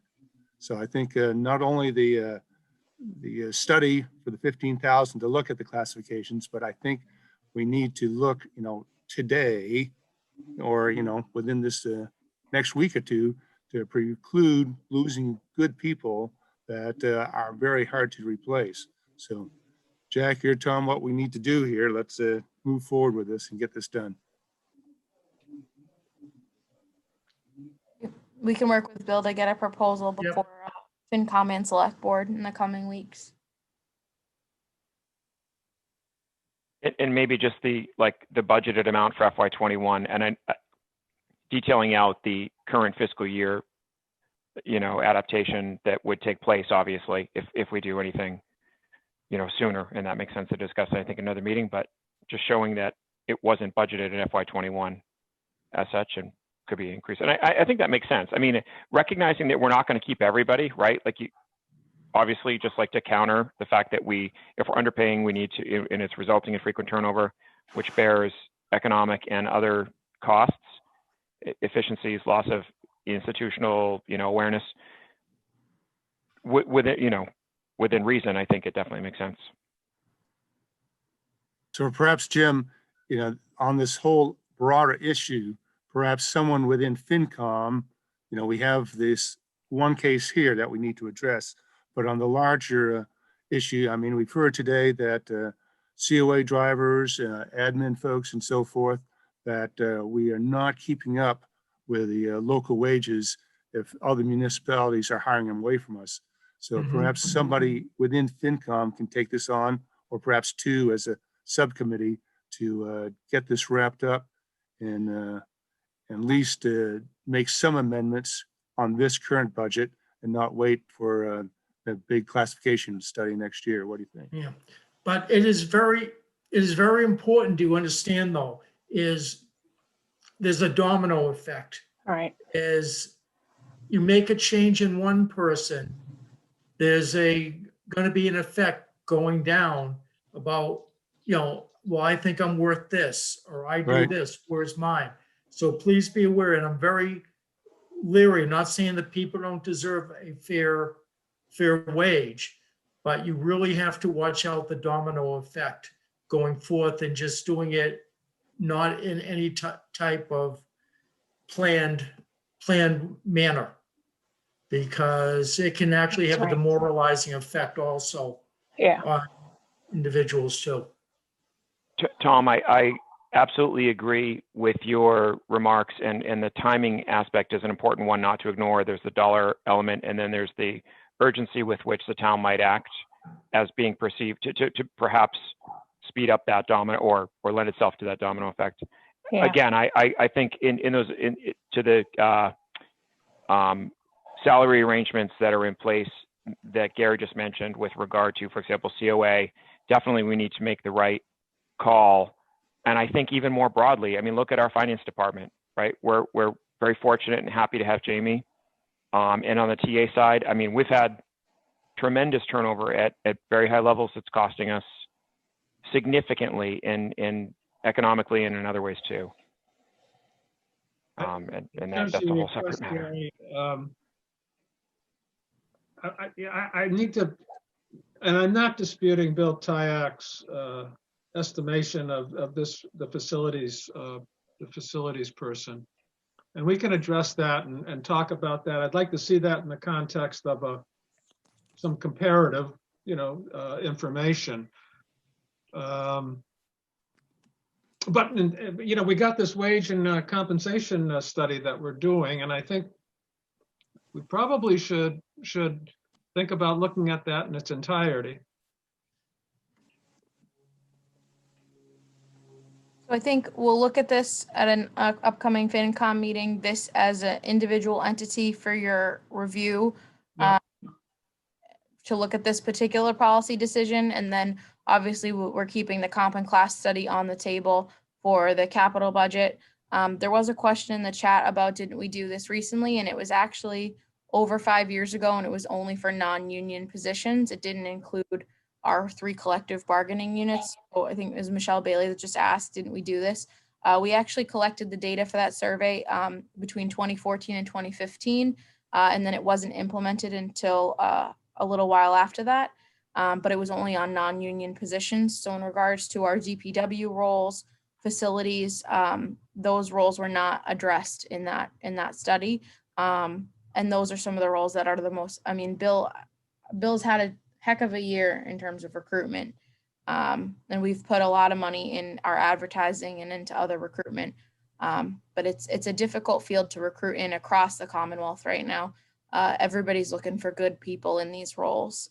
So it's going to be, I think this is, to Tom's point, this is going to be continue to be a difficult area to hire in.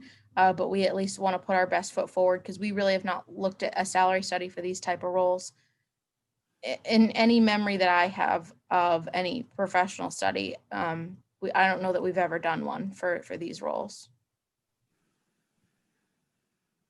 All right. So, Bill, do you want to speak to facilities on the expense side? Yes. Okay, on the expense side, you're going to see a 600 increase on the cleaning supplies for the janitorial services, and building stock supplies. That's mostly paper goods, things we need for the men's and ladies' room, and we supply the cleaning supplies for the for the cleaning company. And the clean team, I jumped it up $400 because I know that they're talking about increasing a little bit. And also I'd like to get windows and vacuuming done more frequently at town hall. It's only done once a year now. And even that hasn't happened lately. And Stewart Septic, they've jacked their prices up for, for pumping the septic. And we found out if we don't do it every year, we get behind, and that causes problems. So there's $2,400 worth of increase in the expense account. In capital, like to paint the COA building and replace the gutters and soffits as needed. And that's, I have in there for 10,000. And that's a not to exceed number. And the Johnson Controls upgrade server and server split from Hamilton. Right now, we share a server with Hamilton, which is in the Hamilton Public Safety Building. They have all kinds of problems with it. And when they have problems with on their side, it affects us. And that's the heat for town hall and police and fire and everything that's tied into that location.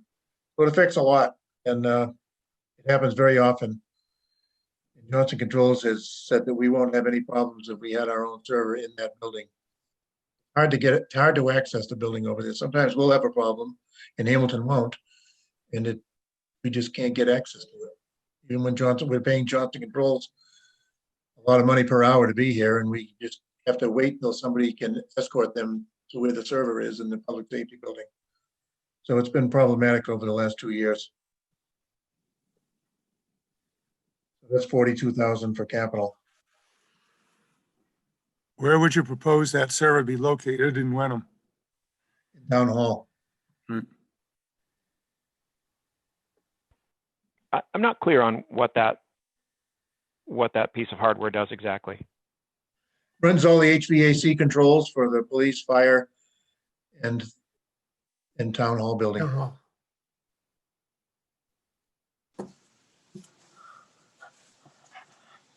So it's a dedicated server just for it. Yes.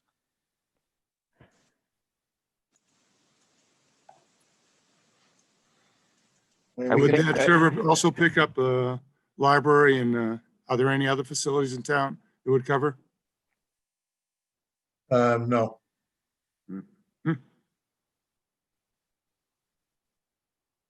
Well, that's it for facilities.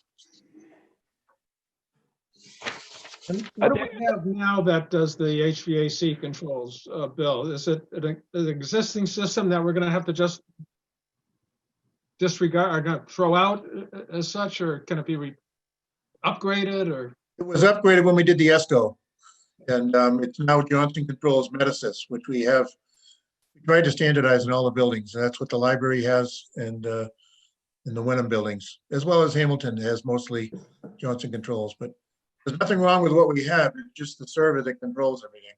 Okay, so this is just for the server. Save money, they decided to split one with Hamilton, and it's not working out well. So Bill, I think before your next visit to the FinCom, it would be helpful to get some supplementary materials on this item so that folks have a good understanding of exactly what it is and what the ongoing issues are. If we can get that from you and Mike, so that we know exactly what we're talking about in terms of hardware and software, and then some better identification of the problems, just so that we can have a full understanding. Yep. Yeah, I'd very much appreciate that. Thanks.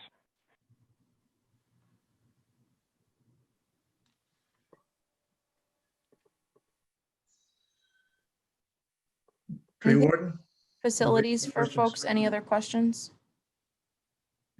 I'm all set. Okay.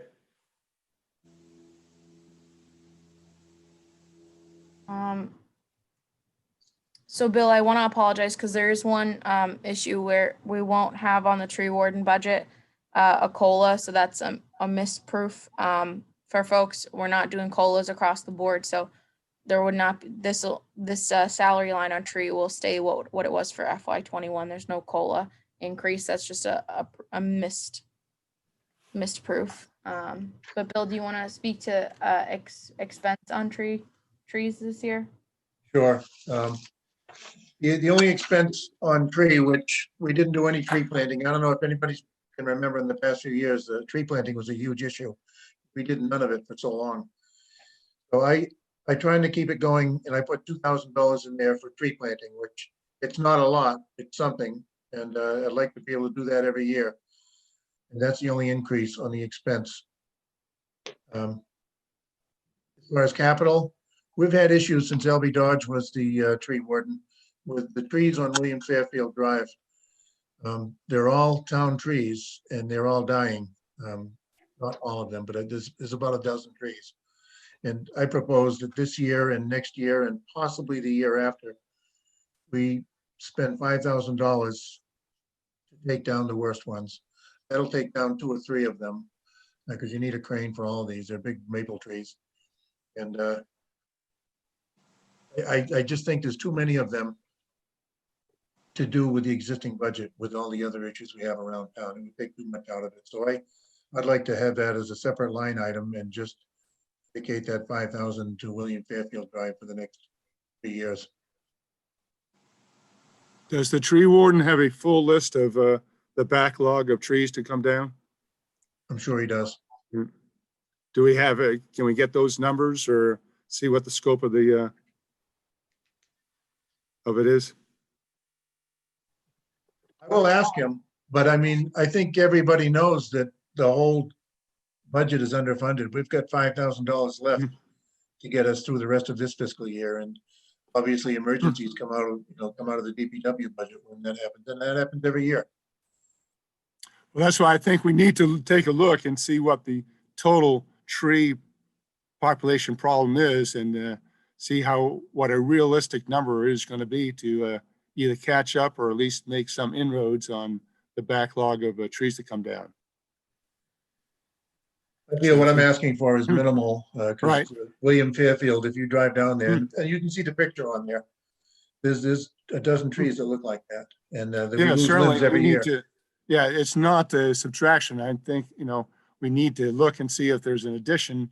And I think we need some townwide numbers to see if, are we ever going to catch up on the tree hazard in town? Are all those trees right on the roadway, Bill? Is that the emergent issue that they could fall on the roadway or on property? Both, but mostly the roadway, but they're within the town easement. They are within the town easement. Yes, they are. And there's been an evaluation of which ones to take down first? Well, it's judging by the ones that are rotting the most, the ones that are dropping the most branches and seem to be the most dangerous. They're all on the Cherry Street side. And Jim, from a liability issue, generally when a town has made notice of a hazard, and if we do not take action upon it, the liability issue becomes greater. Yeah. Okay. I think to your point, Jim, our tree warden, Win Mullery, is an arborist. Yeah. So he would, work with whoever Bill selects as a contractor, because we can't do this work in-house. We don't have a bucket truck. So whoever Bill would select for the procurement, Win would probably work with them on identifying those trees when the time comes. But to Tom's point, it's a gray area on how quickly you want to identify exactly which ones, because there could be things that change over the course of this winter before we even get to the work as well. Okay.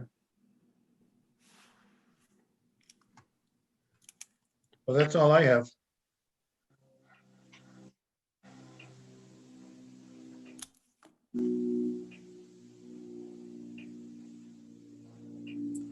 And then Bill, can you hang on for a minute? I know Lou Randazzo is on here for the iron rail expense budget, but it'd be good to have you to stay. If you can hang on for a minute. Sure. Thank you, Bill. Thank you.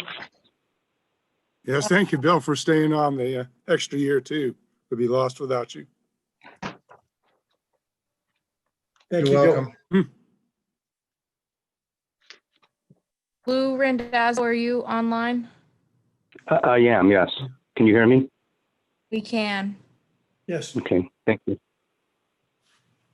So, go ahead, Jay. oh no, Lou, I just wanted to say, we do have your expense budget pulled up. I know you're connected by phone. So I just wanted to let you know that your expense budget is on the screen share before you started, but go right ahead with your presentation. Great, thanks. I thought, if you don't mind, I would just start with a short update on the tenant rent, and then turn it over to Jackie to go through everything else. Is that okay? Yes. Okay. Go ahead, All Lou. right. Okay. Things have improved since the last update.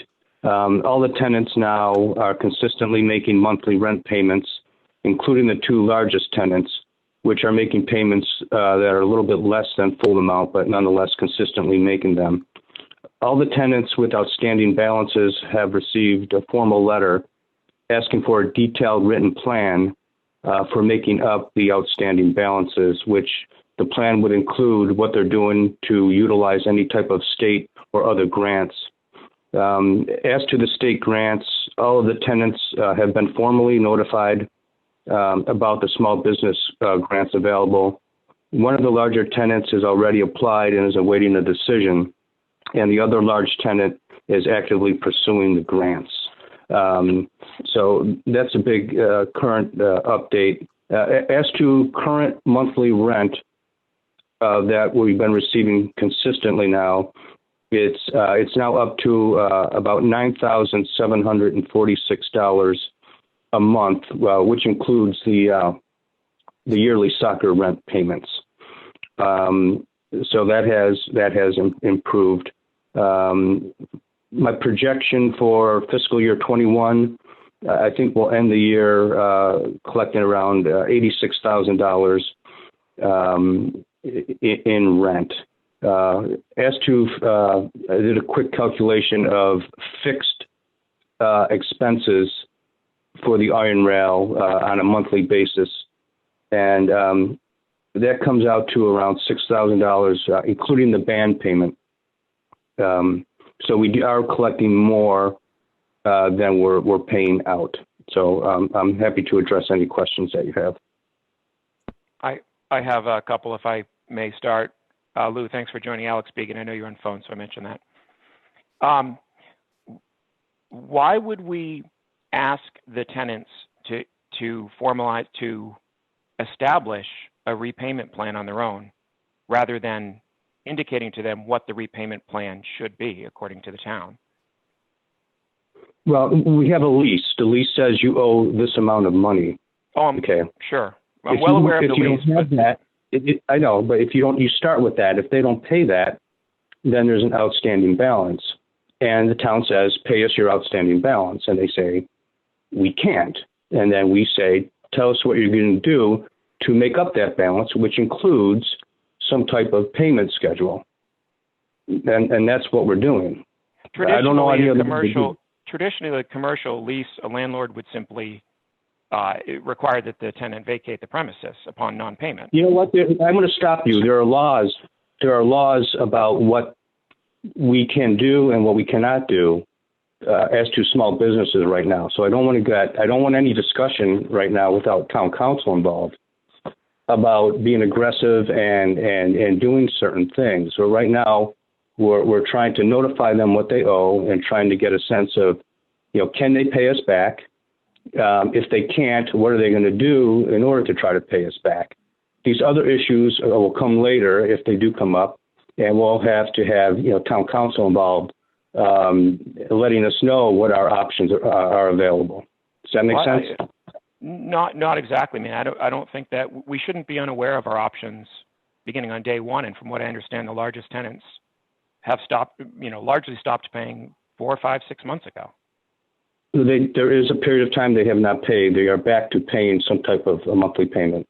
Still less than what they owe monthly. I mean, this is a disaster, frankly. I mean, and I don't think we took action soon enough.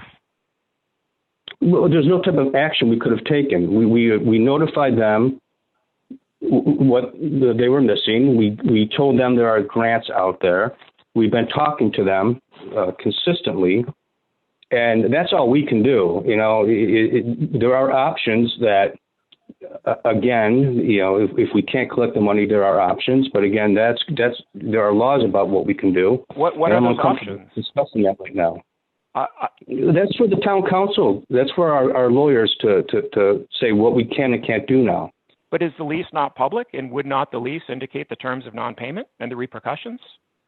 Yeah, again, we're in different times now where there may be state laws that say, we cannot evict small businesses right now without going through some procedures. That's my point. I'm not comfortable. I know what the laws are. That's why town council has to be involved if we're going to proceed in an aggressive format. That's all I'm saying. I'm not saying. I agree. I agree. And I can appreciate the very difficult position that you're in. FinCom has many months ago taken an aggressive position of insisting that the town cease the path of inaction, because what taxpayers are doing right now is subsidizing all businesses to some degree that are continuing to operate in town-owned commercial real estate. It's that simple. I understand that. I do understand that. But my point is, we have to get guidance from our legal counsel as what we can do, because there were laws that basically said you can't evict small businesses right now. Okay. So that's what we need to be comfortable with. And by the way, after, these tenants do listen to these calls, and afterwards they have been communicating with counsel. So I just, this is stuff we can talk about later, I think. Yeah, and I'm not asking for any information that is not public. There's certainly laws that are specific to COVID, relief efforts would be public. The lease is public. All information is public. I'm not looking for, a back channel, nor necessarily a formally overly aggressive response. But I think something that simply says you'll repay by such and such a date or there will be repercussions was in order many months ago. And I just am expressing on behalf of other members in FinCom who are frustrated that what was a bright spot in Wenham with respect to revenue is falling flat this year. And I think it exposes long-term the challenges that Wenham has in playing the role of a commercial landlord. And that's why most towns are not in this business, because not our strong. We know what the leases are. They know what the leases say. And right from the start, we've been talking with them about their missed payments and what they can do to make them up. They understand. They can read the lease. They understand what the implications are for non-payment. Again, we have to be careful about saying anything about invoking the certain provisions of this lease during a time when there are laws that are in place governing, what we can do to small businesses that are basically violate their lease or in default of their lease. We did provide them notice that they were in default. They know that. But anything we do in the further, I'd be more comfortable just having town council involved. Lou, it's Jim Purdy, Chair. I first want to say it was a good first step. You just sent these letters out just yesterday, correct? Yes. We sent, we've sent letters out. We sent letters out in July. We've been talking to them a lot. The first letters went out in July, telling them that basically this is what you owe. You need to pay it. And then we've been meeting with them, asking them for plans to make up that. And basically they say we're looking at state grants. We're cutting expenses. We're doing this. We're doing that. So we have been. And I don't want you to get the impression that the letters that just went out are the only thing we've done. Or they're not. We started right from the start, and we've been talking with the tenants over and over. And the second set of letters was just meant to notify them about the state grants, even though we've been telling them about the grants. It was just formalizing that, and then to give them an update on what the town thinks they owe, and then to say we want a written plan in place for making up the past rent. So it's not, the letters just went out, but we've been talking to them throughout, and these aren't the first letters that they've received. I guess the challenge has been then, Lou, that the finance committee just learned about this about a month ago. And so we're catching up. We haven't, these letters are the first documents the finance committee has seen. I'm glad they're out. I'm glad they've been sent. And I'm also glad to hear that you've been talking with them about it. But as of yesterday, if I did my arithmetic correctly, tenants are in arrears $91,683 from the prior year and year to date for this year. And I guess I think you're on track to doing this, but what I would like to see is a plan from a written plan from the tenants, maybe you have it, of how they're going to make up that $91,000. Yes, we did request that plan in writing. Yes. Okay, have you seen it, Lou? They haven't come in yet. Okay, so how do we what's the best way for the board? Gary, are you there? Yes. Okay, so what's the best way to monitor this going forward? Lou's waiting for some plans from the tenants. It seems to me, it would seem to me that we have both the financial tracking, monitoring, as well as looking at these plans and how do we move them forward and keep working with folks to make up this 91. Well, I think, yeah, so I think this really is an Iron Rail Commission with the town administrators. That obviously the FinCom and Board of Selectmen are concerned as to how this affects this current year's spending and perhaps going into next year. But I think the details, need to be worked out between the town administrator and the Iron Rail Commission and the tenants. So I would expect Tom will provide us with updates periodically through the FinCom meetings or, at the Board of Selectmen meetings as to what progress we're making on this. But I think we need to, as far as today's meeting, we know this is an ongoing issue that we're working on, but let's get on to the 22 budget here. Well, we don't know what the 22 budget's going to be because you don't know what their revenue is. Well, we just heard estimates of the 90,000 here. And as I said, obviously this has been a many months problem all the way through COVID here, and it's not going to be solved rapidly. So, I think Iron Rail Commission and town administrator are involved in working on this, but, clearly it's going to be another month or two before we have full plans from the tenants. And, clearly it's going to go into next year or beyond as to whether we can recoup the past rents or whatever. But then why should the citizens of Wenham continue to underwrite these businesses? It's just, we have enough to do. Well, what, then I would say that's a decision given by the town of Wenham to the Iron Rail Commission to sort that out. Just like the Water Commission or the Planning Board or whatever, that is the responsible body in town to figure out what to do in these exceptional circumstances. And if need be, they can report back at the town meeting that, these tenants aren't working or what their plan is. I think that, Gary, it sounds like you're saying the select board has no role in this. And I think that's what I'm hearing anyway. Well, I think, the select board has, a general oversight role, but I think, my understanding of the charge is that the Iron Rail Commission has the executive authority over that portion of the town's property. Gary, can I make one quick correction? And then I Yes. know Tom's had his hand Go raised. ahead, Jackie. So one thing to keep in mind though is that while the Iron Rail Commission serves as the, say we're talking about in the real, not the real, that this isn't real, but in the non-municipal world, the select board though are the landlords. The Iron Rail Commission are kind of like the property management company if we're trying to Property manager. Yeah. compare apples to oranges. So I think that's the one thing I want to make sure that folks understand is that at the end of the day, municipal property, the select board are the landlords, even if you've ceded municipal property management to the Iron Rail. Correct, yes. But Tom's had his hand raised for a Okay. while. Yeah, Tom. I'm real trying to be expert. proper here. Yeah. Thank you. The whole management of this is actually reasonably simple. One is follow-up, and that is the key.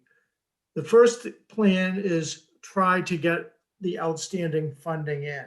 So the first key was, it's like a taxpayer who's behind, is you try to set a payment plan before you take the next action.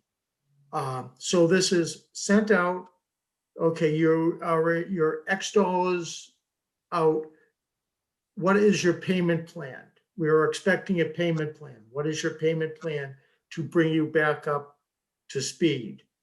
If there is no payment plan coming that we can agree upon, then we take whatever next steps that we need to be, but it's all literally follow-up. You know, this has been not probably 8 to 9 months in some cases. And I wasn't here then, so I'm not going to pass judgment. I know how I would have handled it, working with the commission.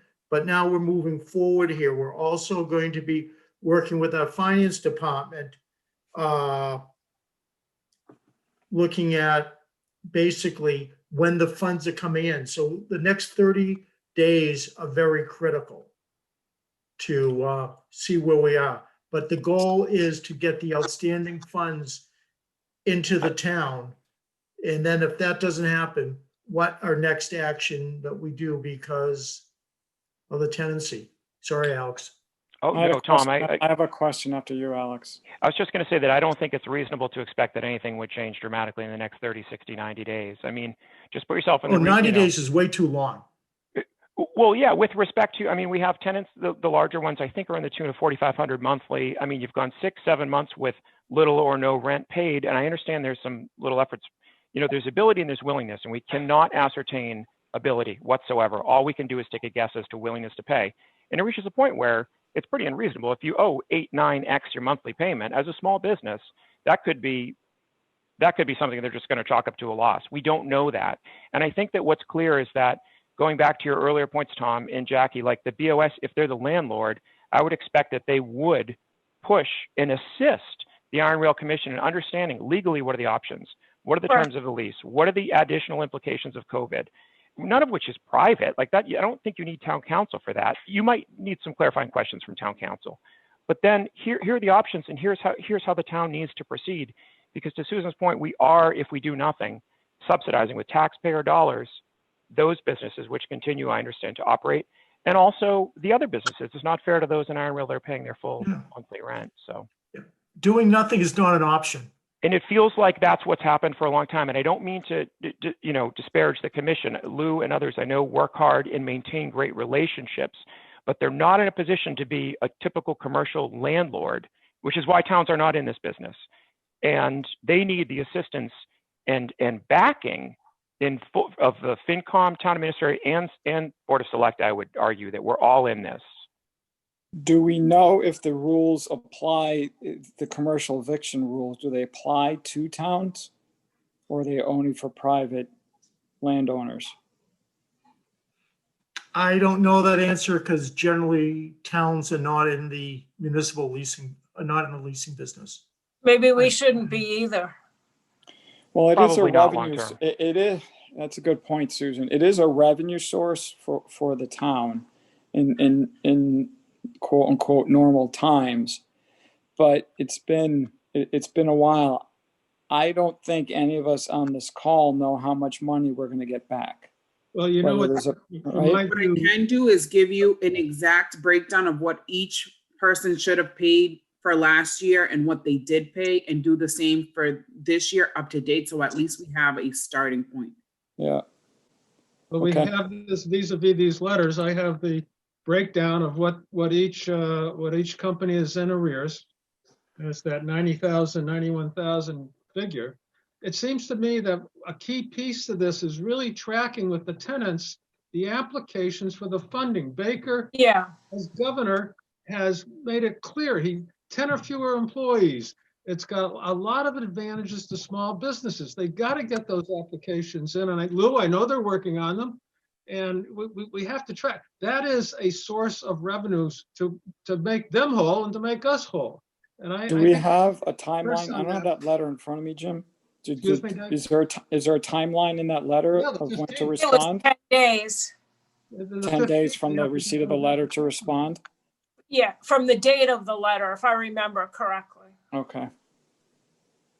But what are the consequences if you don't respond in 10 days? Then we just, we kind of sit on our hands again and say, oh, well, We have to continue to review this with the Iron Rail, and the Iron Rail's got to begin to make some decisions about the tenants and where we're going to go with this and how. Well, I would think at that point, we would need, I'm just thinking out loud, we would need the town council to decide what our avenues are, whether the law applies to us or not, and what the repercussions are. If the tenants come back and say, I will pay X extra dollars a month in rent until I'm paid in full, that's an option. Or to Alex's point, they could just write it off and move on. So I think we have to be prepared for a couple of different scenarios. And we first need to see what applies to us and what doesn't. No one wants to kick businesses out, but it is a significant amount of money that we're all paying. Right. And we have to have a plan. Because I'm hesitant to say we're going to get $94,000, $93,000 back in a short period of time. We likely won't. And Patrick Waddell made the comment in the chat that we should probably have a portion of that that's written off as unrecovered, bad debt. I think what's clear here is that the rules of engagement are not known. They're not clear. They're not known to all. We don't know. I'm presuming that the vast majority, that all of the information that relates to these arrangements is public, as are any applicable laws to what the town's options are. And I'm also not saying that we should, padlock them, 6 months ago, 3 months ago, or today. That said, this course isn't working, and I don't think that it's solely the Iron Rail Commission's responsibility to handle it. And I don't frankly think that they're in a position to. I don't think that the town could have such a committee or commission really handle it effectively and under any circumstances. No town, no commission could deal with what they're dealing with, which is why I think that it's really up to the town collectively, FinCom, Select Board, Iron Rail Commission, Town Administrator, to get a handle on this, to figure out exactly what can we do, what can we not do. Let's share the communications back and forth from the tenants, assuming that's appropriate. And let's talk about next steps, and let's do so immediately, because we're going off in different, Lou and the commission are working the relationship, which I appreciate, but then we're not getting the details of that to make informed decisions as to whether or not we should even engage a next step.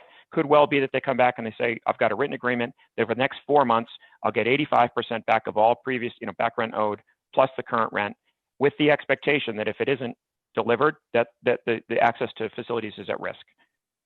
But Jim, I think we need to know what the rules are. Jim, this is Gary. Yeah. Let's schedule a meeting then from they have the 10 days from the day of the letter.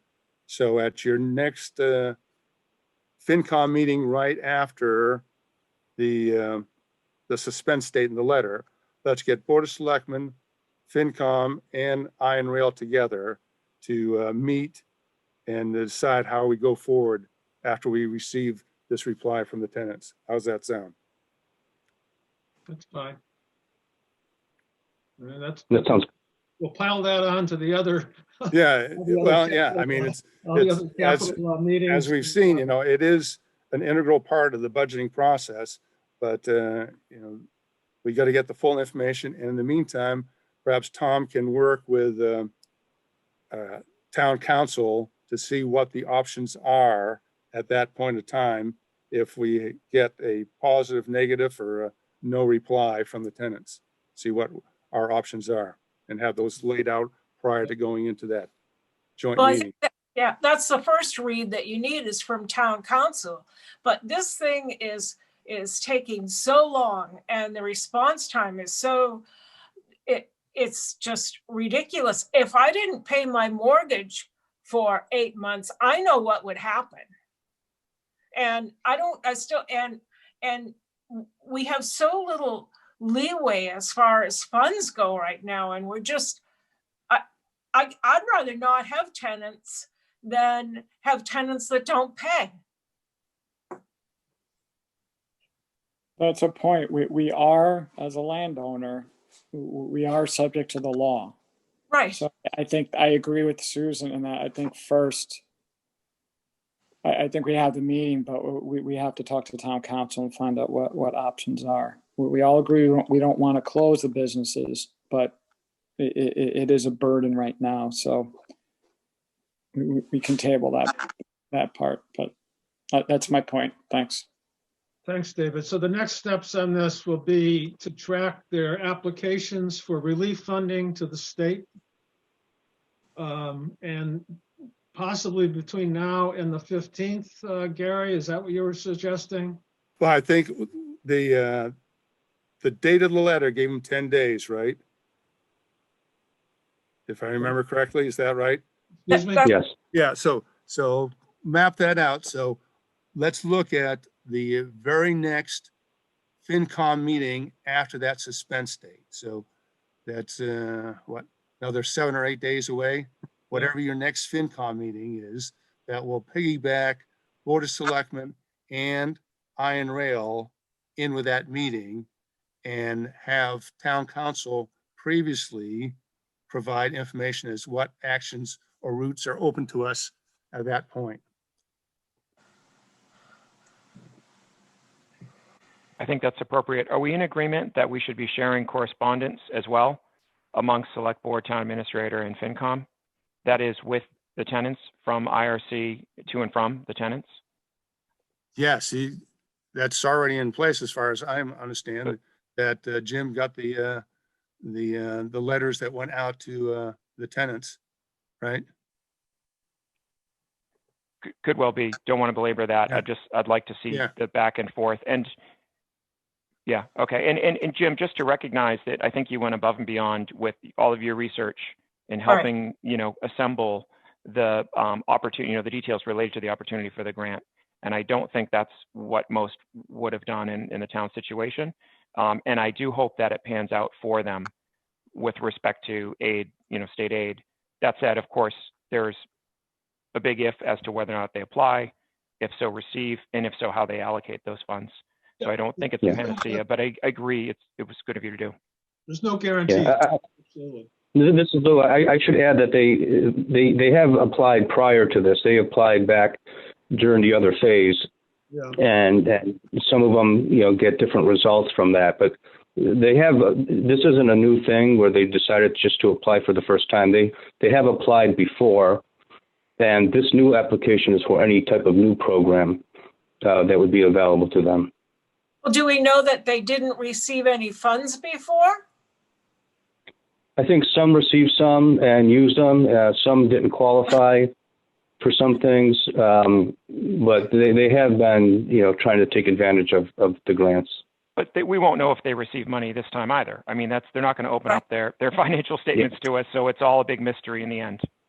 And that's why I'm saying some of the grants only could have been used for employee salary. So it seemed to me to be a little complicated, but they have been exploring that. So I just didn't want you to get the impression that this all of a sudden they're starting to do the grant thing. They have been pursuing that before. One of them I think was actually denied and is kicked into this next process and is now looking at whether they can get it under this new one. So I just didn't want you to get the impression that this is new.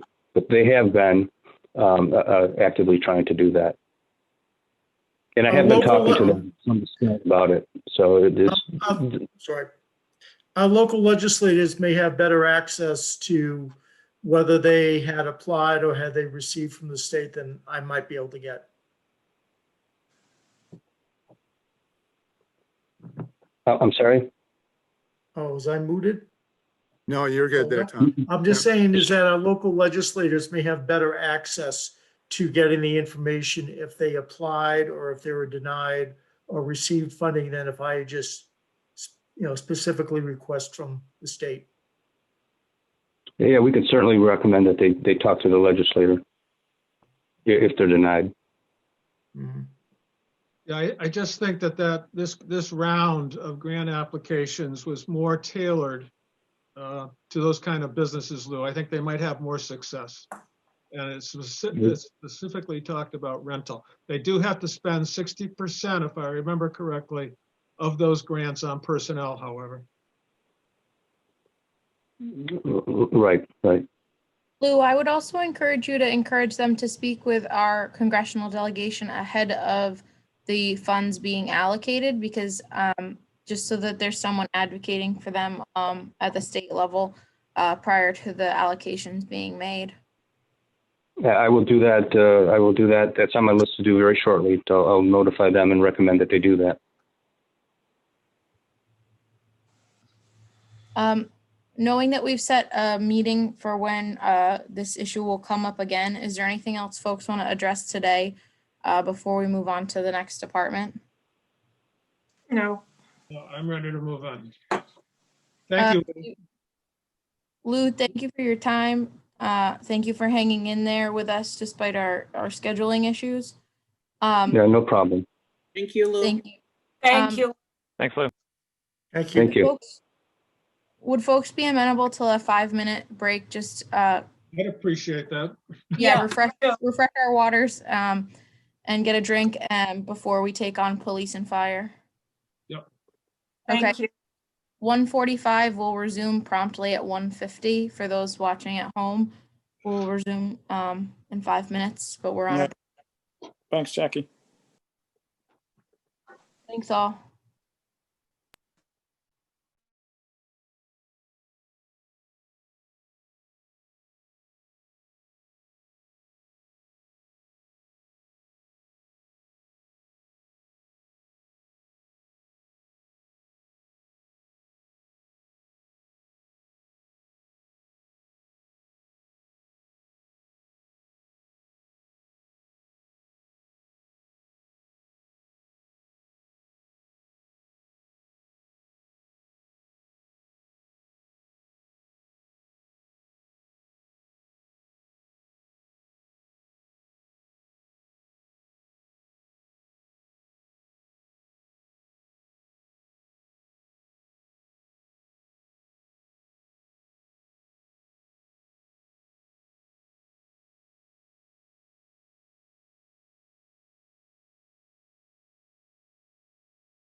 Catherine Tinsley, are you on?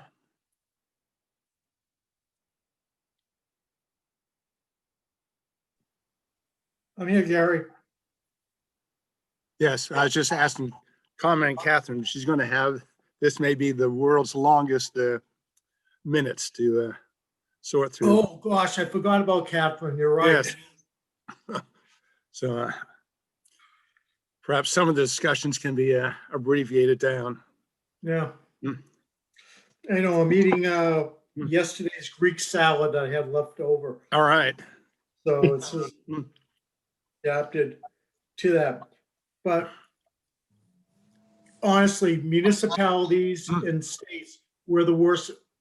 It's tough being a landlord. That's not our main business. And it's something we're never really good at. And this is making it tougher.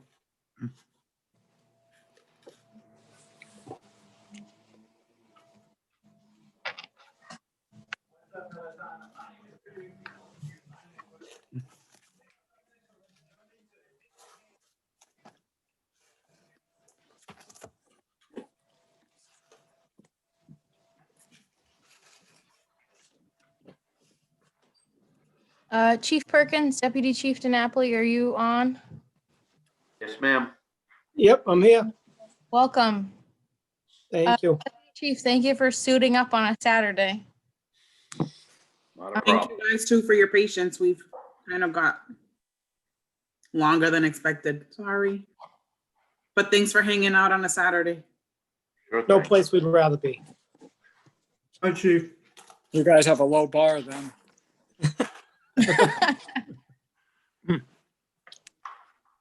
Oh, hey, Deputy. How we doing? Well, I just finished a Greek salad, so had my lunch.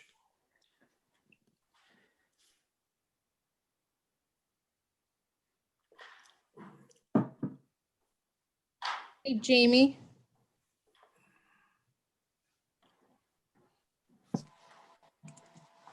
You're muted there, Jamie. Yes. Muted once too. While we're on police, could you call the fire chief? Because he just needs to speak with you. Fire chief, Yeah, could you text me his number?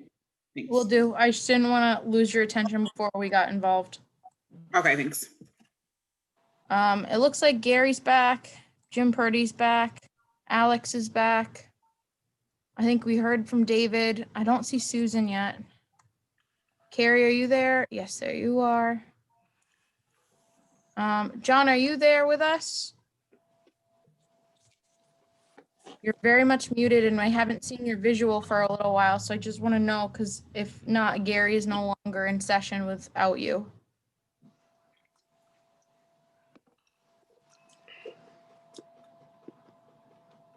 So Gary, you might not be able to vote on anything if John's not there. I know I gave him my Right. when his died sometime this morning, so I have not been down there. Very well. We don't anticipate any particular votes here, right? No, not in particular, Yeah. but at some point. Okay. Chief Perkins, Deputy Chief DiNapoli, show is yours. Thanks, Jackie. Welcome, everybody. Thank you for the opportunity. Just wanted to start by saying thank you. This is probably my last time presenting to you in this capacity. It's been a privilege over the years, and just want to thank you all for your support. Our budget has changed slightly this year. Chief, thank you, by the way. Very welcome. We appreciate your contributions over the years. It's been a privilege. More to be said, but thank you. Starting off with our salary page, we did tweak this slightly since the last presentation. In previous years, you'll remember that we have asked to increase our ranks from 10 full-time officers to 11. We have been able to partially fund that within our own budget in the past years. This year in particular, we're in a position where we could actually fund the entire position within our salary reserve budget. In other words, just reallocate existing money. Our I'm going to let the deputy chief speak a little more in detail to this as we go on, but it's very timely this year as the governor's new bill that just went into effect for police reform has dramatically changed how what we have now for reserve officers are going to be classified, trained. To put it bluntly, it's a rather large, significant, unfunded mandate that's going to be coming our way for the state. So that is probably one of our more significant changes budget-wise, except for the fact that, like I said, it's a zero net. We're just reallocating money out of the salary reserve account, which is already budgeted for part-time coverage, and reallocating it into the full-time salary, which is on the main page here. You'll see it, it's indicated as, I know it's a little small and tough to read, but it's indicated as Patrolman 5, and the salary totals out to $69,174. We've been able to transfer $69,700 over from our salary reserve budget. I'm just going to run through everything real quick, and then, like I said, we'll kind of fall back, and I'll have the deputy speak to the 11th officer. The other change in our salary item is our administrative assistant, Sue Hersey, is also leaving about a month after me, after years of distinguished service. Can't thank Sue enough for her contributions. And the last 3 town administrators have all recommended, independently of each other, that when this position does come up for refilling, that it should be really closely looked at as being changed from a current ASME position in the union to a confidential administrative assistant outside of the union that answers directly to the chief of police versus a department secretary. I have found that to be good advice. I've talked to colleagues, and most of them have it designed that way. I think it's a great opportunity for the town, and we have already been in discussion with the town administrator's office, the finance office, Jackie Bresnahan, to develop this position into more than what it is today. We really want to focus not only on the confidentiality of it, but also someone that has a good IT background, a social media background, and even more so human resources. I think that's an area that town-wide could be beneficial. And by increasing the salary marginally to the existing position, you could really get a person that could kind of handle 3 positions all simultaneously. We have provided a job description for your review that focus on those particular areas. And again, this is something more to benefit the entire town than just the police department.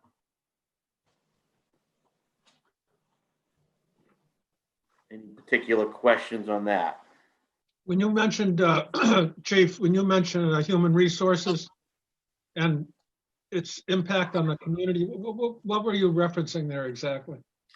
Well, right now, the human resources falls to the town administrator's office, who is pretty overworked as it is, as we know, with all the different meetings and such. And there's been attempts in the past to sort of parlay it into one of the positions in the finance office. And this could just be, have some redundancy. I think it's more in who we try to attract to the position and what their previous background was. And in this day and age, as I'm sure you'll agree, HR is of paramount importance. And I just think that someone with that type of background would just assist not only the police department, but even other departments in town. So you're suggesting that possibly this person could expand their, if they have an expertise in HR? I believe so, yes. To the community, other parts of the town operations? I believe so. Jim, something that Tom doesn't bring up is that most of his staff are in a collective bargaining unit, and that contract, while negotiated by the town administrator's office, does require a significant amount of contract administration, whether that's through the changes that come up through the payroll process process or other, when they have a new hire, something like that. So there's a lot of HR side just within the police department as one of our larger departments that this person could assist with in that contract administration. They also could support our finance office in the benefits administration that they do.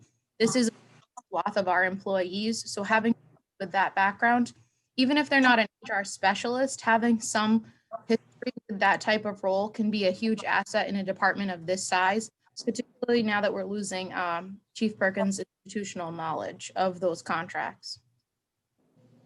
But you do have to watch the crossover, because if the person is literally an employee of the police department, some of the HR functions really can't cross over into that department.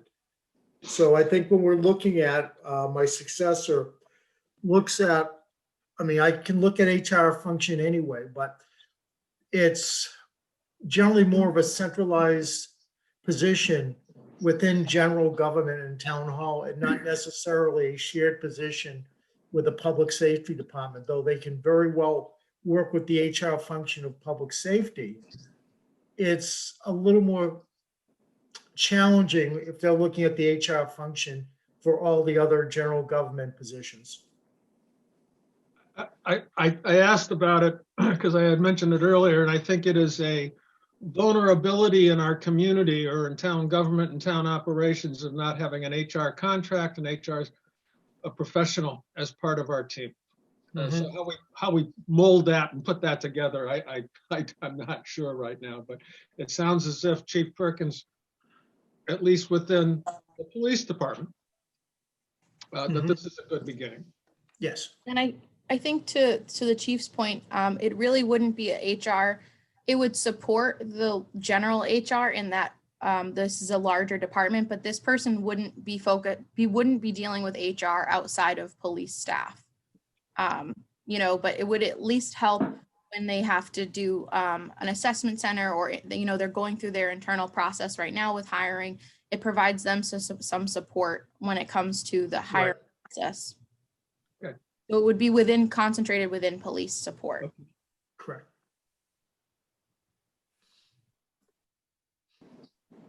Were there any other questions about the salary itself? And if not, I'll have Kevin kind of touch base on reinforcement of the 11th officer.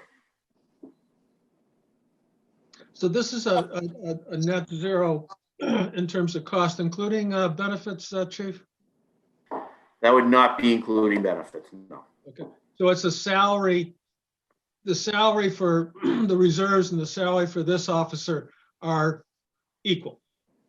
The benefits would be X percent, 15 or 20% more to your budget. That's correct. And I think that once Kevin's done kind of explaining the dynamic that we're facing, that'll actually make a little more sense. Okay. And Chief, you do not need to include academy training for this, because if you're hiring, I assume they would be already academy trained.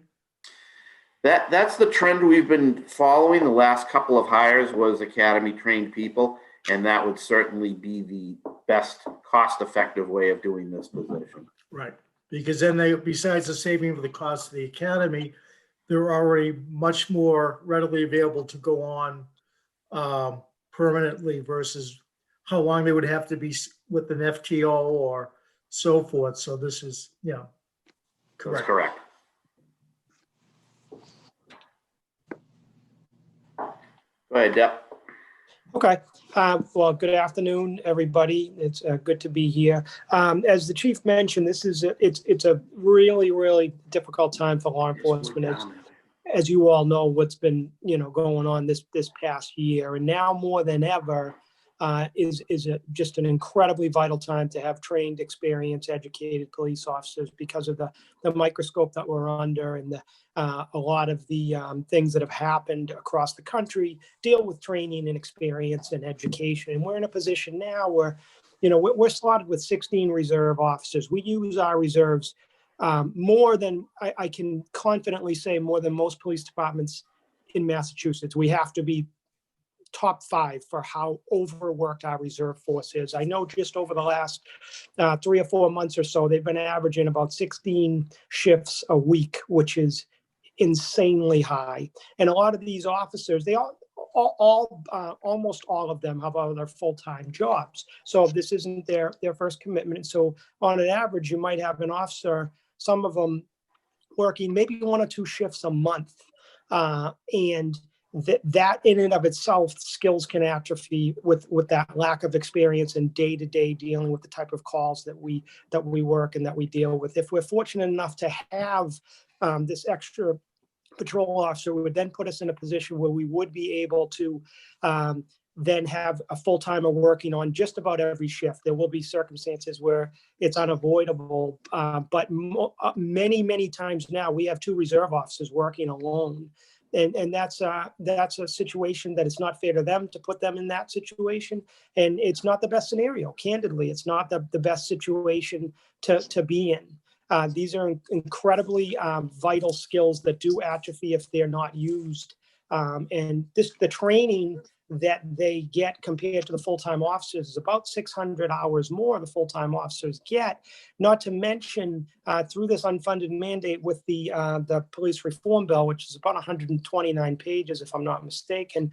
The chief and I had reviewed it, and it will require that the remaining reserve officers that do not have the same full-time training will be mandated to get extra training to be up and running where they're able to work. We do not have that funded.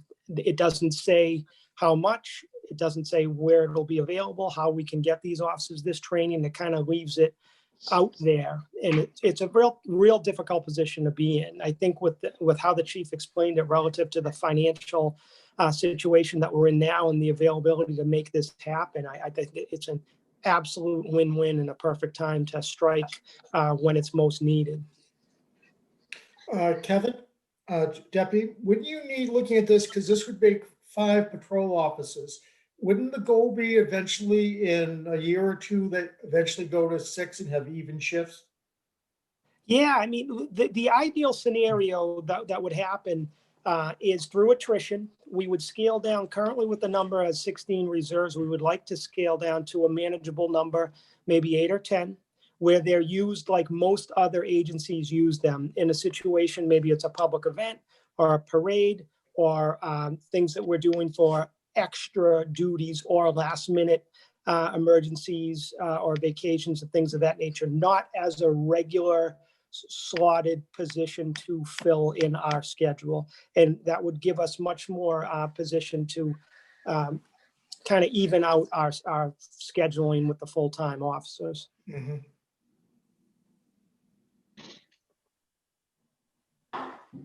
Any questions at all?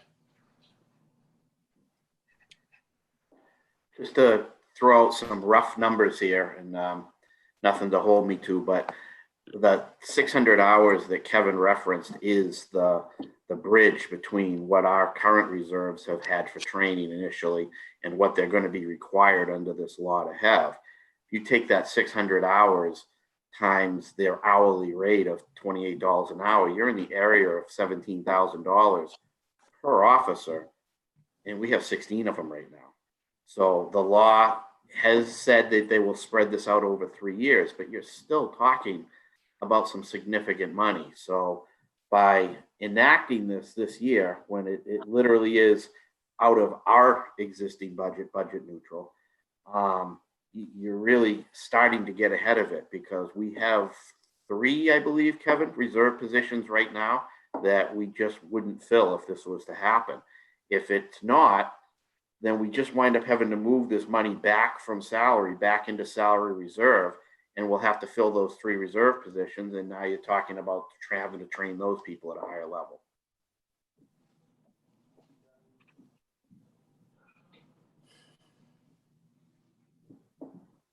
So this position would, correct me if this is a question, Captain Chief. This position would eliminate somewhere in the neighborhood of 7 to 8 reserve officers? Over time, yes, it would probably initially eliminate 2 to 3 reserve officers right away. We just wouldn't And we fill would those. still have to, however, we would still have to train those other reserve officers to meet the police reform bill. That's correct as it looks right now. They have said that it has to be done. They really have not laid out yet how that's going to happen. I've heard out of some of the Congress and Senators' office that they're going to try to waive the academy fees, but that doesn't help us immensely. It's the salaries of paying the officers to go that is going to be the bigger burden. But initially, I would say you're going to do away with us filling, I believe, 3 positions right now. Not at my desk, so I don't have my roster right in front of me. But. Yeah, we have 2 current, we're down at 14 now, Chief, but we do have 1 officer in just 2 months is retiring. So it's going to be. That's what I thought. Yep. It's worth noting, at least, that we have not increased our ranks since 1989, full-time. The reserve force, out of necessity, has grown. In 1989, there were 10 reserve officers. It's grown to 16 out of necessity. And it's just, it really is time. We've been on borrowed time with this for years. I'm in my 9th year as chief, and I've asked every single year to take a hard look at this and make the hard decision to go the other way. And now our hand, to some degree, is being forced. And I think what's coming out of this is when deputy takes over is looking at a long-range plan for the next 10 years of where both public safety departments are headed and where you're going, so that there's no surprises or something of how you plan for this. Very important. Agreed.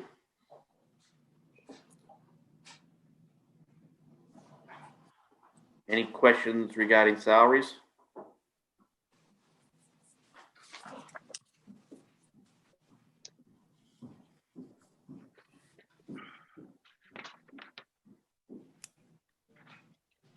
Chief, what expense sheet do you want to see? I guess just the main budget one, Jackie, and then I can refer to my own to kind of fill in any blanks. We do have a modest increase in our expenses. Last year, that was the part of our budget that was significantly cut to try to make the balanced budget. So some of it is just restoration, specifically some animal control expenses and town beach expenses were completely eliminated last year. We can't operate like that long term, or we're going to wind up having to raise that line item. So all we're asking for is a restoration in that case of $4,500.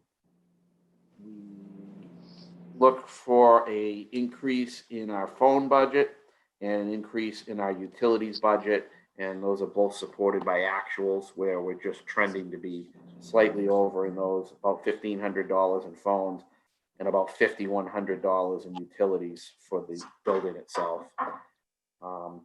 Combined all together, you're looking at that figure of about $13,400 for an increase in the expenses, and that's the background of it.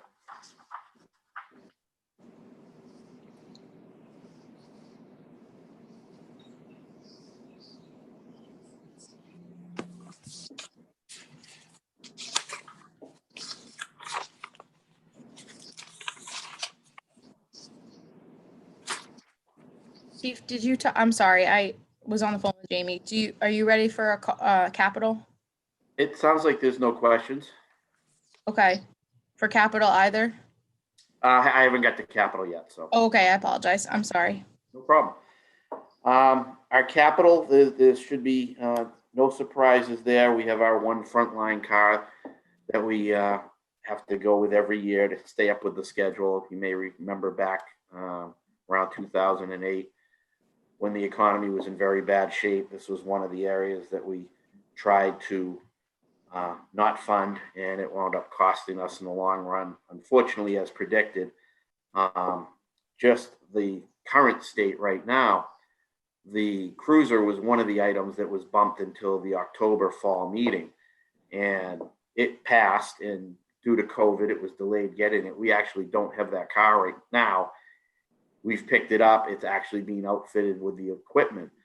But I bring it up because the car that we had to keep from July to now, we have sunk thousands of dollars in just to keep it running. It's been a worse than usual car. You know, the mechanic has just said some have gremlins, and the dealership itself couldn't even figure out what was wrong with it this time. But fortunately, it's going to be traded in. We're going to take a little bit of a hit on the trade-in, but we think we can make it work. But I bring it up because that schedule is gospel. If we mess with that schedule, we pay for it in the long run, one way or another. These cars run 24 hours a day, 7 days a week. They're driven by 26 different people, and we keep them for a 3-year period. We turn them in with around 100,000 miles on them. We try to stay under 100,000 because it's about a $2,500 difference in the trade-in value, and every cent counts. Every year they've kind of gone up a little bit. I would kind of brace probably for next year them to go up a little bit more because the two-way radios in them are failing. They're about 12 years old. They're not repairable anymore. They're not supported. And we just had to buy one mid-year, not budgeted for, and it was $5,000 to replace that piece of equipment. We took it out of a account which we have at Town Hall for assets and forfeitures. We had just about enough money in there to do it, and that is directly attributed to good police work and recovering money and closing cases at court. And by law, as long as it's used in the fighting of crime, you can spend it on equipment such as that. But that was a one and done deal. So that $5,000 is going to have to be built into the budget somewhere. Usually we build it into the cruisers, and then it goes away when the fleet is done. But you're talking about 5, 6 more of those radios. So just food for thought. But this year, we budgeted $42,000. That's for a frontline car marked with all the equipment transferred or new equipment purchased because of the design of the car changing, which it did from, this is a 2017 that we'll be replacing with a 2021 or 22. If sometimes they'll have them on the lot because it's a municipal lot. It's not the basic Ford dealership. But anyway, they did change design. So some of the things like the prisoner cage, the radio consoles and everything, those will have to get replaced most likely. This is a third year. So we have 2 administrative vehicles in the fleet. Those last longer. We get 6 years out of those. But this is that third year. Those vehicles we have decided to lease because it keeps the overhead down. It's about the same cost. It's not a typical lease like you would hear of on a personal nature. At the end of the lease, you own the vehicle. So budget $15,000 for that. And then last year, we had asked to replace our rifles, our patrol rifles. They were aging. They were over 10 years old, had over, I forget what the figure is now, but I think they had over, like, say 100,000 rounds through them, and that's about the time you want to start replacing those. Tough budget year last year, so we cut that in half. We did half of them this year, and we're going to ask to do half of them next year, and that's a $7,000 figure. That's our total capital request.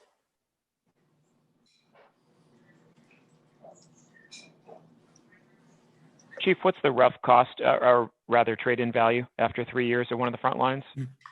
Around $5,000, $6,000. Not a lot. Yeah, that makes sense. Yeah. They've been driven hard, and most of them end up going to New York City to be taxis, believe it or not. Makes sense in a way for an even harder life. Yeah, exactly.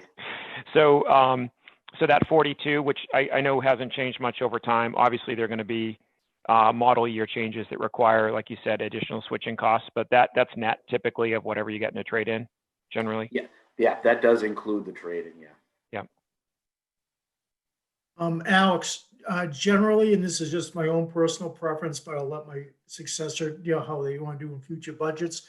I generally like to see cruises and part of the operational budget versus the capital budget. Because even though they meet the criteria on the funding, On the dollar the side, life right? expectancy is generally less than 5 years. Generally 3, if you're lucky, you may get 4 good years out of it. So in the future, and that's just up to whoever the administrator is and the finance director, how Jamie wants to work with this. I mean, I generally like to see that in the expense budget. And the rifles also really don't reach the financial criteria for capital. That it probably should be under maybe the operational expense, but that's just more of a technicality issue. Right. I think that might have stemmed from the 14 all in initially. Yeah. And I agree, like it probably makes sense to have it under expenses. The chief has told us for many years that like not to mess with that one of 3 cars replaced every year. It seems like that is an equation that works, that there aren't too many viable That's the alternatives. norm. I mean, I don't think we've never really pushed to kind of forego replacing one in a given year, at least not too hard. And it just doesn't seem like it's worth exploring at any time. Right. It's the norm. One every 3 to 4 years is the norm. Chief, on the administrative vehicles, that 57,000, just so I'm clear about it, that's for 2 vehicles? The lease cost? The lease cost will be 15,000 a year for 3 years. Well, right, but on the page, what we get, right.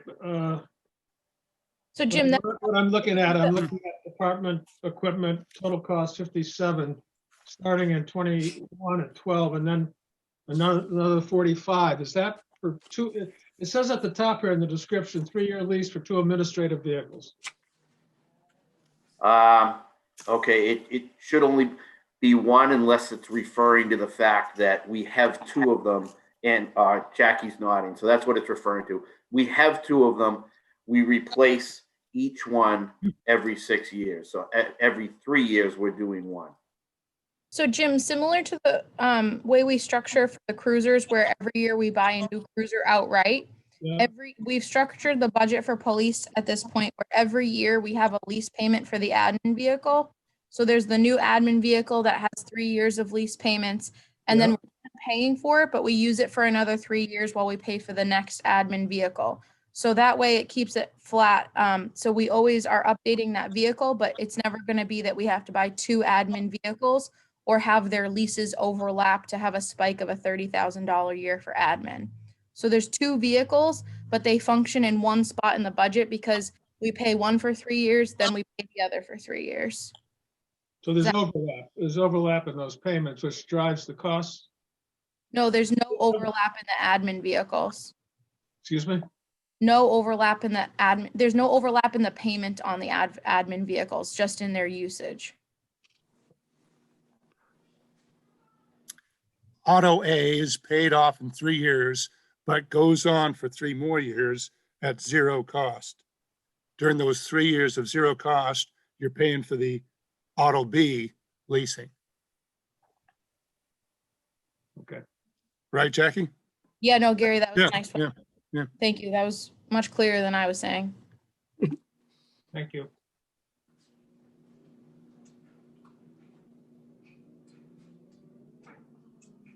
Tom, if I might ask a question, what about the maintenance on the building itself, police station?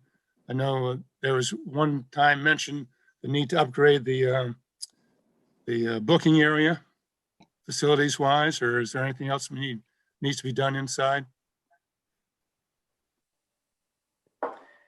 Inside, I mean, the booking area from a layout perspective was not great from the start. And it certainly not trying to cast any shadows or anything like that, but the company that we hired to build it specialized in libraries and town halls. So police stations just weren't their forte, but there's definitely some improvements that could be made there for some medium amount of money. It's not an absolute necessity at this point. We knew the budget was tight already, but it's certainly worthy of a discussion going forward. And Jackie has already said she wants us working on a new 5 or 10-year plan going forward anyway, that would certainly be something included in that. We've had some minor roof issues with some shingles that Mike Hardy has been able to have someone come in and patch it up and thinks that we're okay for right now. The outside paint is something that would probably need to be looked at in the near future. The building was done in 08 and paint-wise, it has not been touched since. I know it does have a different type of surface on the outside, and that's far outside my realm of expertise, but it's some dipped cement thing, and it was supposed to last a lot longer than the clad boards they used at Town Hall for historical reasons. And it has, but I think it's something that needs to be on the radar soon. But that's about all I can think of off the top of my head, capital-wise, for the building. All right, thanks. A question that kind of came up last year, the whole operations at Pleasant Pond, did we build that in? What are we doing with that this coming? What are our assumptions going forward, I guess? It's back in for right now in case the plan is to go forward. It is built back into the budget. And I guess that's more of a policy decision above my pay grade. But we're prepared to do business as usual if that's what's asked of us. My understanding is there's some discussion about it perhaps going the way of the joint rec program, and you would get no contest from the incoming police chief or the outgoing police chief if that was the direction it was going to go. But there's still costs associated with it, between lifeguards, gatekeepers, et cetera, et cetera. That's true. You're looking at around $20,000 in salaries and a couple thousand in expenses to run the beach. Yeah. The lifeguards, chief, are under your, are under that, if I remember. That's correct. All right, thank you.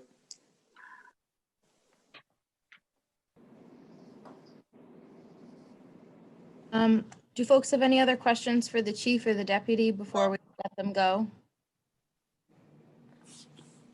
So we just saw that chat room that the painting of the police station is in the capital request for next year. Yep, I saw that. Yeah. We can definitely wait till next year. All right. Gary, one thing Yes. in the future the town should look at when they're painting is, one, look at all their buildings simultaneously to see if there is any benefit of costs of setting up a plan of painting them simultaneously. Or else also working with the town of Hamilton, if they have any buildings that need to be painted, whether it can be a joint service for both of them. We also just got a question in the Got chat that. if we've done capital needs assessments of all our buildings. And I want to clarify that we did do that 5 years ago with MRI when we did our capital improvement program that we're currently living in.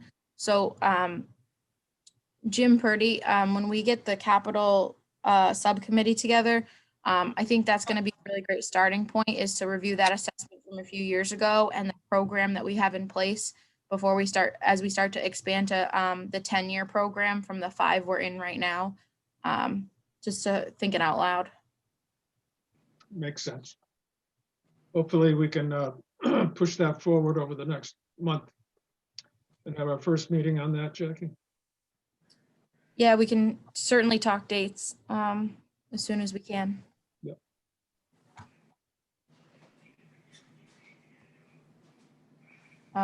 Are folks all set with the deputy and the chief?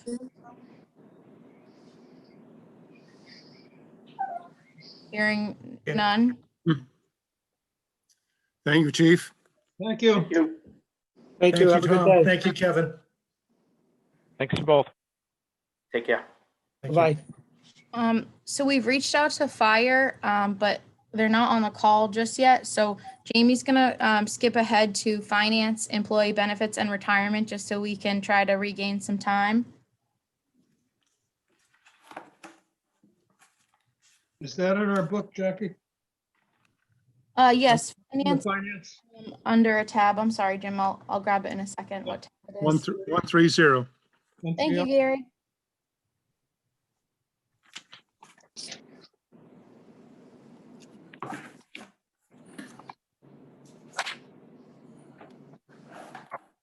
Okay, so our finance budget has, am I unmuted? I am unmuted.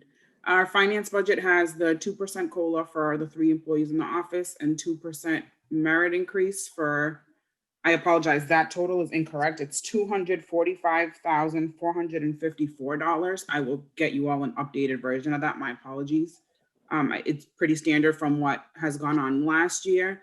I'm on here as 40 hours, the treasurer is, but the assistant treasurer collector is on here as a 36.5-hour employee.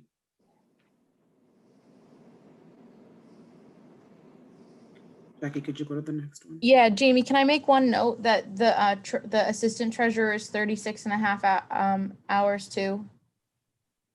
That we moved that, because that was new last year, that we went from 32 to 36.5 on the assistant treasurer position. Right. As far as expenses, everything is the same. None of the amounts change, except you will see an increase of $4,000. That increase for $4,000 is for the Clear Gov budgets. We discussed this in previous meetings about going to this electronic version of the budget model. The $4,000 is what will pay for it to go on yearly. The startup initial costs we're going to be paying for from CARES Act money, because we can attribute it to the fact that we need to have things more readily accessible and electronic due to COVID. Okay. Jack, Jamie, I apologize. Could you go back to salary and wage? Sure. I thought I heard you say a $245,000 number. I might have misheard.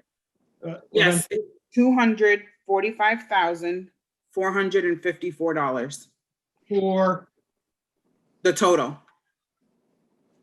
That 166 number, I apologize, it's wrong.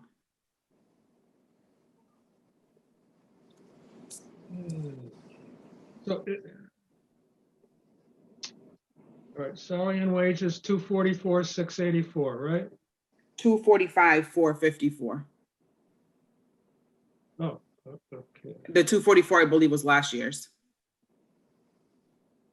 Last year was budgeted a little higher, I think, because there was, they weren't sure what was going to happen with my position. Well, I guess that's where my question, that's where I'm confused, because I'm showing for FY22, $166,506. Yep, that's incorrect. That okay. Formula on the first sheet carried over incorrectly, and then it carried over incorrectly on that third sheet as well. So my apologies, and I'll resend this to everyone. Okay, but so what should that number be? 245 what? 245,454.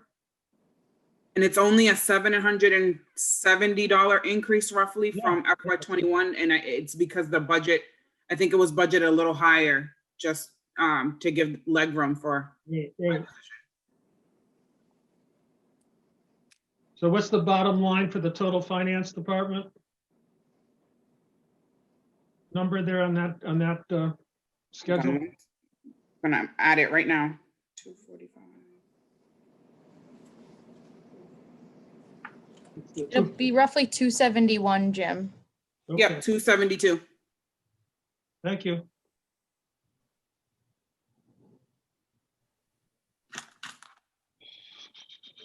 So, okay, so then going to the increase decrease number. So it looks like it's a $5,000 overall increase in expenses. I don't know where that 59,000 comes from.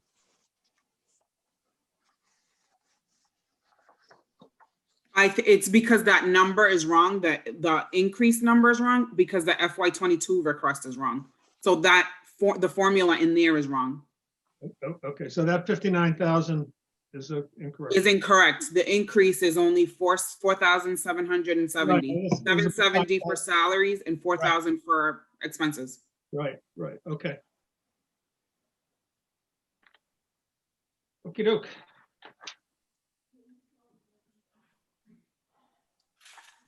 And then I am talking about our numbers for, sorry, hold on one second, let me just change.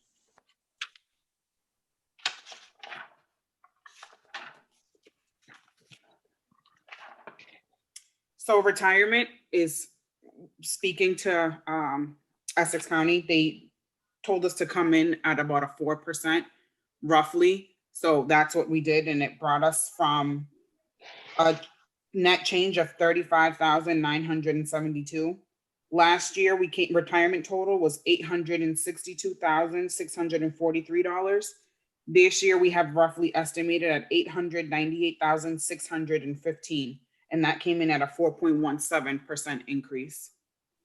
And that number, we can't really help that number. That number comes from Essex.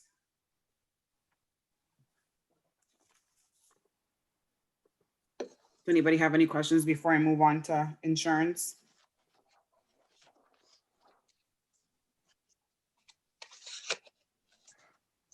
So our insurance for last year came in at $874,275.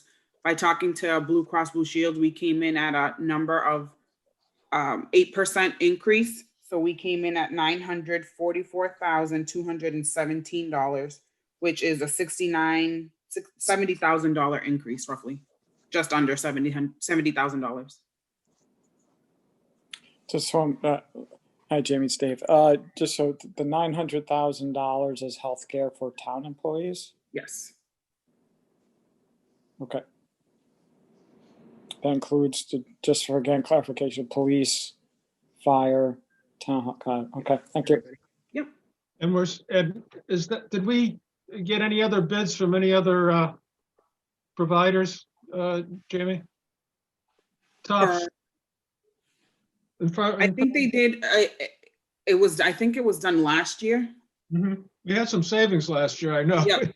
Yeah. About 55,000 or 60,000 as we looked at the market and did some exploration. Right. Is that from opting out of GIC, or was that in a prior year? We're on a roll with questions, Alex. I had the same questions, and we have a lot of beat you to it this time, Dave. Yeah, we have kind of opt out. The buyouts, incentives, financial. Yeah, I was going to ask about that too. Yeah. Is that like a formalized plan at this? Is the structure of that kind of made available to all employees? Talking about the health insurance incentive opt-out. Yes, thank you. Okay. So that's something that I'm hoping that we can pull Jamie and Tom up to speed on really quickly. But we're going to have some implementation time this spring with the goal of that being active July 1. It's difficult to implement that mid-year. So the goal will be to get a policy before the Board of Selectmen in either February or March, probably when we're done, once we've closed the warrant for town meeting for the year and their business gets a little bit lighter, with the goal of having that plan in place for our open enrollment in the spring. Just because that's kind of it kind of just makes sense of a good time to implement it. This year was a difficult year with the pandemic. People couldn't really use their benefits. It was our first year on this Blue Cross Blue Shield with Maya. So it's a difficult thing to change. It would have been a difficult thing. You know, we're going to do it for this year, but with the implement of the pandemic and the change of the budget and town meeting getting moved, that kind of got reprioritized to this spring. That'll be an easy thing. We already have a lot of the data and the homework done. It's just a matter of getting it approved. That's great. Thank you. I will say too that it's good to get Jamie and Tom's perspective. They've both been in multiple other municipalities. So it's good to have their perspective on this before we implement, because it was a new thing for us. You know, and I've worked on that with unions and such for that type of program, and have had experience both with GIC and Maya for health insurances. So happy to work on it. That's kind of a fun program. Jamie, we didn't have this on the list. Can I speak to personnel reserve really quickly? So I just want to draw your attention, folks, to the revenue expense master. And on page 9, right before the total general fund, you'll notice a line called personnel reserve. It's a line that we actually added last year. We found out that we were going to get additional money from Hamilton for our shared assessments a couple of weeks before the end of the budget process. And you might remember at the time that it was after we had already set all of the override amounts. So we needed to find a home for it in the budget. But also, we also were already starting to scratch our heads because we have an unfunded obligation to our soon-to-be retirees in the form of the sick time buyback program. It's a program for employees that are having 10 years of service and reached a certain age with the municipality. There are not new employees joining this program. It's no longer a program employees can take advantage of, but we have probably 10 or 12 employees that are still in that program. So last year we put this money in the budget. It's $38,110, and all of that will be going towards funding sick time buyback for the impending police chief retirement. This year we know we'll also have Bill Tyack putting in his retirement, and then more recently the administrative assistant at the police department. So and then a balance on the police chiefs. So this is going to fund that obligation that we have. If you might recall in the past, we had this happen a few years ago with 2 library positions, and it was like roughly $40,000 before we had the split with Hamilton. So at that time we used year-end transfers and reserve fund to facilitate this obligation. And that is not a good way of doing business when it's a required liability to these retirees. So this new program is a goal of this year we've got specific retirees we're funding it for, but then going forward, we're going to reduce this line a little and keep it going moving forward so that we never have these big hits to our budget when we have to fund these obligations upon a retirement. We'll start to like grow a fund as we go so that it's not as large of an impact on the taxpayer each year.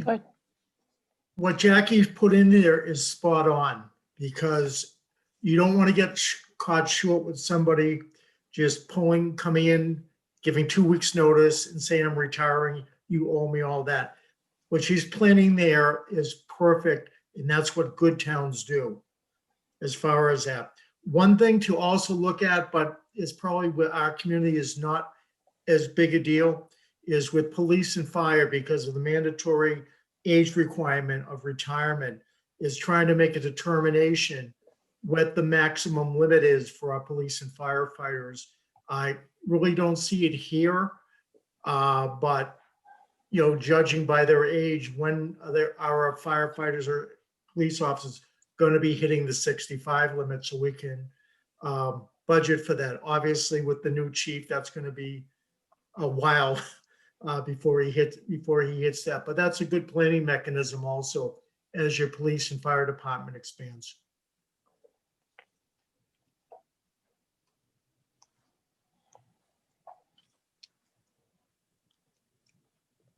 Jamie, are you there? So fire is there. The chief and the deputy are both here now, so we can move on to fire. I do want to say that the printouts that are in your binders have it's the incorrect spreadsheet. So we're going to put the correct spreadsheet up and then send everything out to everybody after.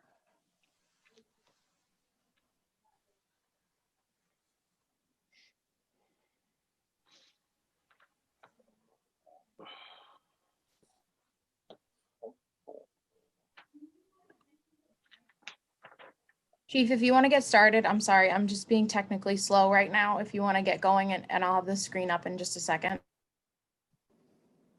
Get started right into salaries. Yep. All right, so the chief, deputy chief, firefighter, and administrative assistant, they're basically the same. They're constant. The 2% COLA, 2% merit. They're pretty much self-explanatory. Equipment caretaker. Currently, that is taken by 2 firefighters. We utilize them on Saturdays to go over like the small equipment repair, start up all the equipment weekly, the chainsaws, the roof saws, the boat motor, all that. The EMT stipends have been moved to expense. Open position, part-time mechanic, moved to vehicle expense. The call deputy chief stipend, the call captain stipend, and the lieutenant stipends. Those are, we the stipends are for their rank and also for the time they must spend on weekends and nightly and evening coverage that we have them do. Each officer is allotted basically a 40-hour week from 5 in the afternoon to midnight, and also midnight to 7 in the morning. And of course, we're here all day, and that's on weekends. You have each officer will have a 24-hour shift, alternating weekly. So it kind of offsets what we make them do, and it works out great. Overtime wages, that has gone up to $40,000. The reason for that, we pay our full-time firefighter after-hour calls out of overtime. And also we have another town employee that works for the highway department, where we're trying to get a ruling on whether we can pay him out of on-call wages for overtime. But we have earmarked some money to put in there because he comes to 50% of the calls. We have put in about $18,000 for him if we have to pay him that route through overtime.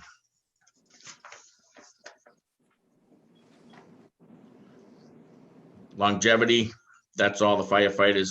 They do it in 5-year increments. Training, that's for all our training, weekly training, training that we might do on weekends, mandatory training for EMS. Firefighter 1-2 certification. We have 1,500 times 4. This we try and have 1,500 available. We try and send 4 firefighters to the fire academy each year. And this covers some of the cost. It's a 240-hour class over 4 months. It's really nothing to pay them, but it's something to keep them motivated for the class. And at the successful completion of the class, they each get $1,500. Additional EMS coverage. That is for the, it covers, if you go over the standard hour that we pay people. We also have an incentive that if you're driving the ambulance or in the back teching the ambulance, you get an additional hour.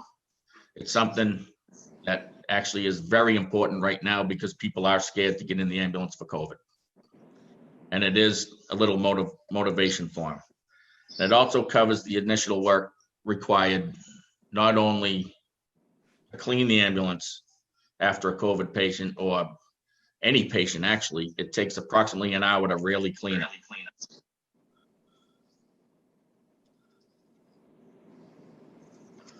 On-call wages.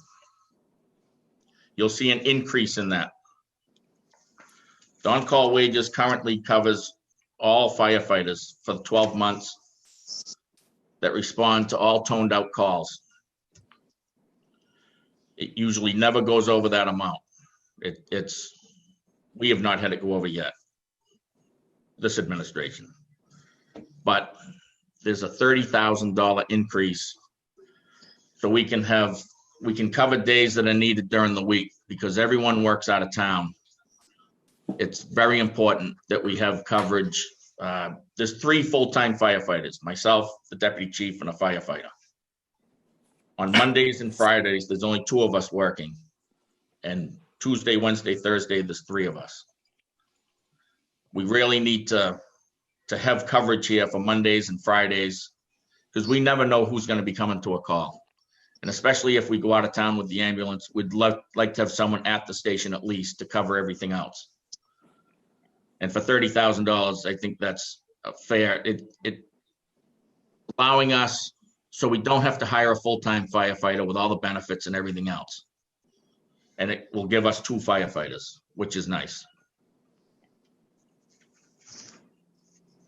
And it'll also cover if I got to go to chiefs meetings, the Essex County Chiefs, the Massachusetts Chiefs Association.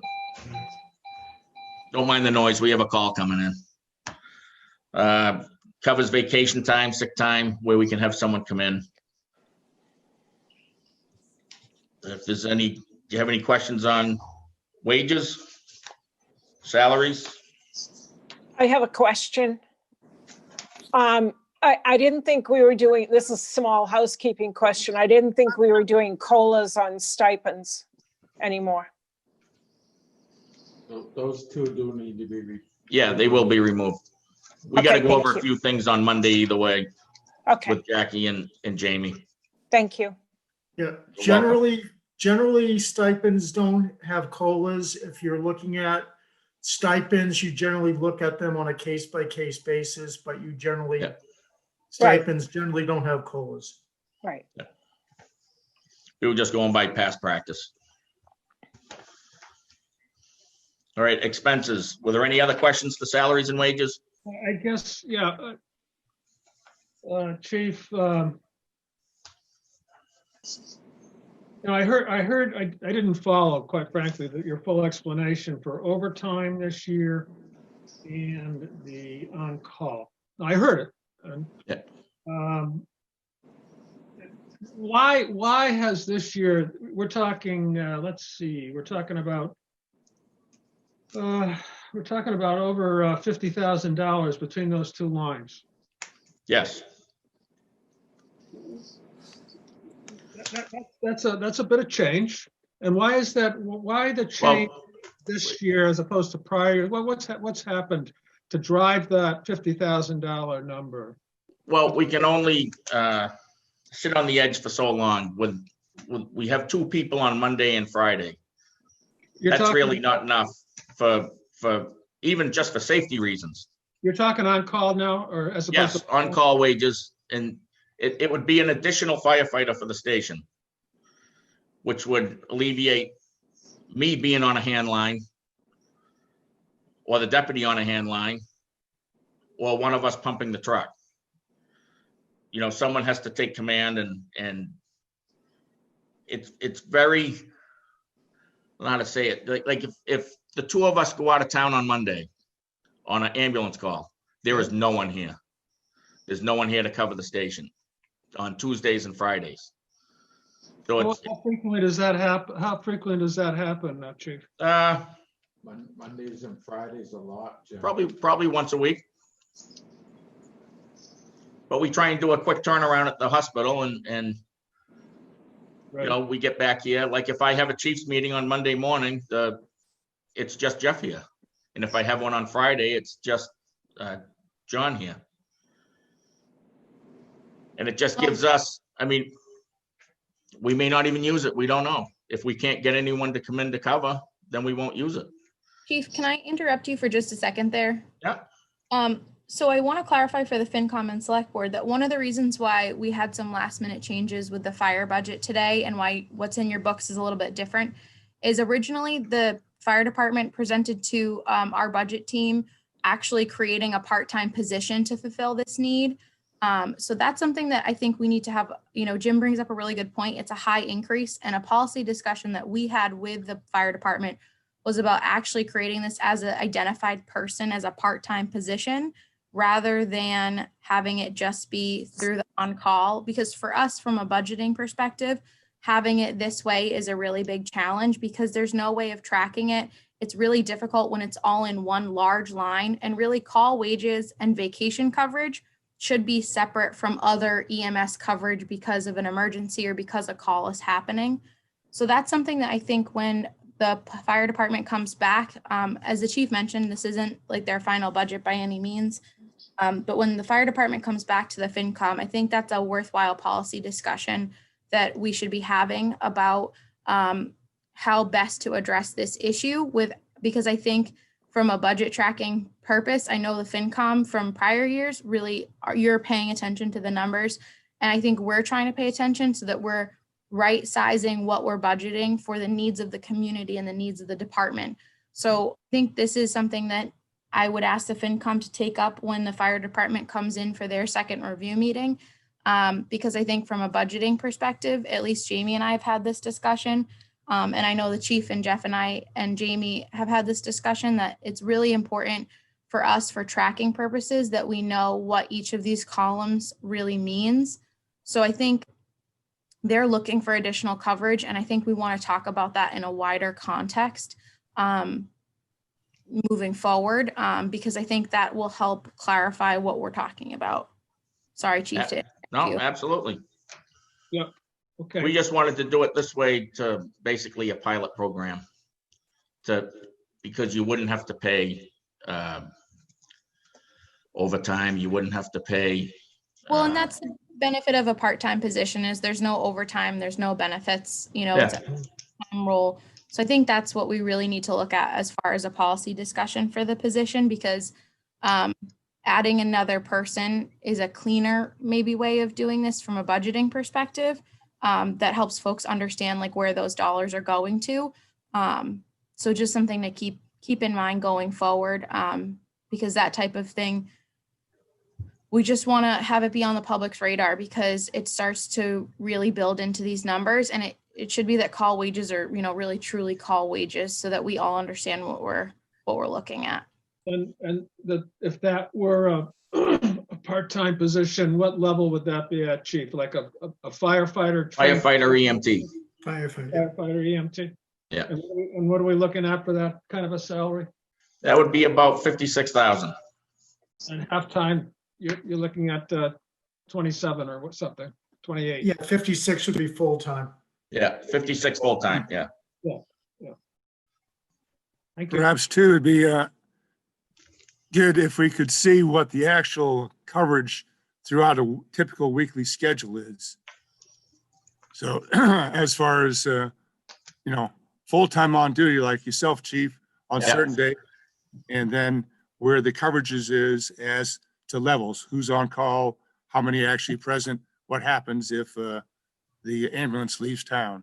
That might help. The explain as well. on-call part, Gary, is actually hard to give you a number because we don't know how many on-call people will respond during the daytime. Yeah, I think it would be the opposite direction of, as you said, on how many occasions might we have 0 or 1 just remaining in town, excluding the on-call. Yeah. Because weekends were strictly on-call, correct? Yes. Yes. Yeah, all right. So let's take a look at what the overall weekly typical schedule is, and that would help explain this as well, I think. Yeah, that's a really good idea.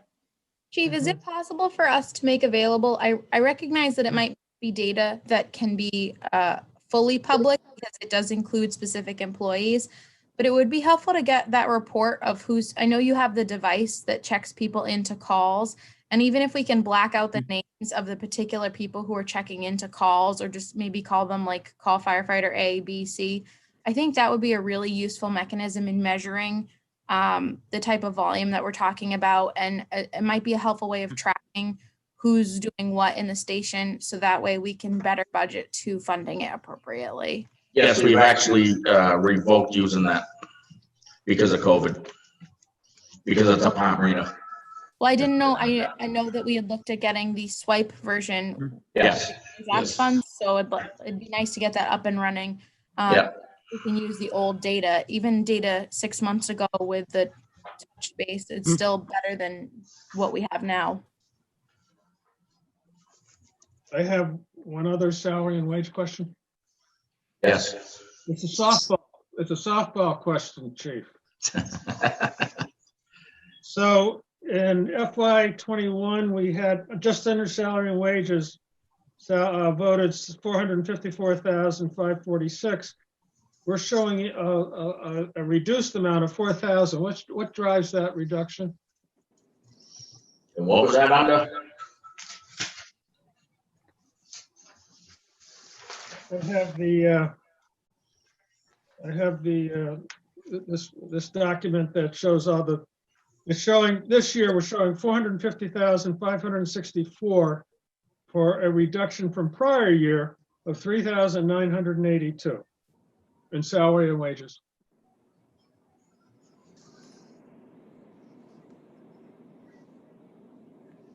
I thought it was a softball question. Maybe it's not. I don't know. Am I reading this wrong, Jackie, Jamie? I'm reading it from the, Can you be more, can you say it again? okay, so let's see. Salary and wages, fire department. FY '21 voted 454,546. FY '22 projected 450,564. So I just can't reconcile it with anything that I'm saying. I understand. I got you. So unfortunately, we got several iterations of the fire department budget this week. So right now, the best we can do is what we have in front of you on the screen that we're going to send you versus in the master, because we got several changes from the fire department as the week went by, and folks were picking up their budgets on books on Friday morning. Yep. So that does not reconcile right now, which is one that we knew about not reconciling. And that's what we hope to reconcile with the fire department before they go back to the FinCom for another meeting, because of the salary issues that we're looking at in regards to trying to be specific in what numbers we're funding in which lines. And also Jamie and I had removed the COLAs in our version of the budget. And the version in front of you is really important for the chief to present via the expense line, especially. But this one in front of you has the COLAs. So Jamie and I were already removing COLAs as that was a town-wide policy decision we had looked at, because we're one of the only few, if only, municipality that's updating COLAs every year. So unfortunately, that one is still a moving target more than. Okay, thank you. So we'll continue to look at that. Yep, we definitely will. Okay, thank you.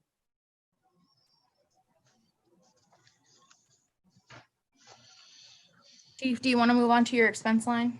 Yes. Gas has just gone up about 2%. Electric, water, the same. The vehicle expense.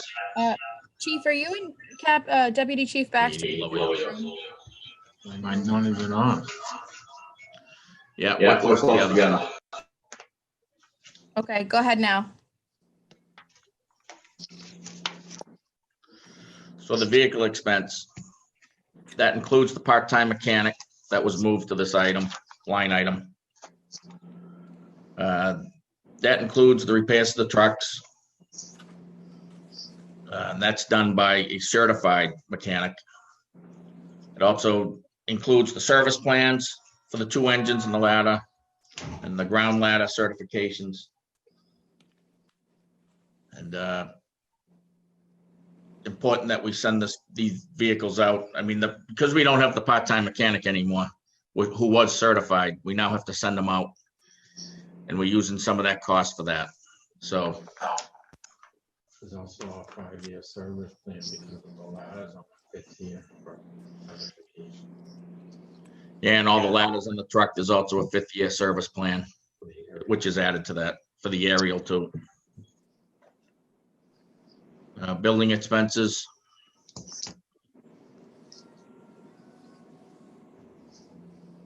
That's like the oil burner, the windows, anything we need basically repaired in the building. Contract services. That includes the John Guilfoyle services, e-dispatchers, EMS billing, affiliation agreements with the hospital, and regional agreements. Training and education. That's for outside instructors to come in, and also to if we don't have a specialized, like an interface with a paramedic and EMT, we have to have a specialized person come in, and they're not cheap.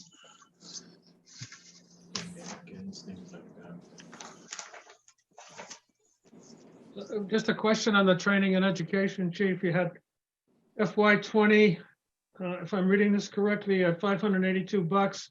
What changed between 20 and 21 from 582 to 3,400? Because some of the things under these new budget categories weren't covered. What? Yeah, some of the things weren't covered under the new budget categories. We were put into different categories, which is new this year. Okay. So contract services went from $3,363 in FY20. No, was that, I'm looking, yeah. And then 25,000 last year and 25,000 this year. I don't understand why that jump is there. But again, everything was bunched up into one line item from other things, which were broken out into different line items before. Everything's been combined into one. Like the John Guilfoyle services, e-dispatchers, EMS billing, the agreements, region agreement, the affiliation agreement with the hospital. They've all been bunched into one. So stipends, call captain, $28,720 last year, $28,945 this year. What's that? That is being removed because that is on the salary page. We don't know why that's on there. Yeah, so I think, Chief, partially based on the submission that you provided to us, and Jamie and I started cleaning it up, but you wanted us to be able to speak to some of the expenses on this. So why don't you speak to like your genuine changes, because I know that the sheet is that you submitted is not what you want it to be, but we don't have your changes in front of us. So, and part of it is from before Jamie's time, and not all of that got fixed with you with the prior accountant, but why don't you speak to the actual of if there's any changes in your mind, because I don't know that it's productive at this point in the day for us to use this as a running off point. I don't think it is at all. I think maybe we should just go over this stuff the second round. I don't know whatever Jim thinks, but I find it very confusing. Me too. Yes, the stipends were all moved to salary. Which there was a lot of different items moved to different areas for billing purposes and just being able to keep track of stuff in a more organized way. And it's So you've organized your way right out of knowing where anything is. exactly. Yeah. I think there's too many people doing it, and it's Yeah. We'll clean this up on Monday morning anyways. Well, and Chief, be sure to work with Jamie on this. I know that these accounts got set up before she was here, but Yes. we'll say that it should match up to what's in the warrant book in terms of your FY21 budget. And then maybe, start from 22 clean, because the version that we sent out matched the fiscal 21 approval. So I think we need to go back to that Excel spreadsheet before you move forward, Yes. because that one was reconciled with what was approved at town meeting. So I think we need to circle back to that. Yes. Just to help with my own clarification, again, it looks like, Chief, and I know you're going to be working on this, but the overtime that you had in 21 was 22,000 and change, and you didn't bring that forward into 22. So does that help explain the overtime wages? Did you move that dollar into the overtime wages under salary and wages? Just for my. Jim, on the overtime wages, we had to add because of the DPW worker that's on our department, which he's looking into the state laws on how we have to pay him, and we've been paying him out of call wages, and possibly that's going to need to be paid out of the overtime line. We are waiting for word on the labor board. That's why we earmarked 18,000 extra for overtime, in case we have to pay him out of overtime because he's already a 40-hour employee. That's why that's such a big change. No, I know, but I'm just looking at the fact that you don't have the overtime wages rolling forward, at least on this particular schedule, 55100 under, I don't even know what the number is here, but you have 22,000 in the FY21 budget in this line, and then you don't have anything in 22, and you have a negative number. And it looks like in terms of the overall budget implications, it looks like it kind of balances out with overtime that you're projecting into the DPW worker and so on. That's all I'm saying. Yes. It was originally just one person. It's like it's kind of balancing each other. Yeah, because originally there was only one person collecting overtime, and that was our full-time firefighter.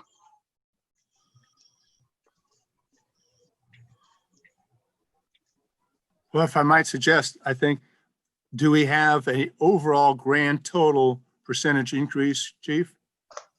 Because that's, at this point, that gives us some indication, and then we can circle back to the next round to get the actual spreadsheet details. So are we talking flat budget, or what sort of percentage increase overall do we have? I'm showing a negative 0.3%. All right, so basically flat. So let's, Jim, Yes. if you're in concurrence, let's, as this spreadsheet needs some work, let's roll this to the next round of review. How's that sound? Yes. All right.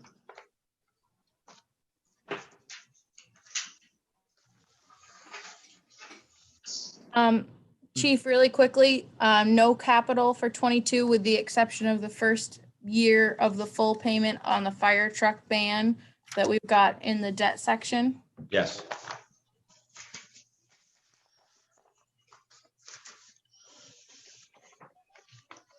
Do we have any other questions for the chief and the deputy before we let them go, and we'll work on? Just real quick, under capital, we have to replace the 2017 Ram ambulance. Now, is that the ambulance that we had the engine replacement in because of the the gasoline issue and the diesel issue? No.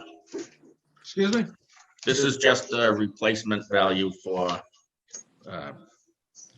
when this ambulance reaches its peak, the one we currently have, we would replace it. This is the old one though that had the damage done to Oh, the. that has already been processed through the insurance company. We bought a new one, and then this is to replace the newer ambulance. Yes. At some point.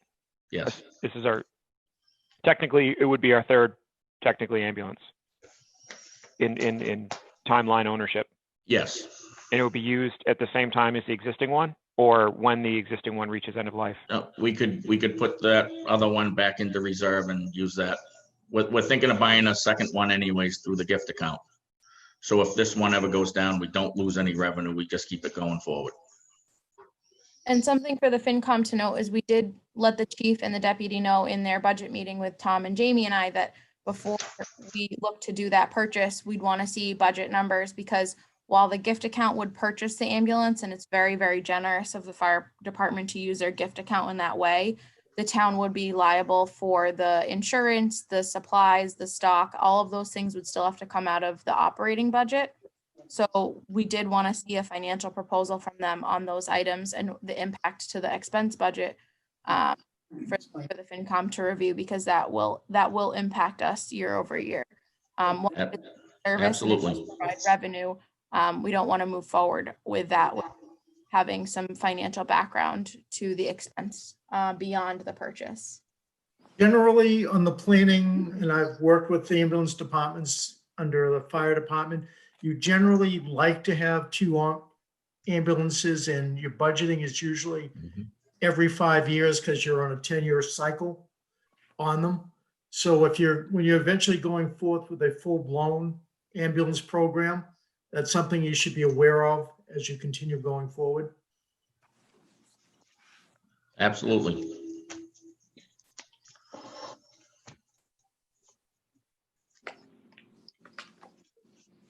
Do we have anything else for the chief and the deputy? Nope. No, not here. Good. Who's up next? Jackie. So Jamie and I were just talking about reworking the schedule a little bit. I'm gonna do a quick capital recap, maybe 5 minutes, just to remind everyone what's on the table. And then Jamie's gonna do a quick full recap, but we won't go through the revenue expense spreadsheet line by line, just being cognizant of the time. So we're hoping to wrap up I would say in the next 15 minutes by 3:30. So just to keep in mind for the capital, what we have for fiscal 22 so far, we've got 2 projects from the DPW that are multi-year leases that we have obligations to. Bill's also looking to get a highway truck with plow and the highway road capital as discussed. We'll also follow back with Bill on those other 2 projects that he had mentioned this morning that were brought up. We're looking at facilities. They have put in the 2 requests, one for the painting of the COA and one for the Johnson Controls upgrade. And as discussed, we'll follow up with facilities on that 32,000 and what the scope of that looks like and what else it entails. For fire, we have $80,000 plugged into the debt section of our budget. Roughly 72,000 of that will pay principal, and then the rest is interest on year 2 of the ban. Land use brought forth 125,000 for the master plan. So they'll be having their event at the end of January regarding what that means. So we'll keep that on your radar. And then as discussed, we have the compensation and classification study from administration. Tom, do you have anything else to add on that particular item? We didn't really highlight it today other than bringing it up. The compensation study? Yeah. Sure. I've worked with a couple of firms, with a couple of towns doing it. 15,000 is probably about the correct figure. It's going to run between 10 and 15. Generally, it takes about 3 to 4 months, depending upon how intensive it is to get it completed.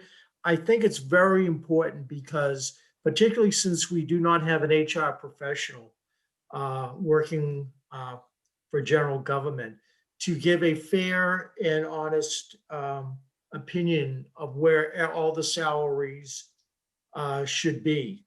Because it's very important, because morale-wise, it also gives you a basis to make that versus just saying, I think somebody should get $4,000 more or $5,000 more. And it also takes into account the actual job description and the actual job function. Just because somebody has a title doesn't mean that they're not doing more than actually what the title includes. And so I think that's very important to have, and also that the town understand that once you complete this study, there may be a funding implementation going forward about changing certain positions, salaries, or salary structure. So you do have to understand, when you vote for this, it's not just a study that's going to go up on the shelf, is that there's probably going to be a follow-up regarding some salary changes, whether it's within a year or more than a year, just to give you some clarification on that. Thanks, Tom. Excuse me. Sorry, Jim. Excuse me, Jackie, just quick. Would that kind of a study be rolled into, like, for example, a master plan? Not necessarily the master plan that Margaret was talking about.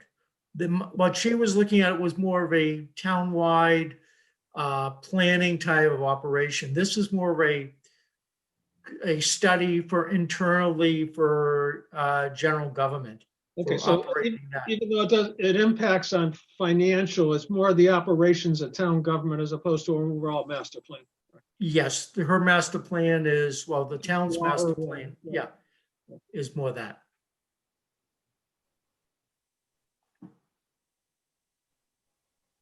Okay, thank you, Tom. Thank you. So then we also have our recurring debt payment for the iron rail. That's currently coming out of their revolving fund. We have earned enough income from the iron rail to date to cover the cost of the band payment for this year. But obviously, as folks might remember, that off the top of the rent every year from the iron rail goes into this revolving fund to pay for the capital to that we did it for the building a few years ago. So we're able to fund that this year. And as we continue on, that debt payment shouldn't see too much of an increase. It should be pretty static. We've done a plug for now for the library roof, knowing that we have a lot more discussion to be had on that item. But we wanted to put in at least a preliminary figure for the part 2. And then you can see the police, as the chief discussed, we have our cruiser plan of the one payment for the administrative vehicle, the frontline cruiser, and then year 2 of 2 for the 5 rifles, as he discussed. And then finally, for the water department, we have our annual transfer from the water department to their reserve account for our future infrastructure investment.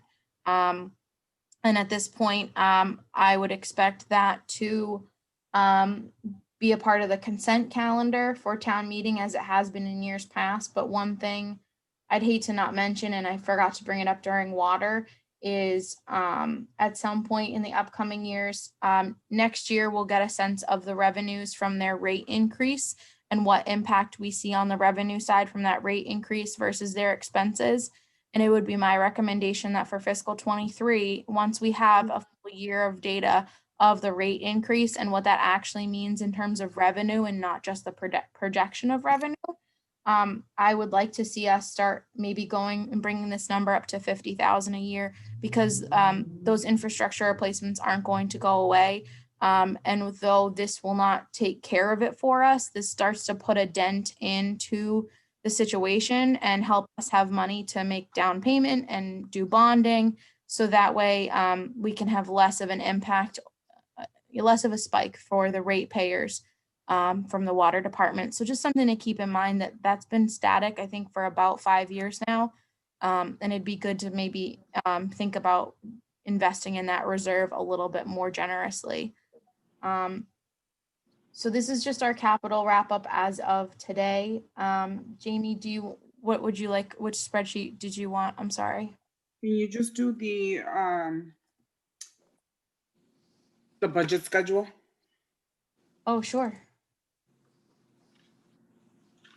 So I think Jackie and I have a lot to go back and to send everybody out, and a few things that need to be updated.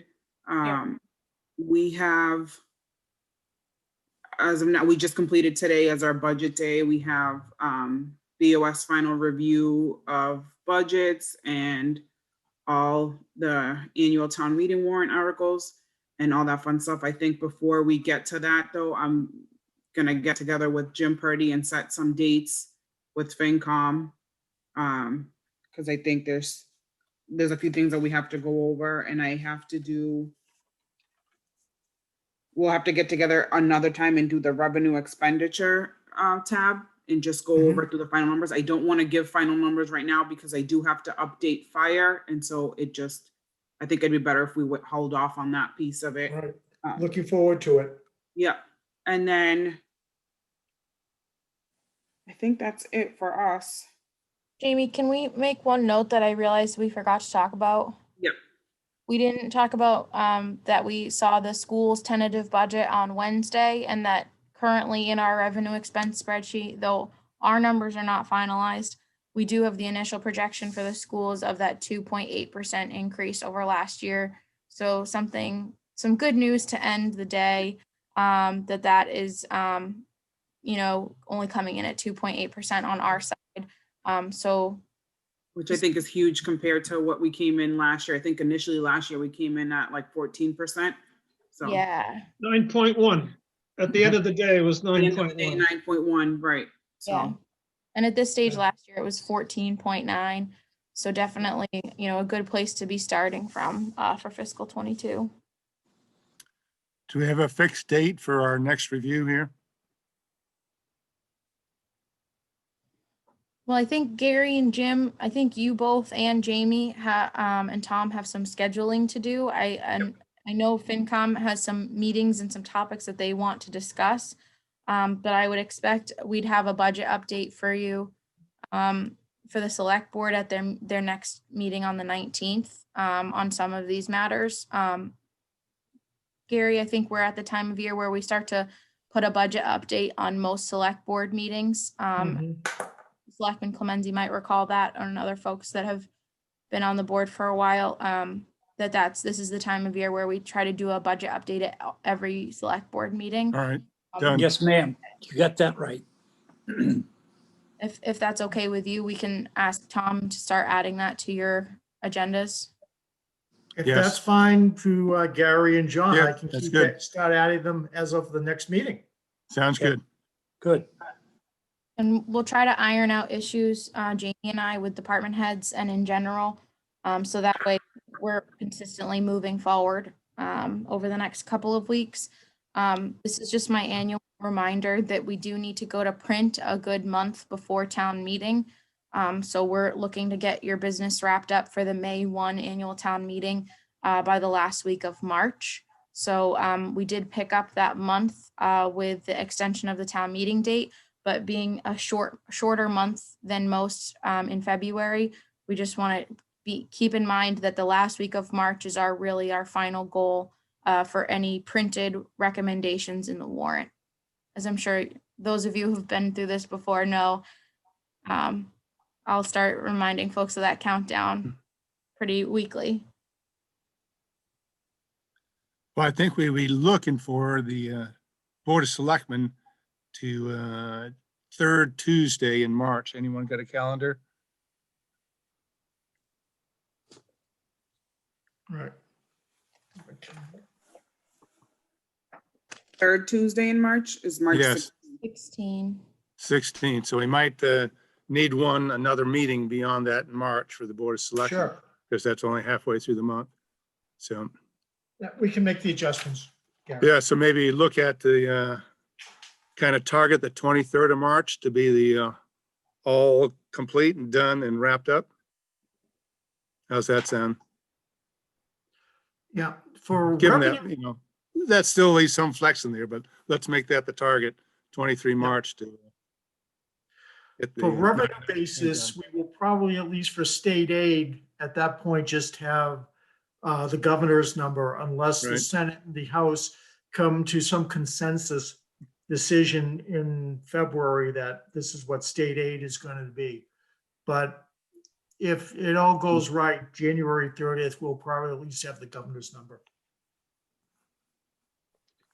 Jackie, can I just review what I think FinCom, the meetings for FinCom that I understand from this today is that the subcommittee for capital has to meet separately.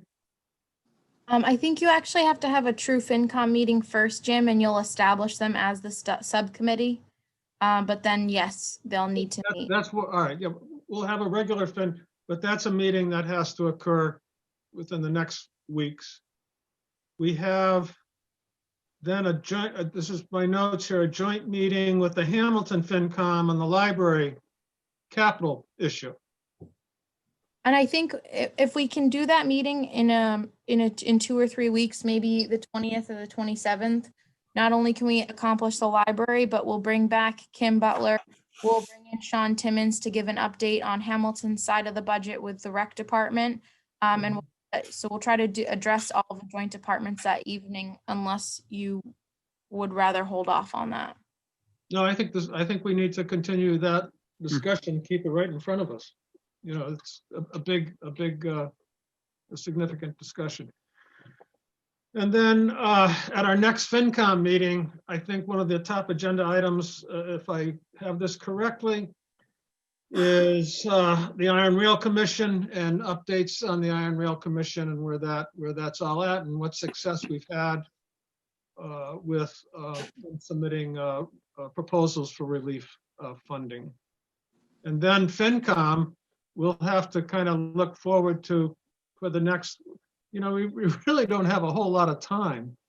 We have February and March and the remainder of this month. And I think minimally we'll probably need to meet every other week, if not a little bit more frequently. Does that make sense to folks given, I mean, the capital subcommittee will have some special meetings. Oh, by the way, we haven't talked about the liaison. Can we hold that discussion to the next FinCom meeting? Put it on the agenda? Liaison role, function, activities, how to interface and all that. Does that make sense? Okay. Yeah, Jim, I'll hold off sending that out. Hold off sending out which, Jackie? The assignments that you asked for with all Well, the, we have the, I think everyone has their assignments. I think what you had mentioned to me that Jamie's had some experience with this, with liaisons, and we can, just talk about this a little bit more at a FinCom meeting. We'll put it on the. I do. The only thing is, is there a copy circulating of the liaison meeting? Okay. no, we have the assignments with the contact information of the department heads for the FinCom members, but we had talked with Jim. Now it's probably weeks ago about setting the guidelines for what it means to be a liaison and what should be we expecting from that relationship between the department head and liaison. Okay. We got a lot of information on areas that we'll need to kind of take a second look at, and that'll be helpful. For the liaisons to take a look at. So. If in advance of our next FinCom meeting, if it would be possible to get the information related to Iron Rail that was hinted at earlier, I think that would include correspondence, unless it needs to remain private for any reason. But if we could be told one way or another, as well as leases or any formal correspondence, things along those lines. That'd be great. What I have and what I can give you, be more than happy to. Thanks a lot, Tom. I appreciate it. No problem. Just so we can, get up to speed on what specifics are. We can research on the side as well what extenuating rules there are given COVID for, relief in general for small businesses.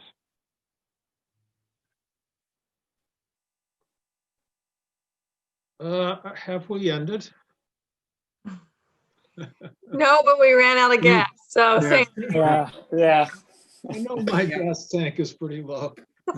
Yeah, I've been eating Trader Joe's classic potato chips, which I'm not happy about. But I have to say that Jamie, Jackie, Tom, and Jackie in particular, I know managed about 19 different roles during this entire session, letting people know how you let people know that they were going to be up soon or to delay without any one of us being aware of it is pretty darn impressive. Nice job. And also, I appreciate Nikki's participation this year. That was great. Absolutely. All the staff, thank you very much. Yes, I second Alex and Carrie's. It's a lot of work, and we got a lot of work ahead of us, and we'll just continue to move forward, push along. And Gary, thanks for your involvement. Yeah, thank you. Very good. Do I hear a motion? Give you a motion to adjourn? Motion to adjourn. David's made a motion to adjourn. Second by Alex. All those in favor? Aye, Jim. Hi, David. Hi, Carrie. Hi, Alex. And for the Board of Selectmen to adjourn, I hear John's motion. I'll second it. And the vote, John? Aye. Gary, aye. And the Board of Selectmen is adjourned too. Everybody else, enjoy the rest of the weekend, right? Okay. Thank you, board members. Yeah. All right. To be continued.